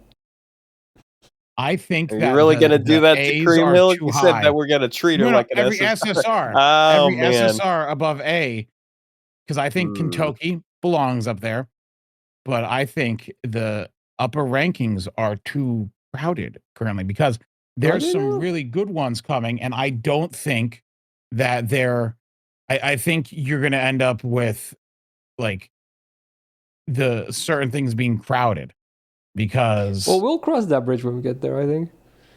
Okay. All right, we'll see. Anyway, time for someone really freaking awesome. Let's talk Hijikata. Let's go. We briefly mentioned it already during Shinpachi, but here we go. Oh. My man, a big fan of this guy. I was NA the other day, and I was like, "Damn, I have no reason to level his skills at all." Fair enough. Anyway, 12k attack is ever so slightly above average when it comes to 5-star Zergs, but still solid. Double Buster, double Quick deck. Again, a lot of people don't realize he's not Triple Buster, he's Double Buster, double Quick, which I think I would prefer Triple Buster, but it is what it is. But at least his Quicks are decent for gains, so it's not all that terrible. The arts is just okay as well for gains, so yeah, again for a Berserker, they're better than most, which is cool, I guess. Skills. First skill on a 5-turn cooldown, the full party gets 20% Buster Up and Star Gen for 3 turns. I would prefer this to be single target. Or actually, well, I guess in multi-core, it can have some application. But otherwise, I mostly use him as DPS anyway. But I don't hate it. It's basic, but yeah, the Star Gen is like, whatever. It's not a whole lot anyway. It's like pen skill, but a bit more team focus. Second skill on a 5-turn cooldown, he cleanses his debuffs, heals himself for 1500 and gets a guts for 1 time 3 turns with a 1 HP revive that can stack with other guts. I love this buff so much. This makes him so much more fun to use, because now you can take a bit of a beating as well. I love it. Great. Really plays into his playstyle. Third skill on a 5-turn cooldown, he gets 4k absorb for 3 turns. He gets 30% MP gauge on use, and then he gets anywhere between 20 to 100% crit damage for 3 turns. And this is not a snapshot, which is cool. So it's always like, depending on what your HP is, the more you get out of it. So that's why you can use it easily on full HP if needed, and then maybe benefit more from the crit damage later down the line. Good, and it also does 1k damage on himself on use, which cannot be lethal, which is also awesome because of the 1 HP guts and whatnot. So great, you can easily use it to either reduce your HP on purpose or just, not fear when your 1 HP guts procs. You can still use it. It's not the craziest skill set, but I still like it. It's cool, it has synergy, especially when the MP is talked about next. 5% Buster Up on the only passive is a bit underwhelming, but, still cool to have. Then the buffed MP, so it only does damage on normal effect, unfortunately, but then, yeah, he does the bonus damage based on missing HP, which can add to a lot of damage. That's why we have those, level 3 Hijikata runs, right? So, yeah, it can hit really hard. Honestly, with the MP upgrade, when they did this, even on max HP, like full HP, he can still actually hit fairly okay. It doesn't do amazing damage, but it still does decent damage. Because before the buff, you definitely need his HP to be lower. But now it's not all that bad. And it's so fun, man. I love this guy so much. I bring him constantly. He's so fun. And honestly, with the battery buff, he can actually even be used in farming, which is funny, because with this and the append, he already gets 50%. So there are some uses where he can be used in farming as well. But yeah, he's used a lot in cheesy min turns or some kind of funny runs. And even as a DPS, I still think he's even legit as a DPS too. A bit scary to use sometimes, yes. But having double guts on him usually keeps you alive. And again, I sound like a broken record. Ryan is just amazing pair with this guy. With the invul and the neutralizer. Oh, it's just everything. And the overcharge can work really well. It's just beautiful. I think he's really good and awesome and fun and yay. Well, I gotta be a fair person, so I gotta ask the exact same question. Where's your third Buster card, sir? Yeah, I did address that. Buster card police. It would be nice, of course. Yeah. I think he's a character that is very good, but requires a more technical approach if you want to get actual value. I think for most people, most of the player base will not and do not find value in Hijikata. Yeah, he's not straightforward enough. He's more technical than other units. Anything with the percent-based, scaling like this is not going to be approachable to the common, player, especially a Berserker where you're straddling the line with guts and trying to be almost dead to get the most value out of it. Yeah, let's say the guy has a Hijikata and a Kriemhild. Which one is he gonna pick? Probably Kriemhild. Yeah. So I think for most players, they don't value him very high. But if you want to do the funny stuff and push things and actually use the game's mechanics as what available, I think he's very good. Oh, now we're talking about I'm always talking about the normal player. Yeah, Rio is the most normal person here. He's so relatable. It's like how you do, fellow normal players. Yeah, he's so I am normal person, Rio Emerald. I don't understand. Why do people think I'm not normal? Fair enough. Why is the chat laughing at me? I mean, they laugh at everything, to be honest. I mean, I think the question really is to ask, like, how good is Hijikata if you just ignore his MP gimmick? Because, like, if I'm bringing him in, I don't necessarily want to try to manually trigger it. He's still pretty okay. I never go for cheesy sacrifices if that's what you think on my DPS runs. I just like he just gets hit as is. Yeah, I don't use taunt or sacrifices. I think if you're just throwing him at stuff, he's an okay one. I think if you plan around it, I think he's outstanding. I would say he's more than okay, but fair. I mean, like when I say like okay, I'm saying like he's like just kind of like average. Like an average isn't bad. Like average should be, means he's good, usable, and you can find value in it. I think generally he's probably worse than Cool Alter. Someone's gonna kill me. Is someone gonna kill me? I would probably agree. He definitely has higher potential, but I think if we talk overall, I think I might give the edge to Cool Alter as well. Yeah, I like his kit, but yeah, the deck kind of holds me back there. Mm-hmm. Yeah, I think we're all unanimous that triple buster should have been the case here for sure. Yeah, that or double arts. Because like I feel like double arts would be better as well, probably. Well, like, true. I just don't like the quick. Yeah, I don't know why he has 2 quicks. It's like stars. I'm okay with like a buster quick deck, but I don't really feel his quicks being that great. Yeah, they should be pretty good, but honestly, they're just fine. I feel like every buster quick deck should have like good quicks, and his are just like kind of whatever. I mean, 3% isn't bad, but I don't know. It just doesn't. It's above average. That's it. That's pretty much it. Maybe it's just because I don't crit normally when I use his quicks, which is. Wait, really? He has his absorb up most of the time.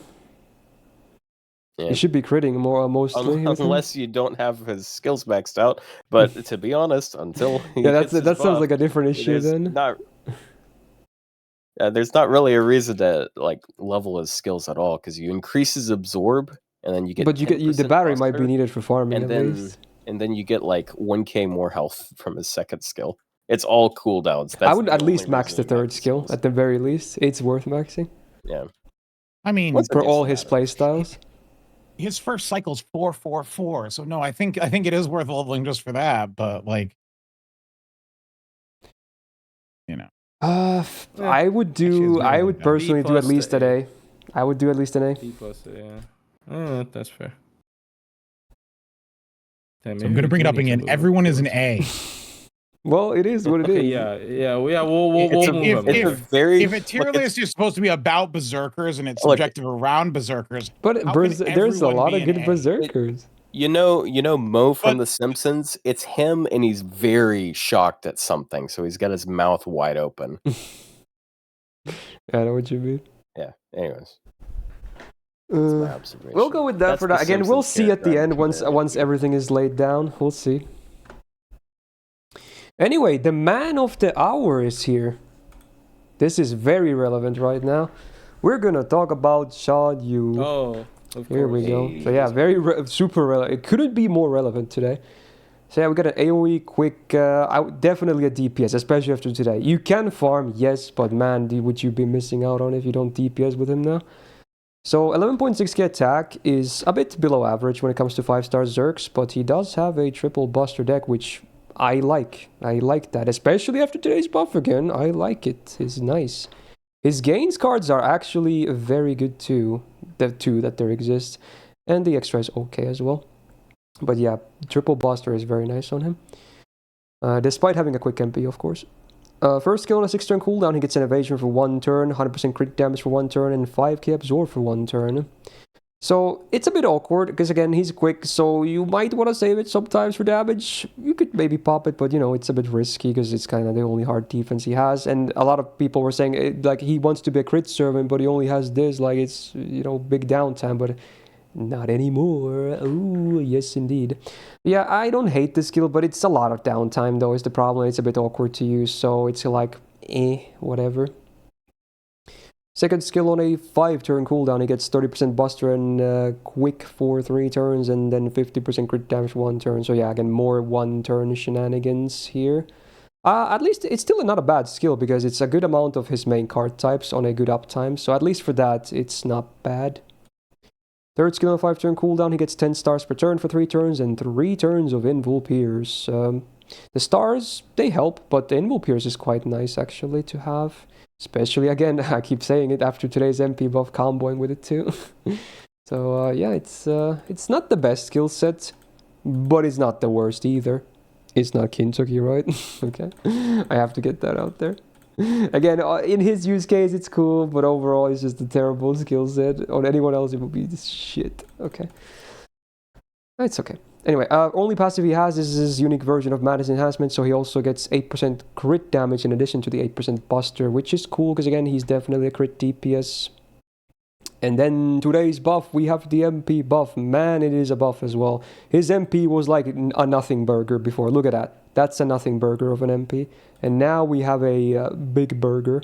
We have like a double patty situation going on. Massive burger, dude. Yeah. This is like it's a tower. Whatever the biggest thing at Five Guys. You can't even fit this in your mouth. Which is a burger joint, by the way. I had to explain this last time I said it. Right, of course. Five Guys.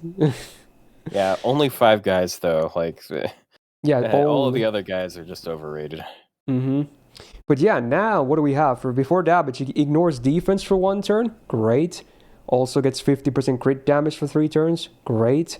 20% defense down on enemies for 3 turns. It is after damage, but hey, great. And then the overcharge remains unaffected, so it's 20% MP damage for 1 turn before damage scaling up to 60. Now that's an MP right there. Beautiful. Absolutely beautiful. For farming, it doesn't really do much besides the damage upgrade. Fine, but for DPSing, oh, that's beautiful. Oh, so good. It's so he's good. He's still ass at farming, but oh my god, it is such a ridiculous upgrade.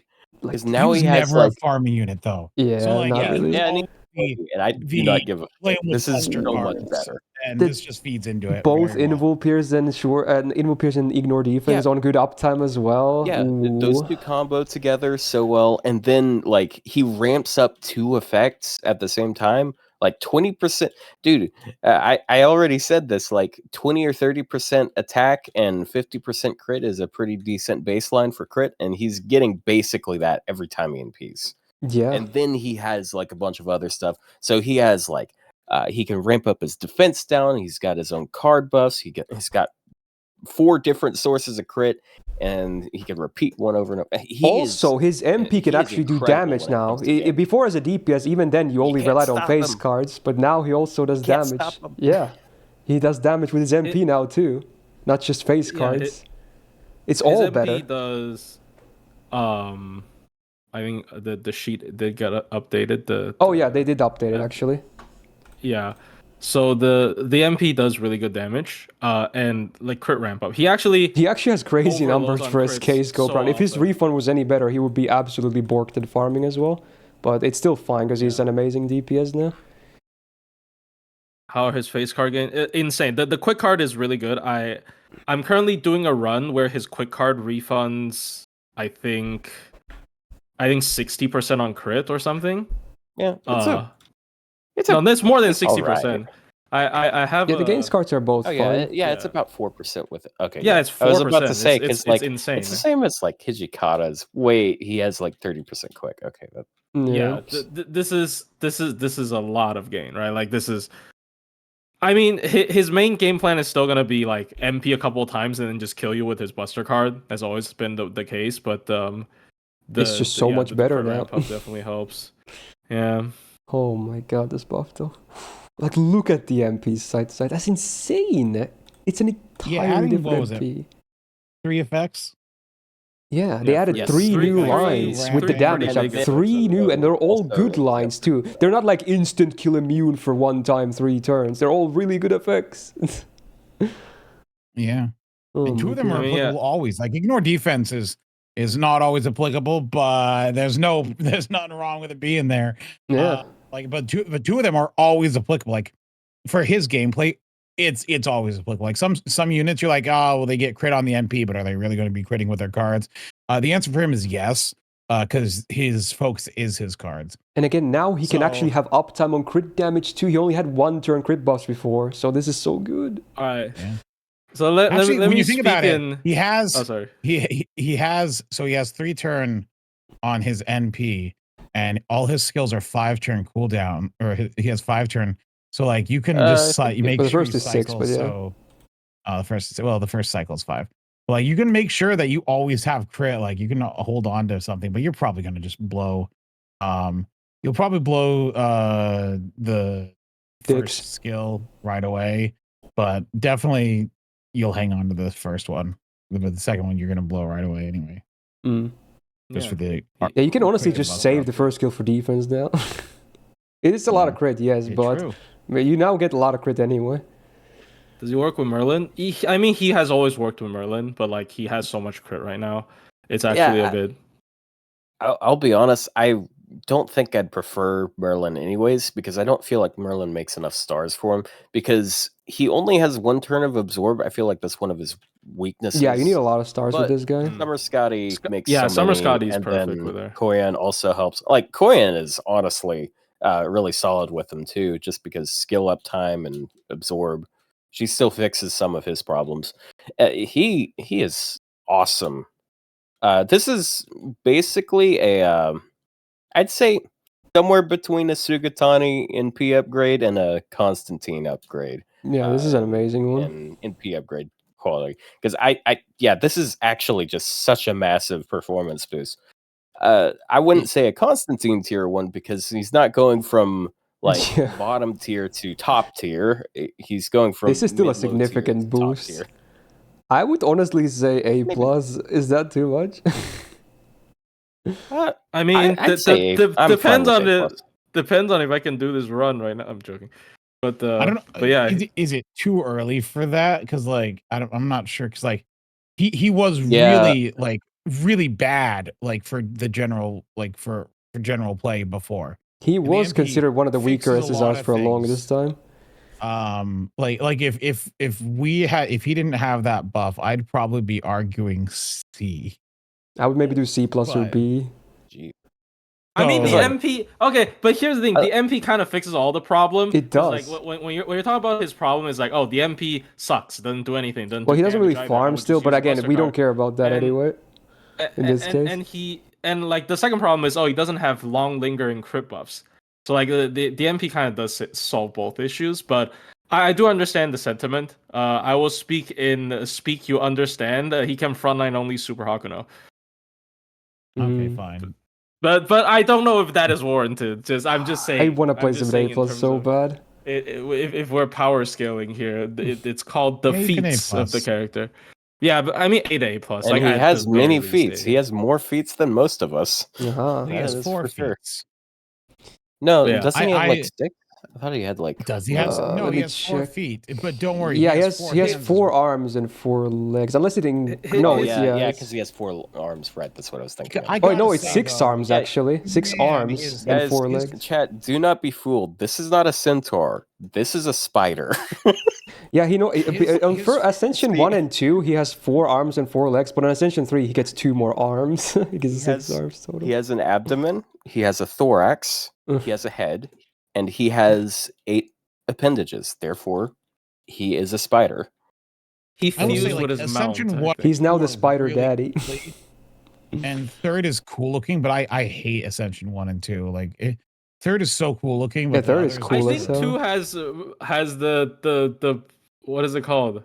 What phobia is that? Trypophobia. Oh my god, I just oh my god, I have that. Oh my, I just looked at the legs. Oh my god. Get that shit out of here. Ascension 2 is trypophobia. Holy. I can't look at that. That was gross. Holes all over him. That was gross. But Ascension 3 looks cool. Yeah. Ascension 3 is what I think of when I think of him, because like, you know, it's the bright green, glow. Yeah. Damn. Like I said, man, it really shows like after Lost Belt 3, they stopped because like they did like monstrous characters in the first couple Lost Belts, to show how weird and twisted it was. And then they kind of stopped. They should have done more. I like these.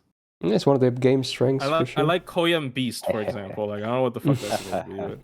Yeah, wow. Anyway, we'll go with A+ for now. Maybe a hot take. We'll revisit again at the end, but let's go. see. We are hyping him up. Holy shit. Yeah. I mean, it could be recency bias, of course, but I'm loving that buff so much right now. I'm worried about it becoming Karna 2.0 because I think we overrated Karna. I think he was like an A. Okay, well, fair enough. Yeah, we'll see though. Because he had just gotten a buff.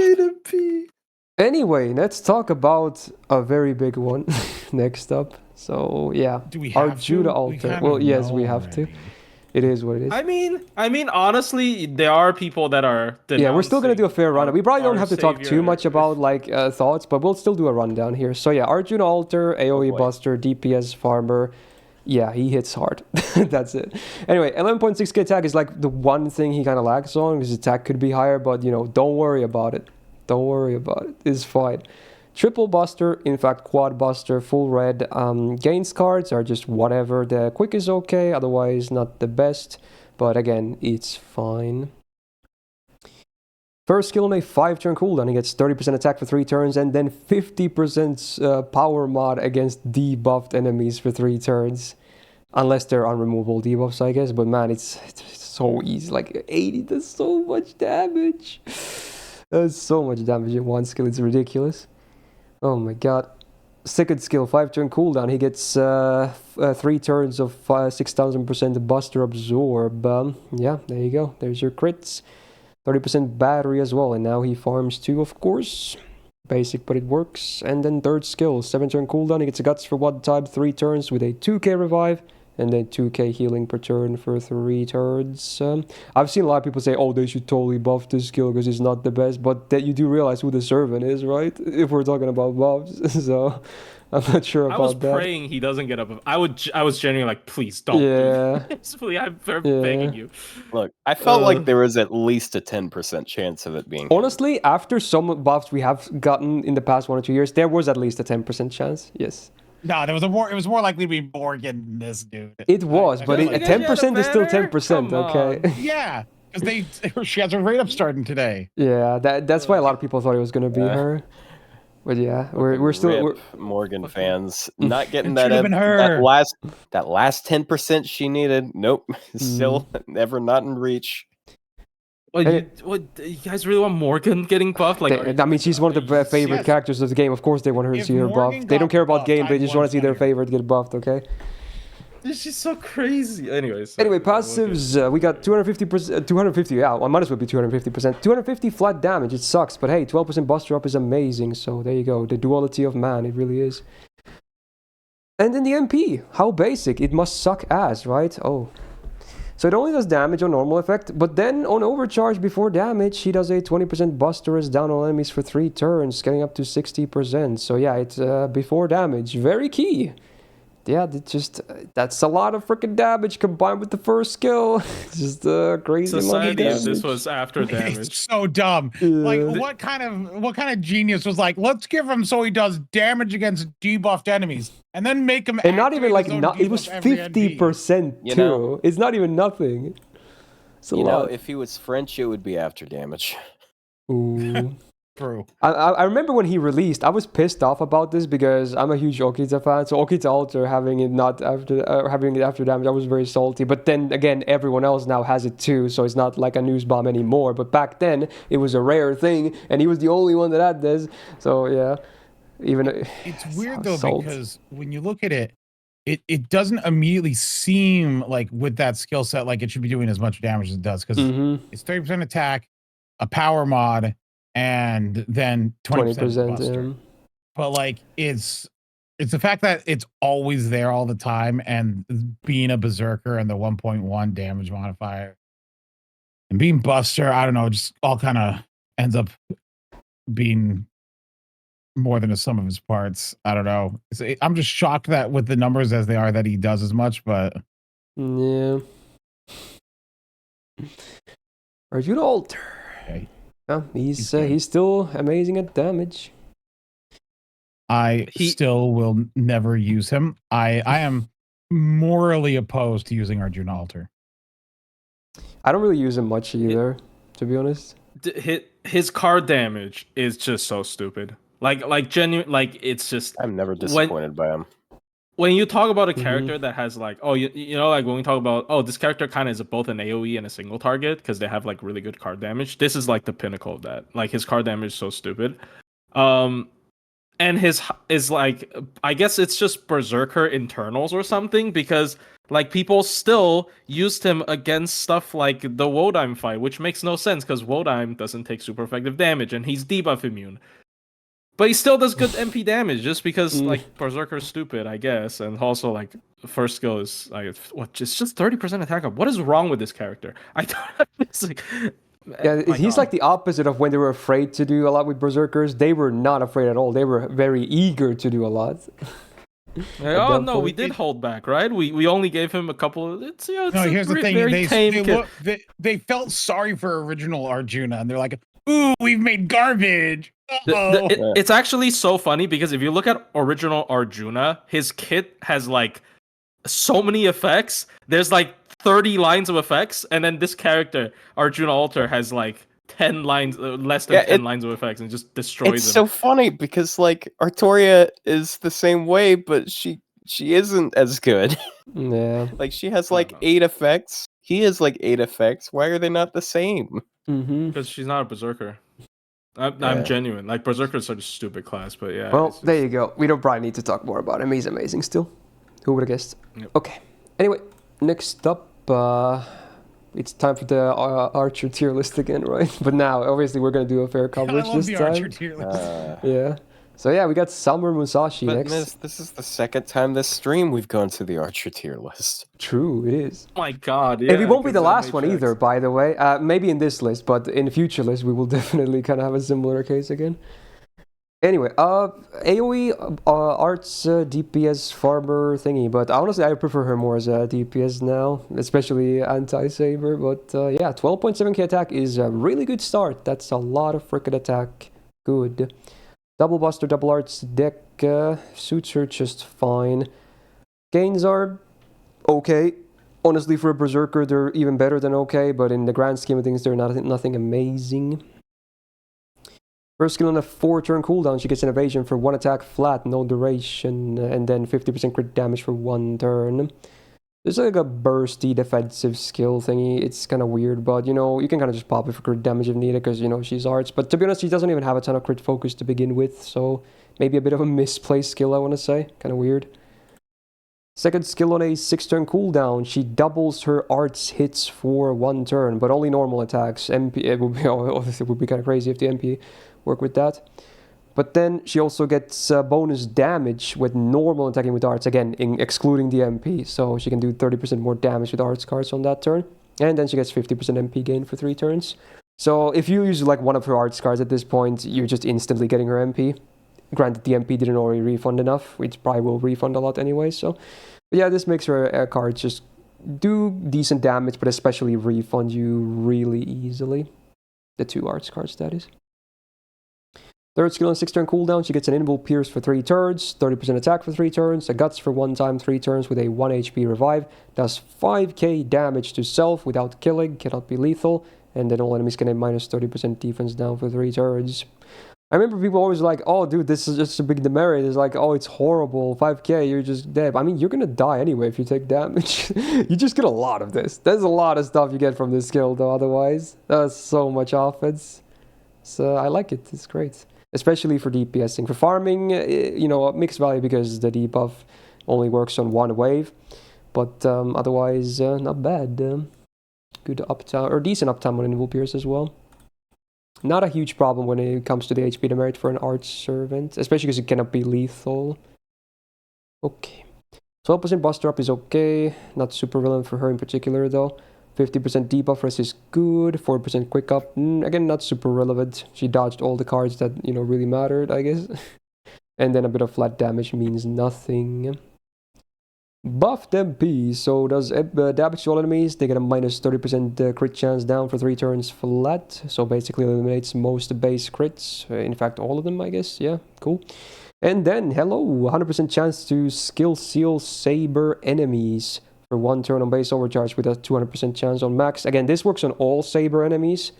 They have to be Saber class. But then against Saber class Servant, she does 200% bonus damage up to 300%.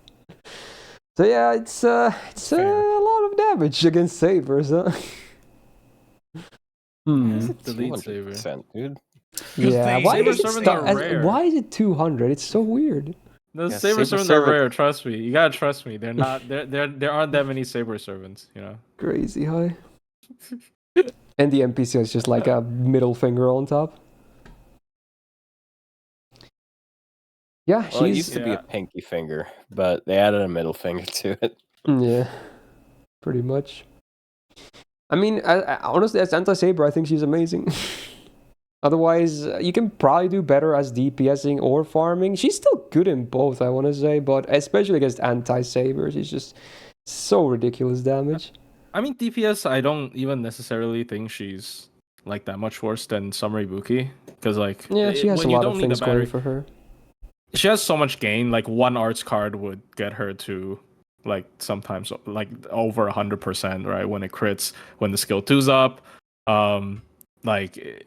And she has Invul Pierce, which I would say nowadays Invul Pierce is probably more reliable than defensive buff removal, against a lot of stuff. And yeah, it's just I guess she also needs a bit help with crits if you want to. I think that's one of the bigger selling points for Ibuki. Yeah, Musashi doesn't really have anything to do with crits. She has a bit of crit damage, but it's really hard to crit with her.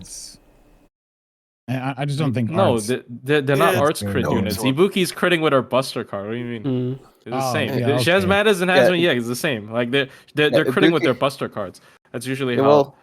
Yeah, but Ibuki has like she makes her own stars and absorbs her own stars. Like that's what I mean. Musashi's lacking in the crit department when we're talking about like. But to be fair, she does have good like mods for it. 60% attack is pretty drastic, you know. Yeah. But so.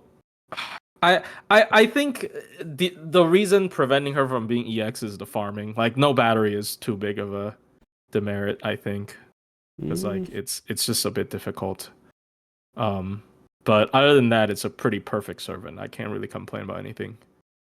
Yep, just no battery. That's it. Well, I literally just complain about stuff, but like you know what I mean. It's it's kind of a. I can see both EX at A+, honestly. I don't mind whichever. I do think. Yeah, sorry. I do think last year. I think we got this buff last year, right? I do think last year I was maybe a little it was bit, Samurai Remnant, so it was. I was maybe a little bit crazy about it because I was actually so pissed that when I checked the archer list, I think she outdamages like every single target archer at that time. Because it was before Ptolemy came out as well. She literally did more damage than every single target archer against Saber Servants, which is so stupid because she's AoE, and I was like so mad. But then I do find myself struggling with a lot of looping comps for her. So I'm actually putting her down to A+. I think I'm okay with A+. Yeah. Oh damn. I think I'm okay with that. That's how I feel. But I don't know about you two. I mean, that's just me. Well, honestly, I like having her A+ here and then EX on Archer list. I like that. I feel like that makes sense. Like if we're going to make the distinction that she's the buff was after Ptolemy. Archer, okay, then like as a Berserker. Then she loses to Ptolemy. One person at that time. She lost to she loses Ptolemy. EX Archer, A+ Berserker. No, she's not an Archer. She don't count. She doesn't count. Anyways, Rio, you got anything? All right. No, I kind of agree with A+. Her focus on like challenge quests is good enough. Summer Ibuki can also be a support. Like genuinely the best, like the third best cooldown reduction support. Yeah, she's DPS support, single core, multi-core, you name it, dude. I'm sorry. I'm sorry. Oh my god, it is still a Ghast Mo. Like the comparison is the just same. Kind of inevitable. I apologize. But all right, we'll go with A+. I'm okay with that. All right, next up, we got a statue. Someone delivered a statue. Okay. Galatea type. You know, insert Vlad comparisons very soon, of course. But yeah, single target arts DPS Berserker. She has triple buster though. Won't you look at that? 11.4k attack it could be higher, but you know it's not the worst there is. Her gains cards are fine. You'd think they would be a bit better, but they're fine. They're nothing crazy. Yeah, I'm not sure how I like about the Buster deck though, to be honest. Because again, I don't think she's really designed for that, but I don't know. I don't like it either. Yeah. It's like Draco. I don't like it. It is what it It's is. weird. Anyway, first skill, on a 6-turn cooldown, she gets 30% Buster darts for 3 turns, and then 100% buff removal resistance for 1 time, 3 turns, and 20% battery. I mean, it works. I like the flexibility of the turn count for the buff removal resist, so you don't feel too bad on popping it turn 1, you know? That's fine. Gets you going, gets you the card type effectiveness. Second skill on 6-turn cooldown, she gets a guts for 1 time, 3 turns, which also can stack with other guts, and then she gets 100% defense up for 2 hits, 3 turns. So, yeah, she's pretty rock hard at that point for those 2 hits. Ain't taking any Why damage. are people spamming? Sorry, chat is spamming a copy pasta. What is happening? Wait, I'm not sure. Is this planned or something? What? I have They're no not idea. saying the same thing. Oh, they're not saying. Gate is what I would define as a stall sustained DPS. I guess Dimin, Gate as a is what big I would fan, was define as preparing a lot of stall-sustained walls DPS. of text or something. I don't know what's going. What the fuck? I have no idea what's going on, honestly. Who are you saying this for? Do you expect us to read? Oh like, wait, is this your paragraphs? alt account or something, and you used it to like post it faster or something? Yeah, we are not reading all that. Come on, that's this a is lot a of live text, stream, to not a live book reading. Just meme. Okay, got it's baited, just I memes. guess, Okay, it's fine. It's I fine. appreciate. Look, don't get me wrong. I've 120'd her because I like her enough. Okay, I appreciate that you were this dedicated, but it's kind of wasted effort. It's like one of those I'm not reading all that moments. Anyway, thank you though. I'm happy for you, or my condolences, but I ain't reading all that. Alright, third skill is an interesting one. 7-turn cooldown. She gets the regen buff for 3 turns, so every turn the party gets healed for 2k per turn for 3 turns. It removes all debuffs from every party member every turn for 3 turns. Then she gets this on buff attack for 3 turns, so whenever she uses Buster cards, she gets 10% gauge. So at least with this buff, they address the weird deck in a way to help her spam a bit better, because now they give her more gauge, which is cool. And obviously this skill, if you're going up against a very debuff heavy fight, can be really cool, because you get like a full cleanse for 3 turns. It's pretty interesting. I will note there are some weird interactions, so you gotta clarify. This is after the dot procs, so you'll take like a little bit of damage, but it'll heal it back, and then it'll cleanse the dots. Also, if there's another effect, like a debuff effect that has the same type of delayed thing, Like Morgan's it thing? is so like in the CERN fight, they behave. It's a bit weird. They happen at the same time. You'll see the buffs proc, but then you'll still get the effects of the debuffs. It'll remove the debuffs, but then it's just really weird. Interesting. Fair enough. The only thing I'm not a huge fan of is the downtime, obviously, but it can be a great utility skill, so I guess that's why it's on a 7-turn cooldown. Otherwise, it's pretty cool. Alright, 12% bust drop, there you go. Make those triple reds a bit better as well. 17.5% debuff res is cool. Again, most Berserkers don't have that. And then the MPs, so guaranteed one tick down. I like that, that's cool. And then before damage, she gets 20% MP damage for 3 turns on base overcharge, getting up to 40%. So she even has ramp up, which activates before damage. So her MP I actually quite like. It's basic, but it has 2 very nice effects. And I think it refunds a good chunk too. Oh yeah.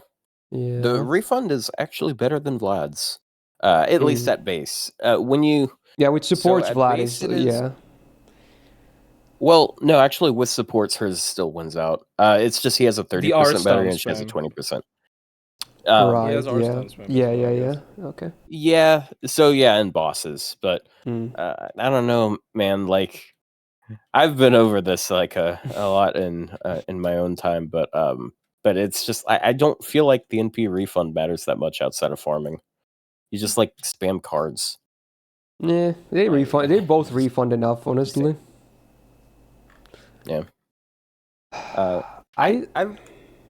It's kind of weird. I like that she got a better arts card in the divorce from her other arts card. But it's just It's still not an amazing like, arts card though. I like that the third skill buff like makes all of her cards generate charge. Even if they're not going to make as much charge as the first or second skill, you're still going to be seeing like at least 15% from each of them. So Yeah, it I've had definitely times helps with where the I deck that refund, wasn't like, that fun my to begin machine. with for her. Yeah.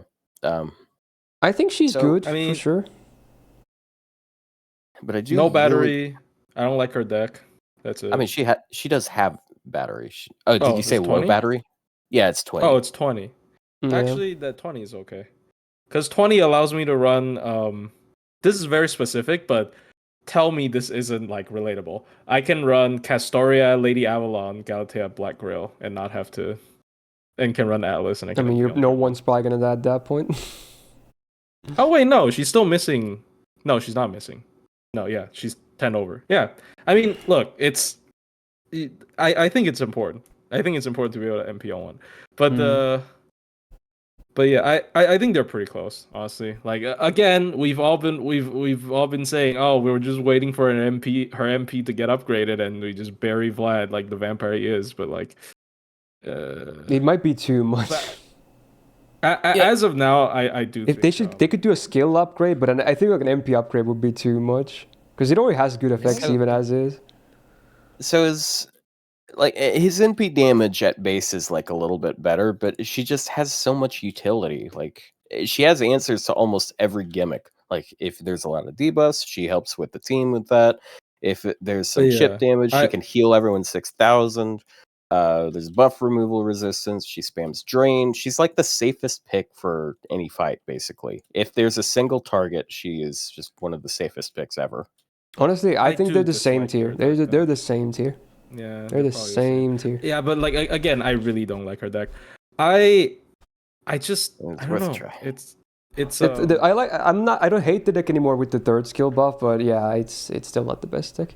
I mean, it's still look if you're running her with like Castoria arts teams, the difference is like gaining 10 MP with the Buster or gaining like 60 MP with an arts, right? It's like it's still pretty drastic. Like I don't use Galatea a lot, but I use Draco a lot, and Draco should feel this less because she has like a lot of gain per turn.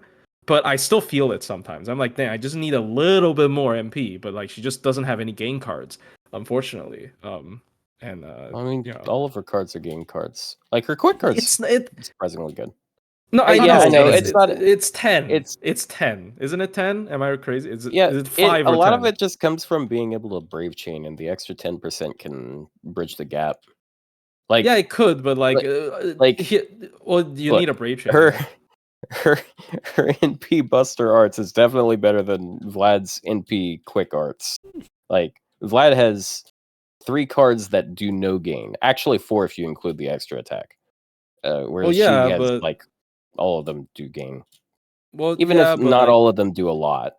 To be honest, I feel like even buffed Vlad's arts cards don't generate much. I mean, with the art sound and Castoria buffs, it's enough. Like Castoria it's enough, but that's I've been saying both of them refund enough, so I feel like it's like whatever. They're both fine for that. It's not as big of a difference as you might think, you know. I feel like they're both fine for that. I think they're same tier, but like it's the points I'm docking from him again, her again is deck and no MP upgrade. That's it. Yeah, but I feel like otherwise she's all fine and good. I think she's like I like her more than Vlad, to be honest. All right. I think her utility brings more value than Vlad's. Just like they both do some things better than the other, but overall I feel like they're pretty interchangeable. But yeah, Vlad is definitely in the worst spot though, because he's the one to pass, right? Like he's the one to beat, and he can't really. I don't see how they can buff him again. Like I do apologize. I have been a little distracted. I did just break a tooth. You broke a tooth? Oh, was it yours? Yeah. What did you do? Oh no. Well, I don't know. I took Did a you bite chip out of it? Yeah, this something, list truly is the and spiciest one. it completely broke off. Bite? So I'm not sure. It doesn't hurt though. So I guess That I'll might go not see be a a good- dentist later. You probably should, yeah. You know, it was the the pointy ones in the front. But the I forgot what they're canines called. It was one of them. Canine. I don't know the English word for it. Incisors or canine. Yeah, it might be the incisor. The But pointy yeah, ones. that broke. Yeah, Like the point one. Mm. Yeah, I think that's Well, canines. that's gonna suck, We know I it's, guess. it's the one right behind the 1.1. It's the 2.1 right behind it. I mean 2.1. You know what? Well, I'm You gonna know, be you gotta be honest. like, I'm gonna be honest. This is not. I am not a good person to ask because I had two. I had two of them removed just Is to there one try of and her? ship Yeah, my own bite. I thought he So- chipped his front teeth. Oh, No, God. it's not. no. It's Oh, so there's okay. the front teeth, and then it's like if the front teeth are like the middle ones, then it's like 3 to the left. Mm-hmm. Anyway, it did have a filling. That's the thing, is it had a filling. Oh, and now it just okay. completely Then broke off. Then no, then it's not the canines, right? Well, hopefully you I'll can give it filling for the canines. fight Yeah, it I out don't till even the have- end. I don't even have that tooth, man. I don't know how to. Alright. What do you, Yeah, what no, do you Google mean? Club. I for the past sometime- 5 minutes, I've just been kind of If looking they, at it, like thinking, like I'm like, am I in pain? No, and I'm like feeling. You know around what? with You're my you're tongue, I'm you're looking at it, trying you're to gonna take a be picture. fine for the rest of the list, and you're gonna see a dentist, right? So- That's the plan. Yeah, So so, it's Hopefully fine. something I'm is good. fine. Yeah, tough it out. Guts activate. Something that they do sometimes, like if your overbite or underbite is, I guess overbite. I don't know if they do it for underbites, but if it's too drastic, sometimes they'll remove 2 teeth and they'll just try to correct and fill that gap with braces. Oh well. I Oof. still have an overbite, so it didn't really fucking work. But thanks for trying, I guess. All right. Fair Anyway, enough. yeah, we can go Yeah, back. Right, so, but we had a Straight tooth on segment as egalitarian. well. This list goes in every What's direction. the next servant? Yeah, it's a big one. Morgan. What's his? I don't know how to relate her to teeth. All Sorry. right, so yeah, let's talk about Morgan. Did not sadly get buffed today for all the people hoping for that, but yeah, she's still pretty relevant. Luckily for people out there watching. So we got an AOE Buster DPS and a farmer as well, and some kind of immortal comp belonger. Oh, yeah, Tooth Fairy. Tooth Fairy, yeah. Apparently, especially after the previous talk. 12.1k attack is great. Is above average. It's not the highest by any means, but it's still a good amount of attack. Double Buster, double arts on the deck. Gains on base, not very impressive, but again, for a Berserker, they're fine. And skills help a lot too, of course, but overall, they're not the best on gains. First skill on a 6-turn cooldown, the full party gets 20% attack for 3 turns, she gets 30% battery, and all enemies get a minus 30% defense down for 3 turns. So, I feel like this skill is semi-loaded, honestly, because 30% defense down is a lot. Obviously, farming is not the best thing ever, because you can always have it up, but man, for about 30% defense, that's a lot. That is a lot, for sure. They could have easily made it 20, but... you still have... I mean, 2 you get out of turn 3 1 or turn turns. 3. Yeah, Yeah. you said 2 out of 3 turns. Yeah, it's a great skill. Very good. Yeah, 50%. Yeah. Second skill on a 5-turn cooldown, targeted 20% battery, and the full party gets 25% MP gain for 3 turns. So it's basically caster skill, but slightly worse on the MP gain, but otherwise, it still works. Flexibility keeps everyone kind of happy, I guess. It's very basic, but it's not bad at all. Third skill on a 7-turn cooldown, she gets the guts for 1 time 3 turns. She gets 5k absorb for 3 turns, 30% crit damage for 3 turns, a regen buff for 3 turns, so every turn all enemies get a minus 20% attack and crit down for 1 turn, and then she gets 15 stars. So they obviously don't stack those debuffs because they only last 1 turn, but basically every turn they're going to have those minus 20%ers. So this also enables her to be kind of a better crit DPS as well, which is cool because that's a lot of absorb. Not the best uptime, of course, but man, this skill definitely does a lot. Pretty loaded. Especially nice for bosses, of course, because then the debuffs can help you too. Yeah, great skill set. Amazing, even if anything. Yeah, it's good. Very good. One of the best skill sets of any Berserker in the game. Good. 8% buster up is amazing. 20% debuffers is great. 12% debuff success rate up, also cool. Even if they're 100% base, they can still be resisted, so more doesn't hurt.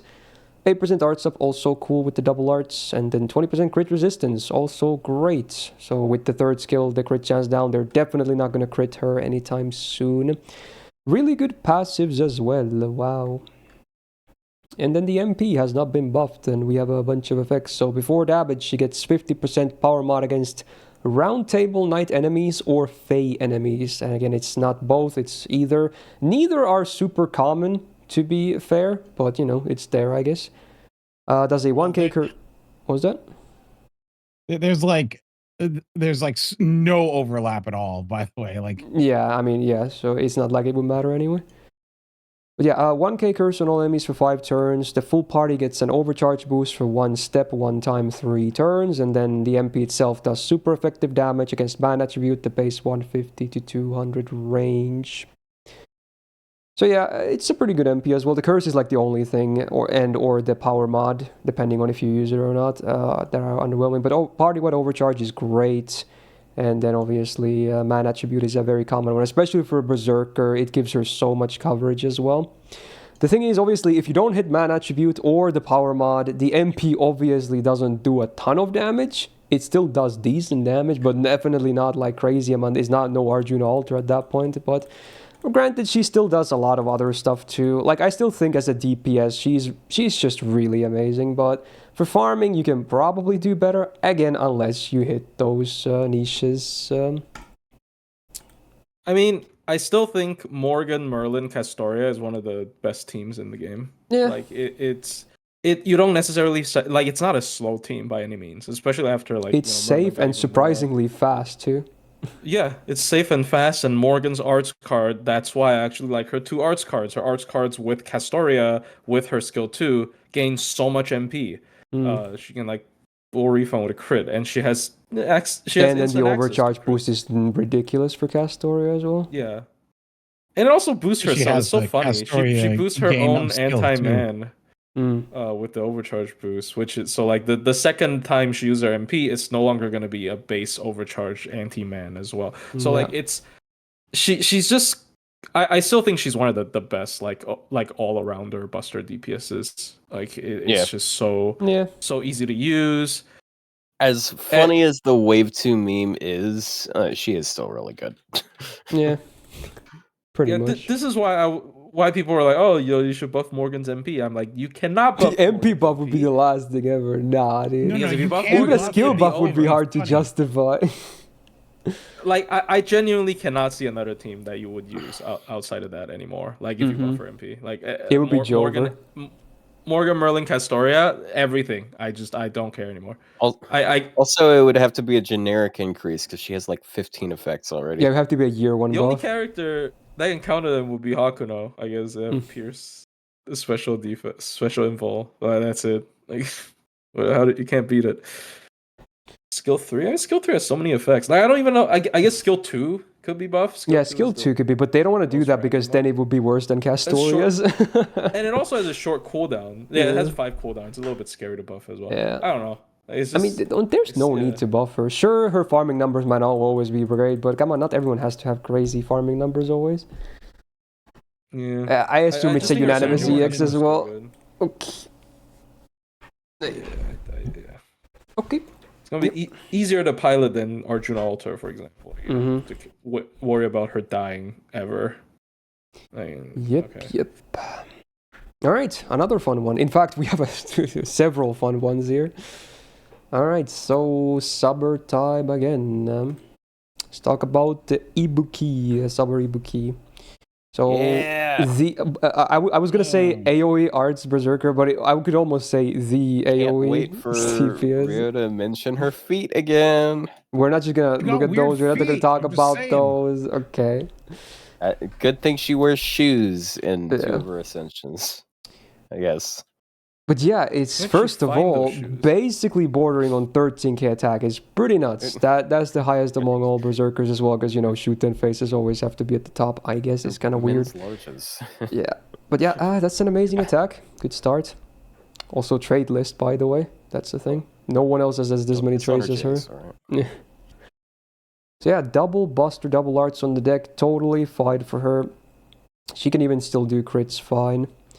Gains on base actually pretty trash, but the skills help a lot with that, which is the funny part.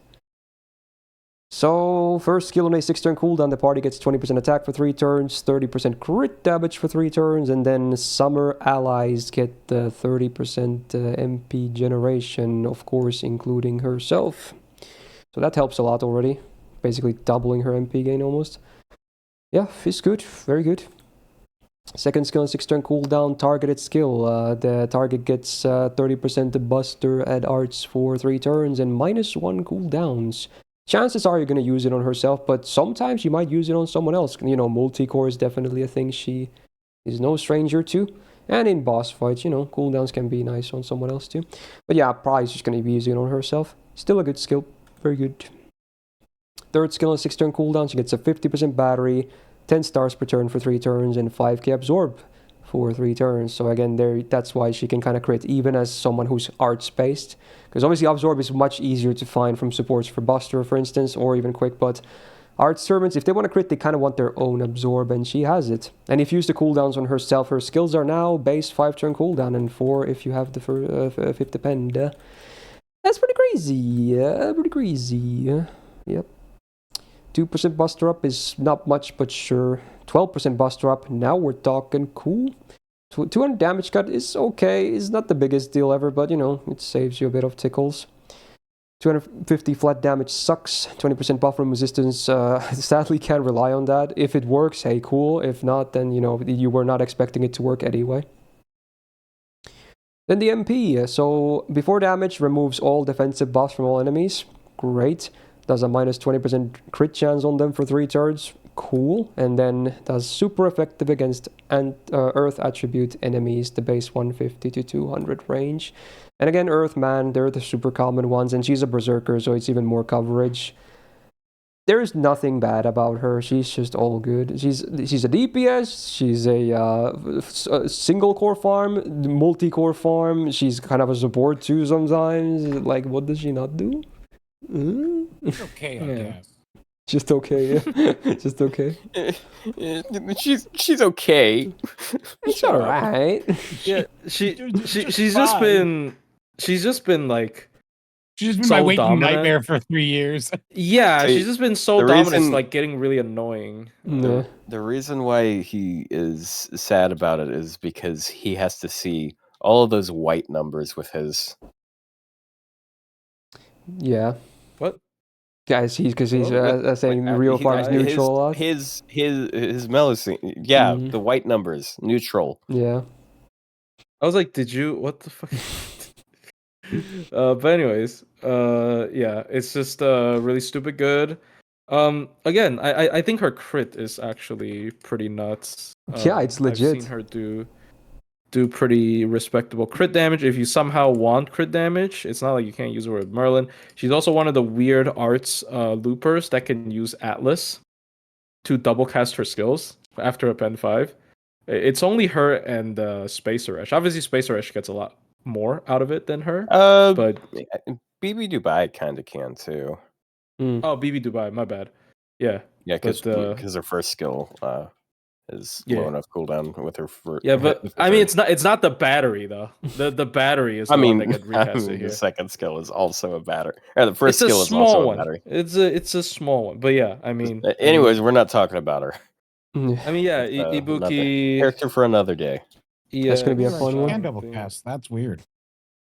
I don't know. Is there much to add to Summer Ibuki? I feel like at this point everyone's kind of familiar with how stupid she is. Yeah. I don't actually think she's boring. She's just been like at the top for too long. Like I think the cooldown reduction is interesting and all that, but we're tired of seeing her. Like, can you go away? Like genuinely. Ouch. Oh my god. Anyway, let's talk about the next one, who surely will also not be stupid. Like they can't do No, they that need many to in a not row, make right? someone better Wait, than why her. is? Yeah, it should be Riku. Riku came out before Castoria. Oh, you're right, actually. You know what? Let's actually do Yeah. the correct order. I guess maybe I misclicked myself. Okay. True. Yeah, let's yeah, true. All right, let's talk about said Norikyus. Definitely still should not be underestimated, but yeah, here we go. So, AoE quick DPS farmer. One of the better universal quick loopers in the game as well, which is cool. 12.4k attack is a great start. It's not as high as Ibuki, but it's certainly a very good amount of attack. Love to see it. She is the only Berserker that's full quick, right? Because low is Yeah. low is not triple quick. Yeah. Yep. So that's cool. She's full green, MP included, and her covered you for a gains are second, but actually just- really solid. Caster. Not, yeah, Mm. he's caster. So yeah, interesting deck for a Berserker. Arguably, maybe it would be cool for her to be double bust or double quick because she kind of wants to crit too, but you know, oh well. At least the gains are not bad. Yeah, First skill first only- skill, I think it's justified. Oh, Yeah, sorry. that's fair. 6-turn cooldown. She gets 20% quick up for 3 turns. The full Oh, not party, or actually no, everyone. The full party gets 20% Remember quick at MP gain for 3 turns. And you get 15 stars on use. Great skill. It's good. Love the party. I meant to Works say for the herself. third skill. I'm sorry, I remember wrong. Oh, okay, that makes sense. The one where she has like extra crits on quick. Yeah, the crit one. Yeah. Yeah, True. That helps that's for the one sure. I was talking. Anyway, second skill on a 6-turn cooldown. It's a target skill. The target gets 30% battery. They also get overcharged by 2 steps, 1 time, 3 turns, and an invul for 1 hit, 3 turns. Not bad at all. Probably gonna use it on herself, chances are, but you know, having the option to target never hurts, I suppose. And it's 2 steps instead of 1 step on the overcharge. So plus 200%, nice. Third skill, here we go. So on a 6-turn cooldown, she gets 50% crit damage for 3 turn. Then she gets 50% quick crit damage for 3 turn. And then this on attack debuff for 3 turns. So whenever she attacks with quick cards, including her MP, before damage, she does a 10% defense down on the target for 3 turns. And obviously if it's MP, then it's all enemies. Very cool. So yeah, because of this, the deck is not the worst thing ever, because she can stack quite a bit of defense down. And the quick crit damage helps too, because now it's 100% crit damage on her crit cards with this. Very strong skill, offensive-wise. Just a lot of raw damage potential. Yeah, good skill set. Maybe not the best of all the Zergs, but certainly a good skill set nonetheless. Passives, we got 10% Buster up and 5% crit on the first one. Great. The Buster one, maybe not the best value, but crit is always welcome. 8% arts up, doesn't really do a whole lot, but cool, I guess. 20% mental debuff res is fine, no worries, that's nice. 10% debuff success rate up, also nice, because again, you want to land her defense downs better if possible. And then she gets 10% quick MP gen, just permanently, again, including her MP, so that's great. Good, amazing passive. Ooh, and then the MP, so does AoE damage. MP seals all enemies for 1 turn, 100% base chance, or I guess a bit more with the passive. Does a 1k curse on them for 5 turns, which is like a whatever burger. And then does super effective against the man attribute, the base 150 to 200 range. And again, most common attribute, she's a Berserker, great coverage. What's there not to like? She's really good. Just another really good one. One of the better quick AoEs in the game to this day. Good. Both farming and DPSing can be very viable. I think her refund was a bit tight for Black Rail, but it's certainly still doable. Yeah, you have to plug. There's only like 8, I think, plugless Black Rail loopers with quick, which is more than Buster. Just throwing that out there. But yeah, this is a servant that really, I feel like, really just brings out some of the positives of Khazra Drop's support. Like Khazra Drop is so good for supporting quick servants, and the one thing she's lacking the most, because she can stack up defense down, and she can stack up, and she's got like all the crit. She's lacking in card buffs, and you bring Khazra Drop, and she's just going to. She just gets so much MP gain, and then she does a lot with her crits. So it's situations like that where you start seeing, damn, quick crits even if they're technically half the damage of Buster crits, they're not half bad. Because not only am I doing good damage with them, I'm also getting my entire NP gauge at the same time, so I don't have to choose like I do with Buster. Stars. Yeah, and stars. Yeah. Yeah, no, I think Riku's very good. I think she's above average. Like, was the best AoE quick berserker. Yeah, was. Still really good though. Not to undermine her too much. Still very, very good. I think in terms of the challenge quest, she's probably more balanced just because she has like card stuff as well on top. And yeah, she's gonna have better sustained damage for bosses though than the new one. Yeah, but for farming, there's just farming is this was impressive last year. Last year before Christmas, and then a giant Christmas gift dropped on her head. Congratulations! And then farming changed. Valuable that she can Black Grail. It's good. Yeah, but yeah, her challenge quest performance is quite nice because even though her durability isn't that high, like she's just the enemy never in peace. You're just constantly. You're basically just dodging crits, basically. Yeah. NPCL spam is really good. Also, she is a great candidate for BBCL if you care about that. For gains. I mean, I guess. Because Khazra Drop also fits particularly well in BBCL. And so on and so forth. If anything, the only reason I wouldn't place her in EX now and instead A+ is, again, I wish she was a bit more durable, and 2, we have the other one now. I mean, I still think she's very good. There's a visible gap, right? Because like a lot of people are comparing her to Morgan. They're both anti-man, but like Morgan has an unbeatable comp. Like she doesn't. Oh yeah, she's chaotic evil for Doman as well. Morgan's team play is better. Morgan just has an easier team to like win with. Like you can't really lose with that team realistically, right? Like I feel like most EXs have like an ace up their sleeve, and Riku is just missing that one ace up her sleeve. So I think she is probably not EX. She's like a tier below for sure. Riku's definitely better for damage though. I mean, well, quick damage scaling, but it depends because like card damage wise, Buster still pushes more, so it's dependent on the situation. But Riku definitely pushes a lot of damage. I can't go against that. I've seen a very dedicated Riku. A part of me is tempted to still go top tier. Oof. Love the. I mean, she can definitely still go top tier, but like I think Berserker top tiers are so top tier. Yeah, it's gonna be a bit skewed there anyway. Yeah, you need multiple. I'm still not gonna do more tiers. It's just it is what it is. People that know the differences, right? We'll have to figure how to divvy this stuff later. This is so. Look at all the rest that are remaining. This is so funny. So A+. A+, yeah. Really?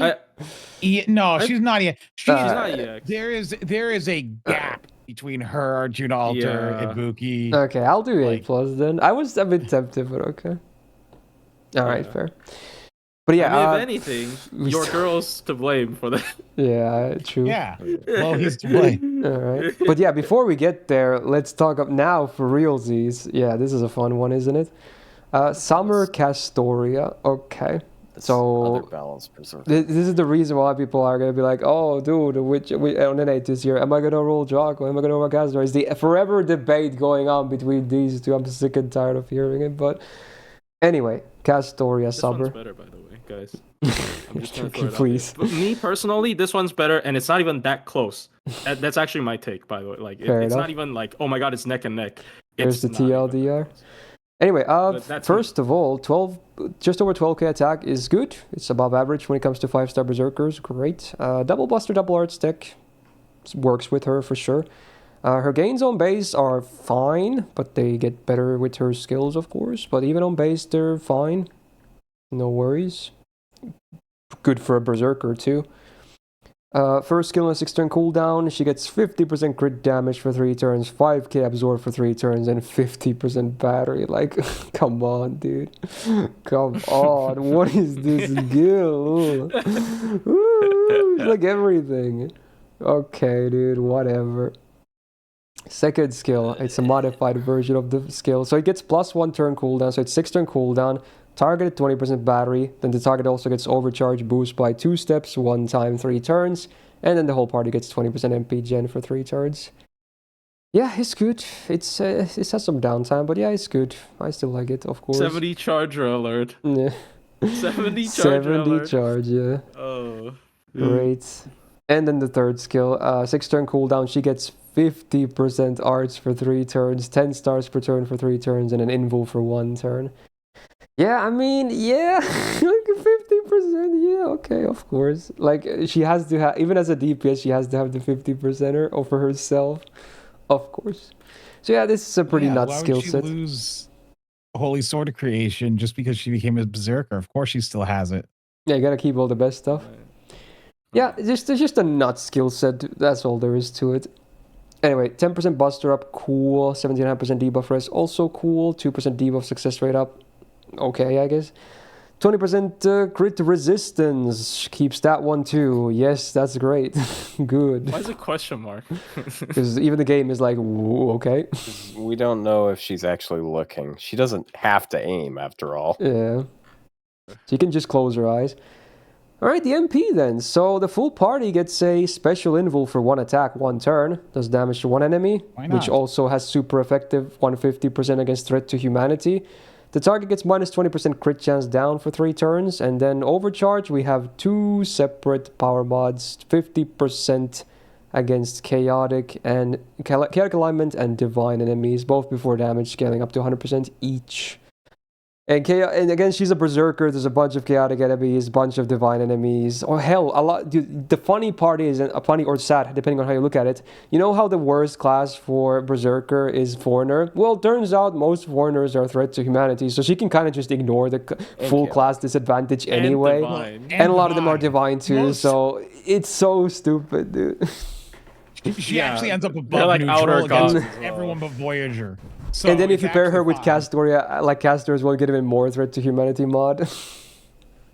So one thing to address first, I guess, about the MP is people are arguing that the special anti-purge defense is a negative because it doesn't stack with the Castor version. So so people would so sometimes people like to overcharge the Castoria with this. I would have to say from my experience, it never is an issue because one, this means that you have more uptime for anti-purge. Like you don't have to worry about like, oh, what if somebody get focus fired and then have all them removed before I get to recast it? Well, she would always have one, at least one hit for the entire party every turn because she spams MP like crazy.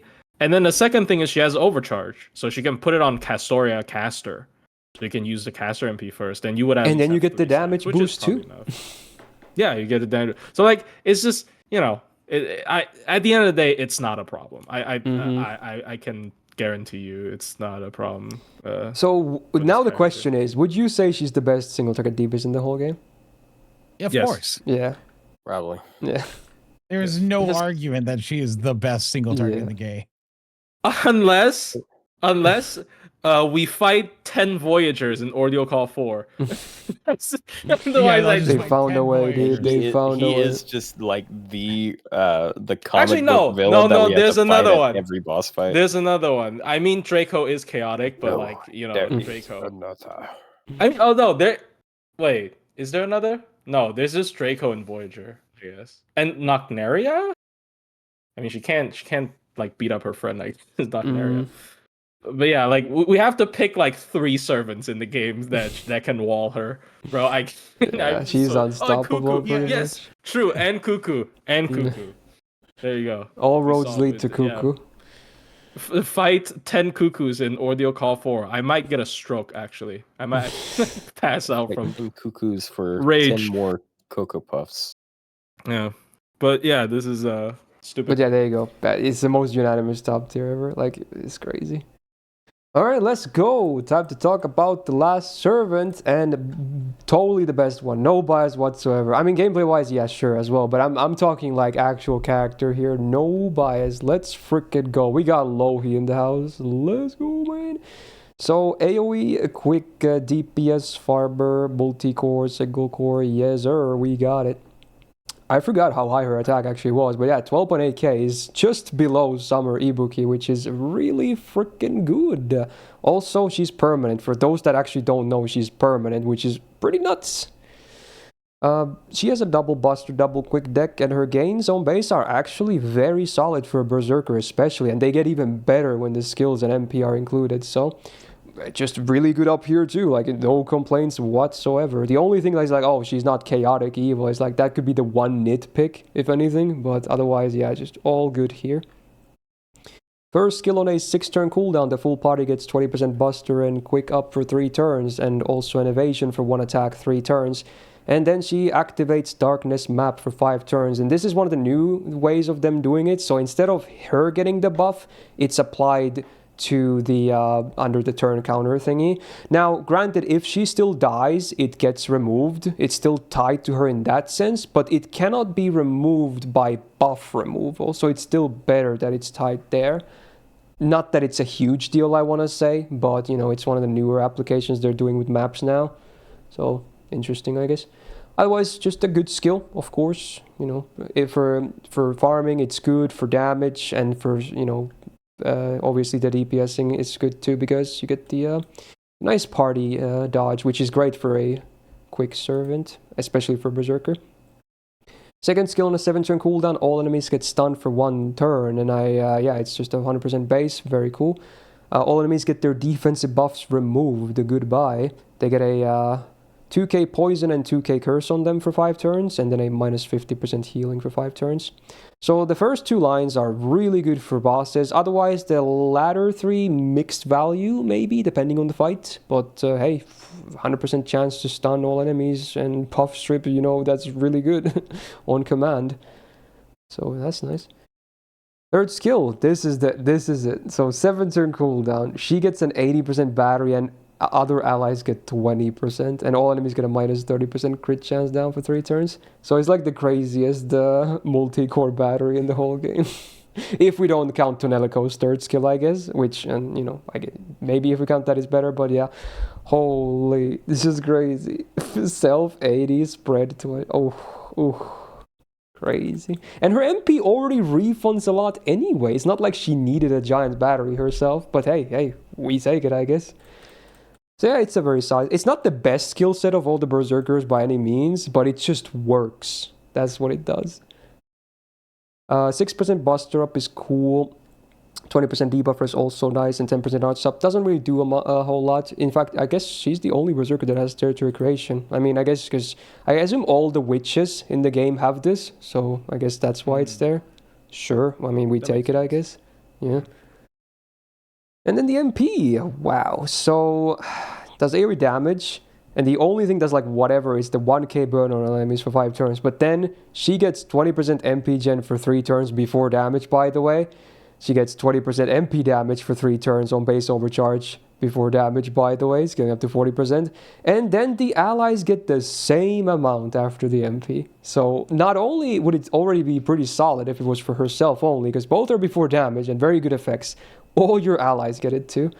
It's just such a good MP. Oh, yeah.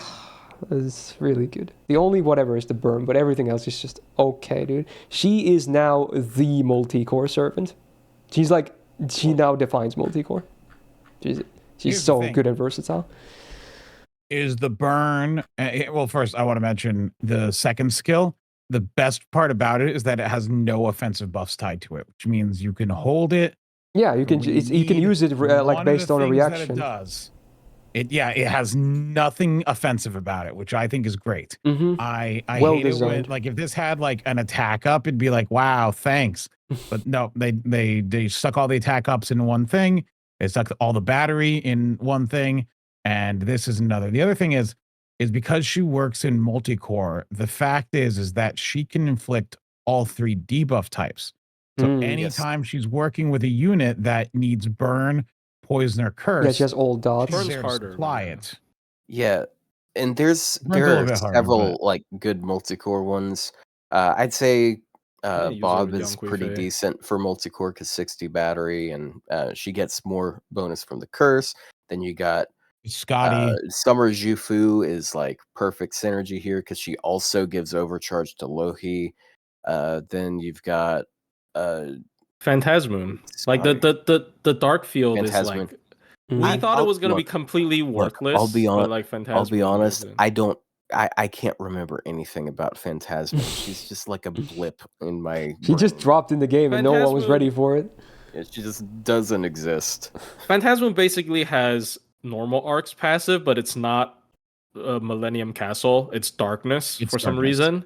And then Lohi, that has to be built-in synergy. Like that's back to back. Yeah, because it was the second Christmas event. Yeah. Yeah, that has to be intentional, right? Like it just feels very intentional, to be honest. Because like Darkness is such a weird bonus from it. Yeah, I guess Alice. Locusta is pretty decent for multicore because she's got. Well, yeah, Locusta and Bishone for poison. It's just Bishone. That's it. Biscuits. Yeah, they're so like I think I used her in almost like every event since she came out for multicore. I think until the Dante one where I didn't use her. Also, yeah, she has the higher damage there, as you see on the spreadsheets there. Whoopsie. Like even her own damage is good despite the multi-cores. You can even single core with her for sure. I still don't understand why her ramp up is party. Yeah, not only is it party wide, it's ramp up for both gains and damage. Like what? Right, but my question is, why is it separate buffs? Because it's I don't know. It's probably because the animation or something. It's animation. Yeah, I think it's animation because like she buffs people after she crashes.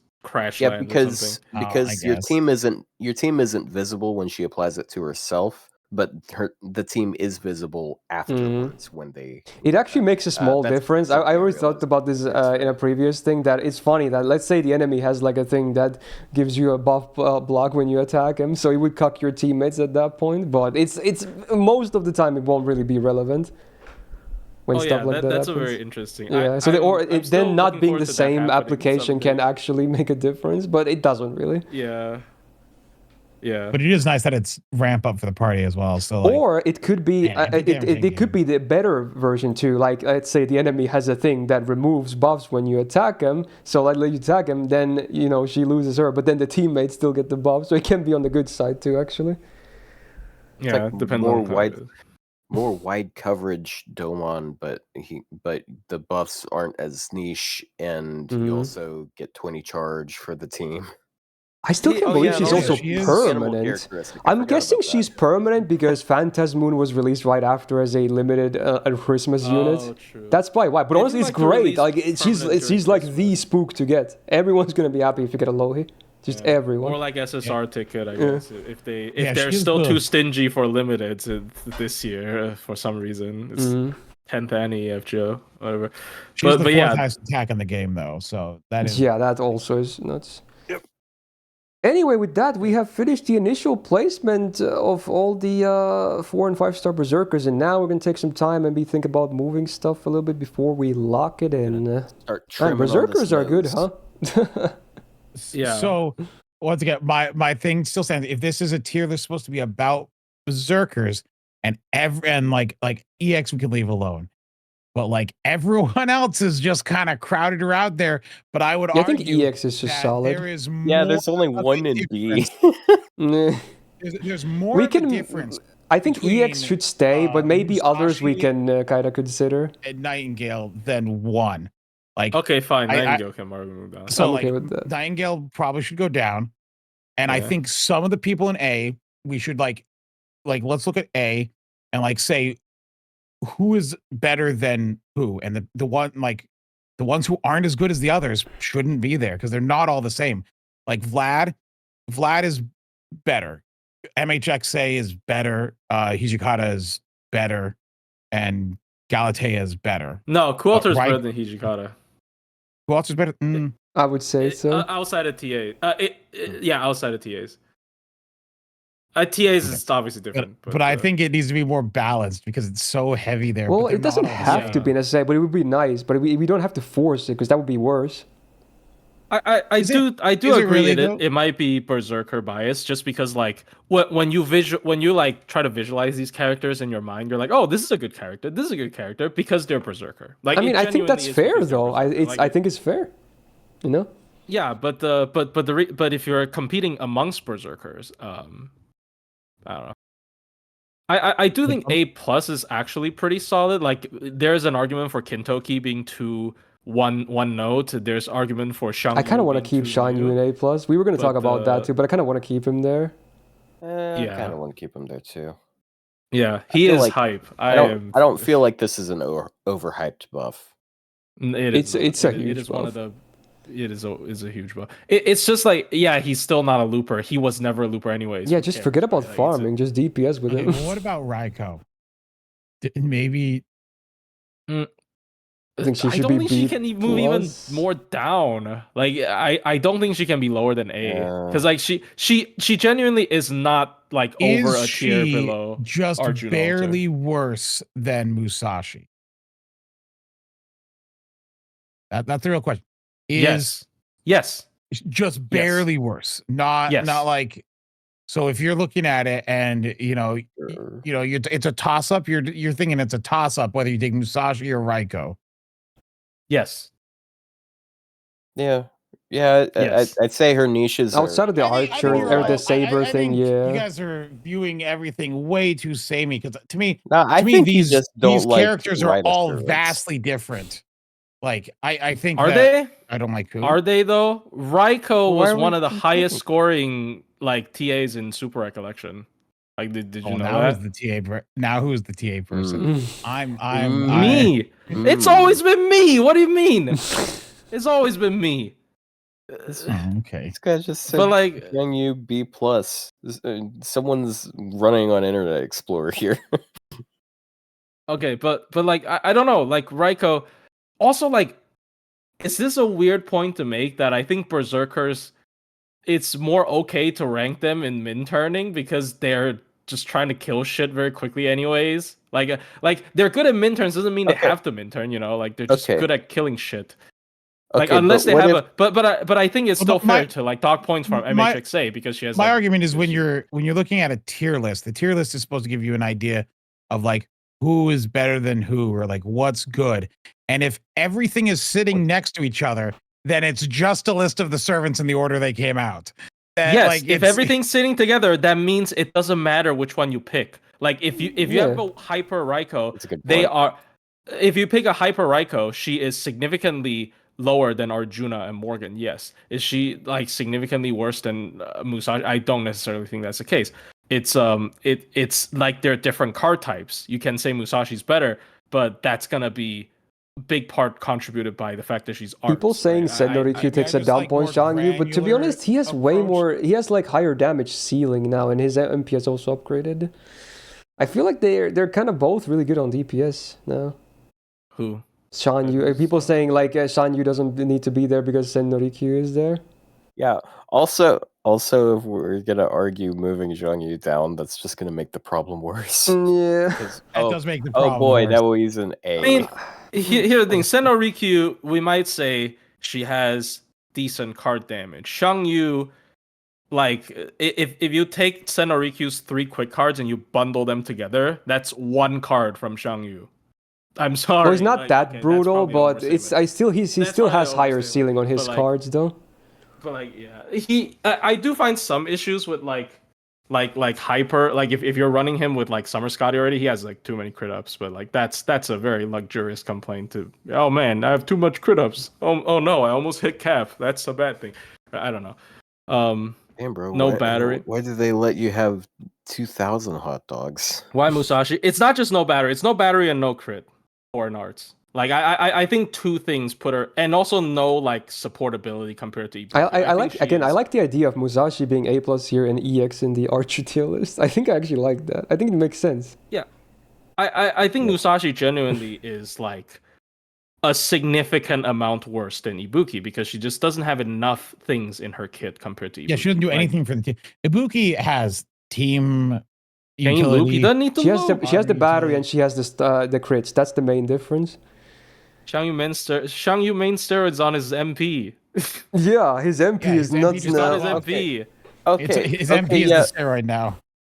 Okay, isn't she very strong in TA? But his problem Ibuki or is Musashi?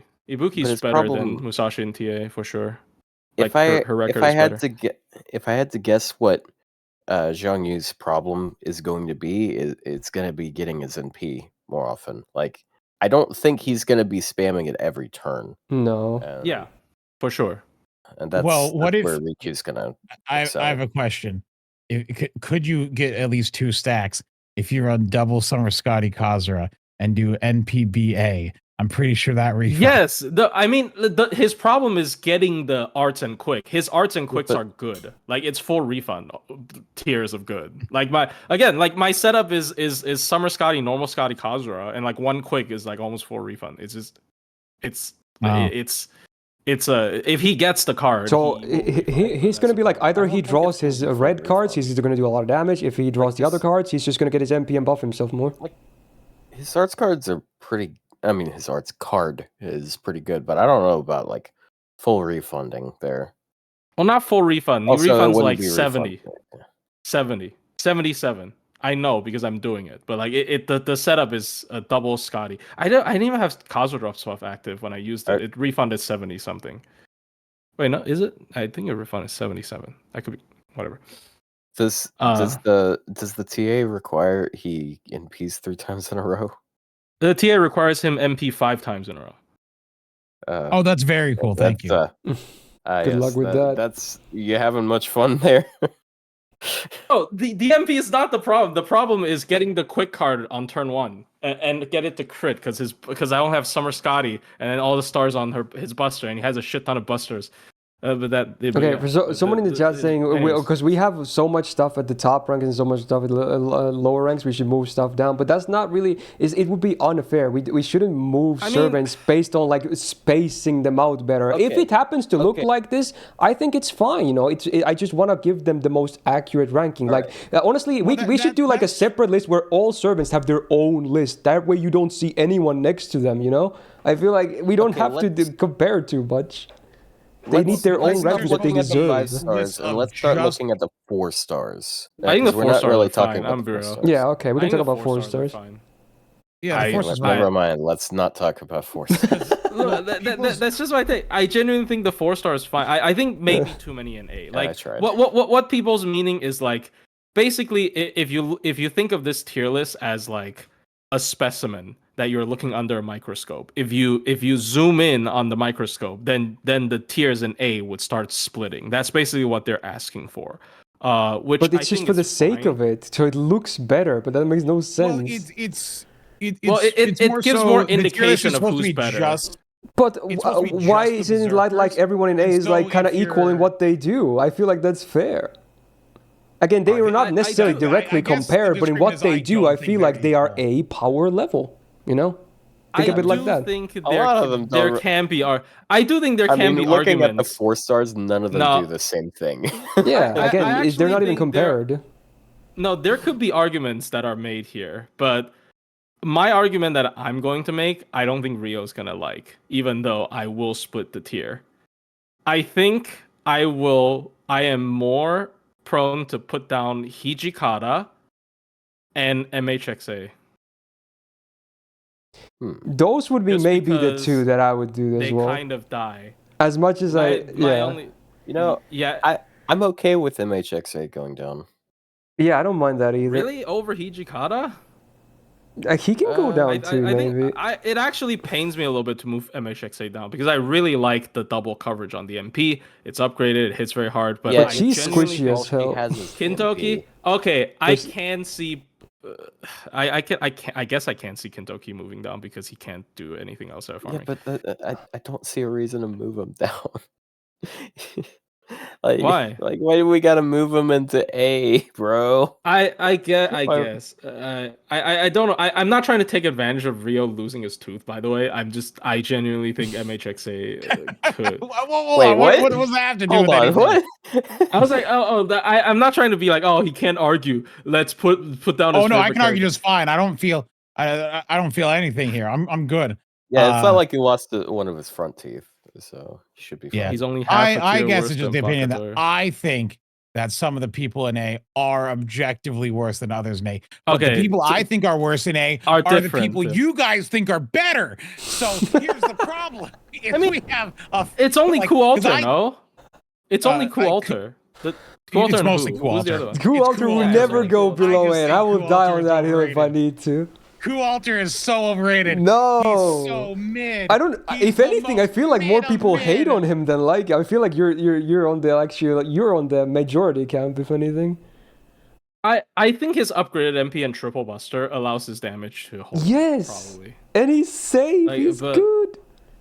His But, skills like- are terrible. No, they're not. I think his skills are boring, but like I did underestimate his like defense up and attack down combo because I did try him a little bit afterwards, but I can also see why people want a buff for him. It's just like I think he can get a buff. Does he need one? Not really. The YouTube comments will validate me. Watch. YouTube comments. Yeah, because he's not a hot waifu, so they're gonna agree with you. I know how the comments work. No, they love Ku. They're gonna be mad because Morgan doesn't have an EX plus. I know how the comments work. Okay, don't even bring the comments into this. Motherfuckers are gonna look at EX tier, see Morgan there, and be like, "Okay, all is good with the world." No, they're gonna be mad that he's not EX plus. But I will say something though. I genuinely think people would agree with Vlad at A more than Coolter at A. For most people, I would never put him below Vlad. But Vlad is better. Because Vlad is easier to use and more consistent. I cannot. Okay, you know what? I have come to the conclusion that I don't use Coolter enough to have any take on this character. If only Rio would have the same conclusion. No, I give up. Look, you have. I give up. Okay. The reason Kinto. So a lot of people are asking why is Kintoki above all the others? Is because yes, his skill set sucks dog dick, but he's still good. Okay, he's still good because again, for farming, he just slaps really freaking hard. I hate him. I hate that he's A plus. I love the character. I hate that I put him on A plus, but he belongs there. Because he does his role really well, okay? Yes, he can. I would never bring him for like bosses, for instance, because he would just die immediately. He doesn't do much. Maybe he get a stun off. You're gonna be happy. Other than that, he sucks. But he farms really well, okay? That's why he's high. I don't want him to be there, but he is there, and it is what it is. For bosses. Bro, he's not that big of a Vlad hater. I didn't even shit on him that hard this time, did I? Otto, didn't you make a video making fun of Vlad? Yeah, that was a year ago, and like me and him, we don't and have any bad blood. And as we know, people don't change. No one ever changes. Everyone's the same at all times forever. Yeah. Is that why your tastes haven't changed since childhood? Oh, shut up! Everybody lies. I mean, look, it's just I don't know, man. I think like again, if you want me to put characters down in A. Okay, I would actually extend that just to piss more people off. If there are people to move down in A, I don't know where to move them. Probably only half a tier. But the 3... Actually, no, I can't. I don't think Galatea is worse than Coolter. Never mind. So I think it's Galatea is better than Coolter. Yeah, it's just MHXA and Hijikata. But I think MHXA is I think I feel so like my order. If I was gonna order Galatea has the tank as well, like on top. They're both very similar. I'd say he's more like damage centric, but like I mean, she's art, so she can like spam and P. Yeah, and she has spam drain. I don't think she's worse than Coolter. I'm sorry. Like you can build front lines around them, and then they're both really good backliners too. Galatea is too close to Vlad to like split their tier, in my opinion. Vlad is just like Galatea has a couple of drawbacks. Like I don't like her deck. But see, because my order of the if we're looking at the people in A, the order I would put them in is I think Vlad and Galatea are the best usable ones. MHXA is next. Hijikata. MHX is the third one? Are tied. Yeah, really? MHXA is super good. But what if she dies? It doesn't matter if she dies. Like third? No, I think you need to try too hard to protect her. Like honestly. No, you don't. Just don't get hit. You have to though. Yeah, just spam tauntsies. This is something everyone is come on, doing. At that point, let's talk about summer Kuro comps as well then. No, that's it. Actually, if you're doing a challenge quest, giving her guts. It's like you have to try so much at that point, you know? No, well, if you're using her in a challenge quest situation, Summer Kuro is perfectly valid because that gives her guts and gives her. No, I don't want to talk about Summer Kuro. I was just making her hyperbole. Her cards. And... I mean, I don't know. It's a bit difficult. I think like with more tanky quick supports, she can like the problem can be less and less bad. Like we mentioned when talking about Osakabe Hime, if you give Osakabe Hime like an overcharge boost CE, for example, then you know you can lead with Osakabe Hime's MP and then Caster Scotty's MP. I mean, you want to use Summer Scotty with her instead, probably. But that's a lot. Like, I don't know. You could go maybe I don't more think offense that's if too she much. had more defensive tools. I mean, she's very off. She's very offensive, but again, I do think like hitting trait is pretty important for her to like push her damage above and beyond. Which I mean, I guess Saber is not difficult, but it's I don't know. I think It's, I'm about to do the spicy take and just lock it in. I don't care at this point. I'm just gonna lock it in. I mean, I'm gonna lock it in. Sure. There's not gonna be changing. a common consensus It's regardless. me versus the world. I don't think so. The I comments don't will think so. validate me. YouTube commenters, save me from this hellscape I've found myself in. Agree with me.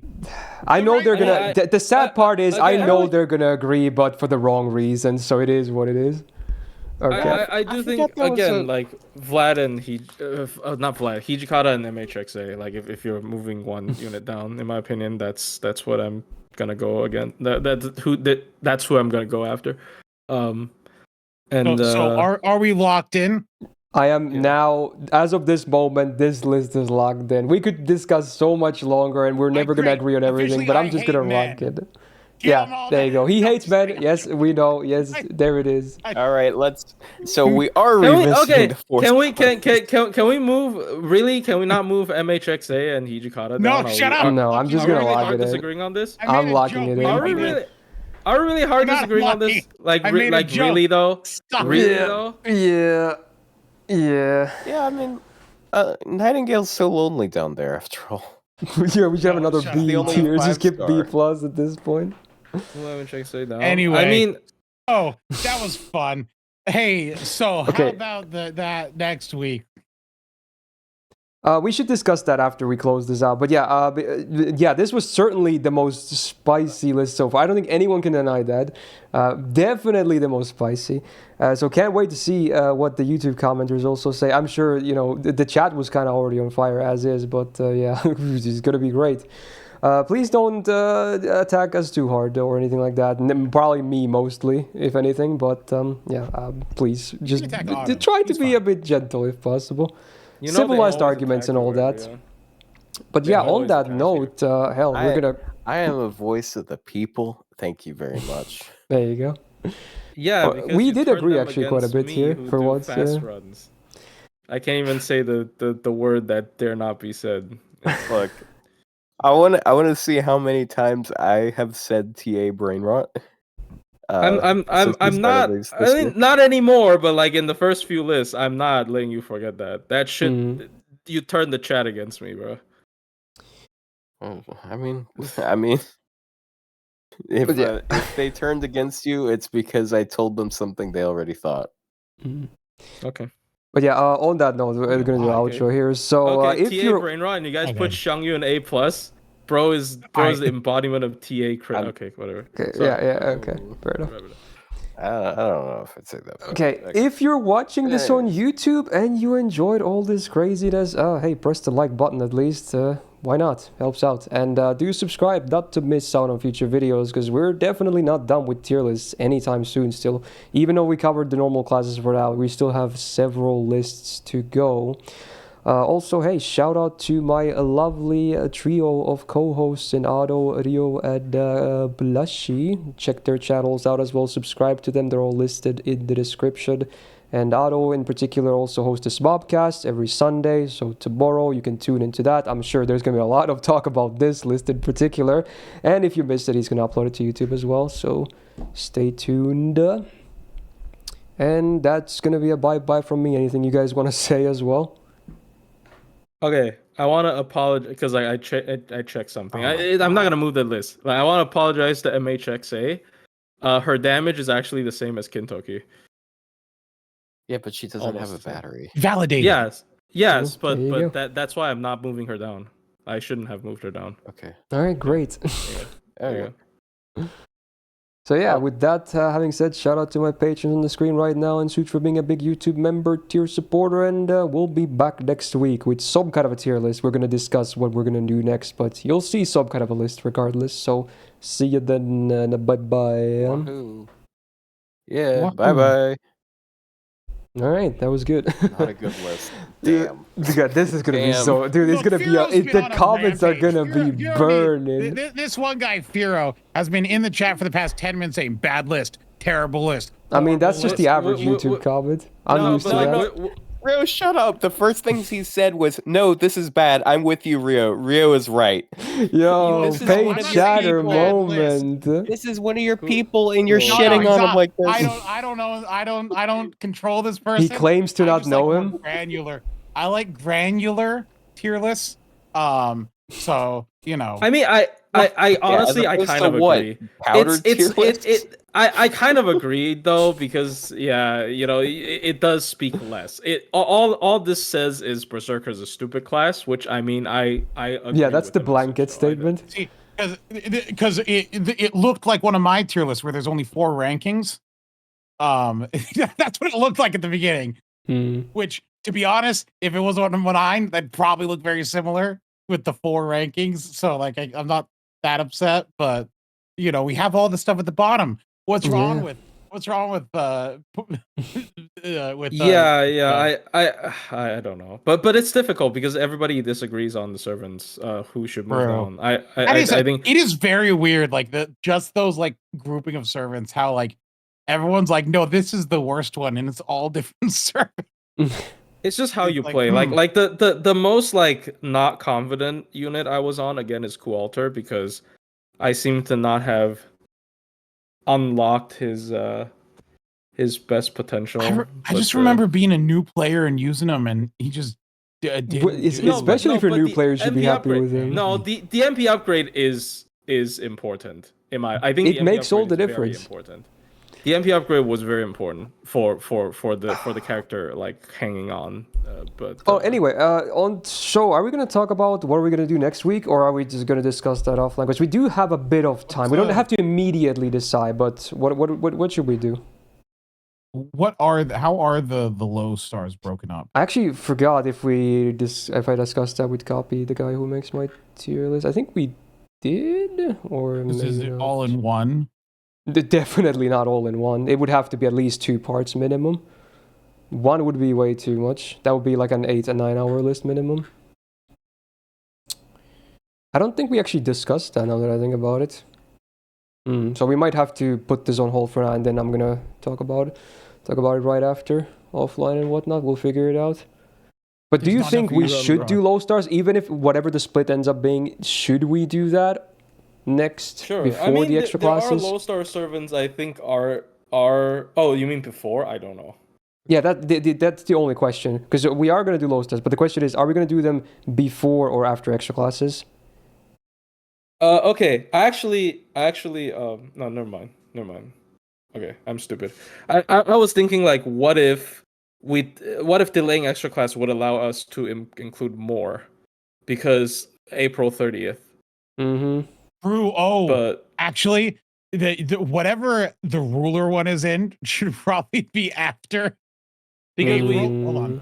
So and then she comes out to be not a ruler. Maximize tier length. Tier stream length. Wait, so what if she ends up not being a ruler? Wouldn't that be dumb? We're like, oh my god, let's move ruler back so we get more ruler. Yeah. Well, here's the thing. Not even an extra class. Even if you delay it, so like even if you say you split the low stars into 2, right? Then there's only 3 more remaining, which means you put the last one as ruler.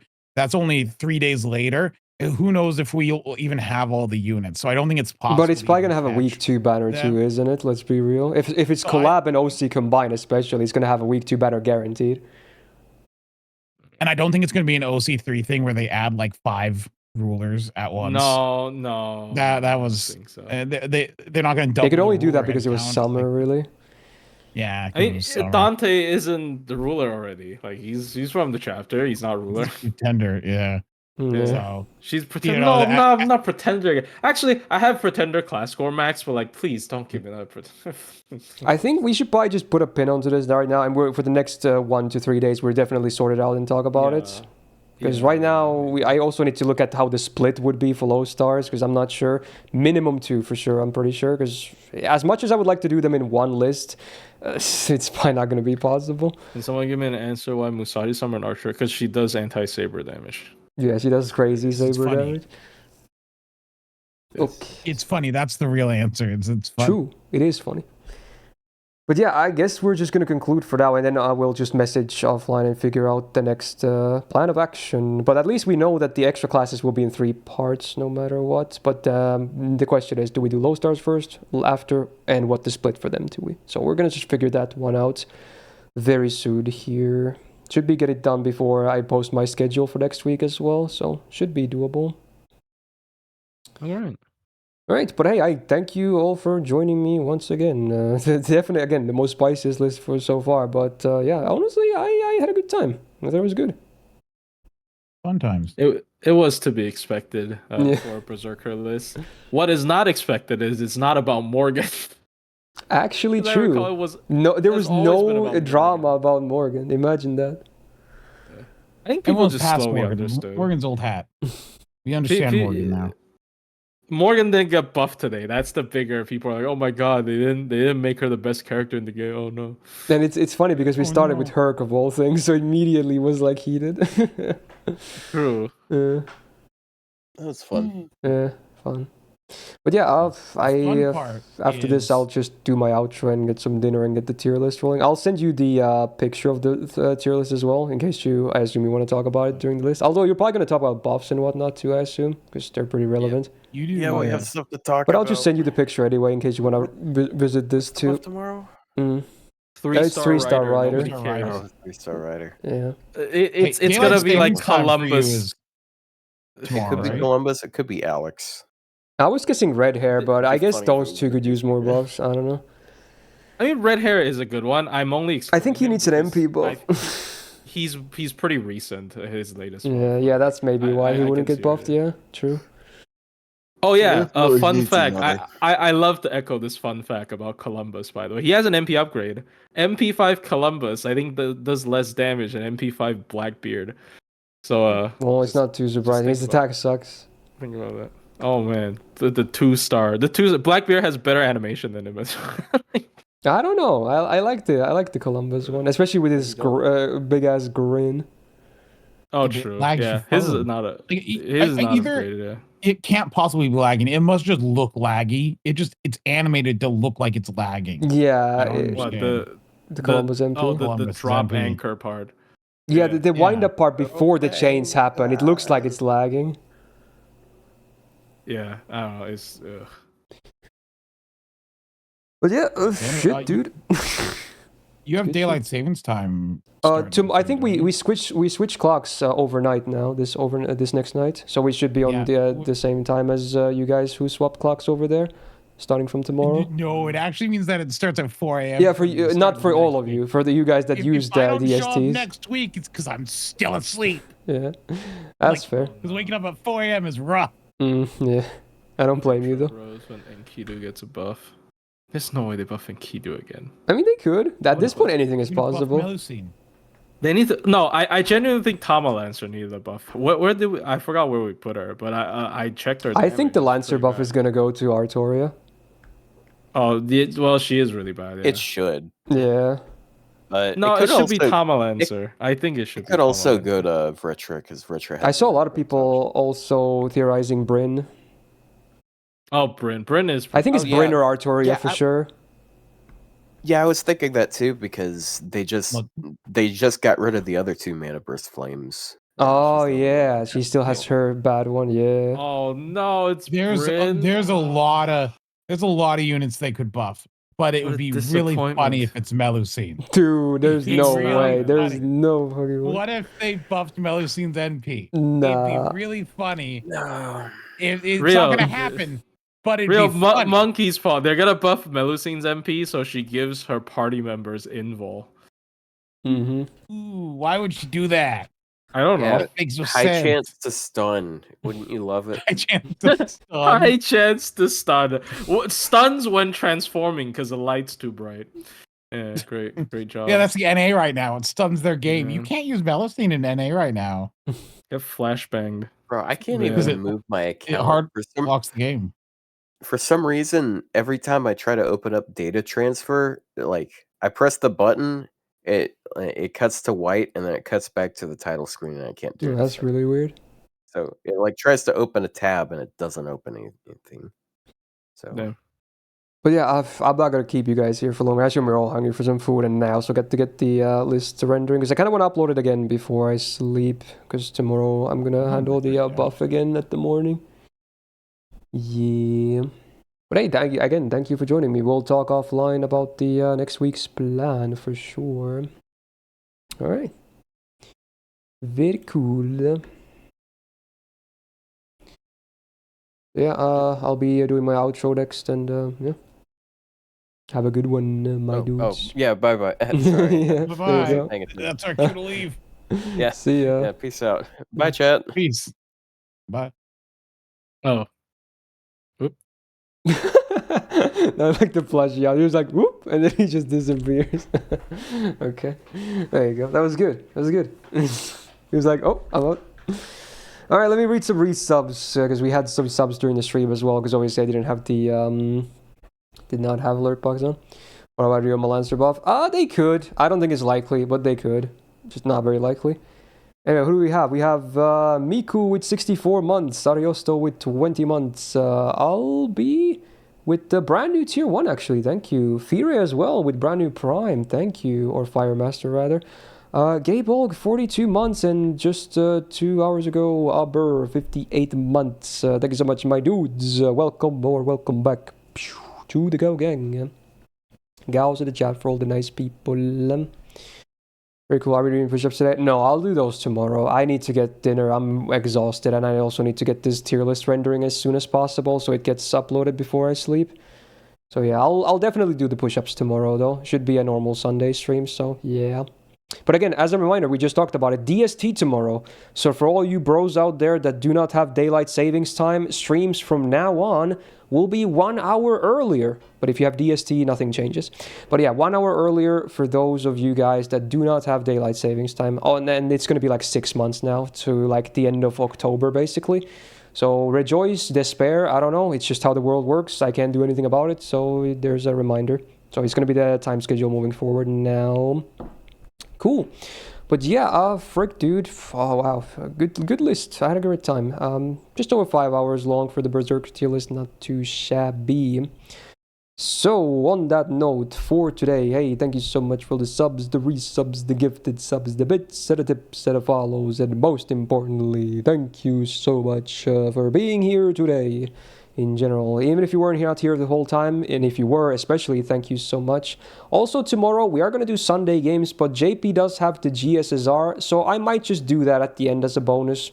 So in case you were wondering, am I going to do it or not, I think I can roll a GSSR. So we'll probably do it at the end of the Sunday games, so more content, Pagu, yay. Okay, so yeah, look forward to seeing this tier list later on YouTube. Give it like, I don't know, 6-7 hours or something. Should be up within that time, and yeah, with timestamps and everything. On YouTube, the GSR, yeah, I think I might upload it, yeah. Even if it's a short one, I think I might still upload it. So even if you can't make it tomorrow, you will probably see a video about it. Yeah, probably. Alright, lots of videos, bottom line. Okay, so hey, have a great rest of your Saturday, Sunday, wherever you're at, your weekend in general. Hopefully it's a good one. Hopefully it has been a good one. And I'll talk to you guys again tomorrow. Maybe slightly early for some of you guys, but maybe the same time as always, depending on DST or not. So take care. See you tomorrow.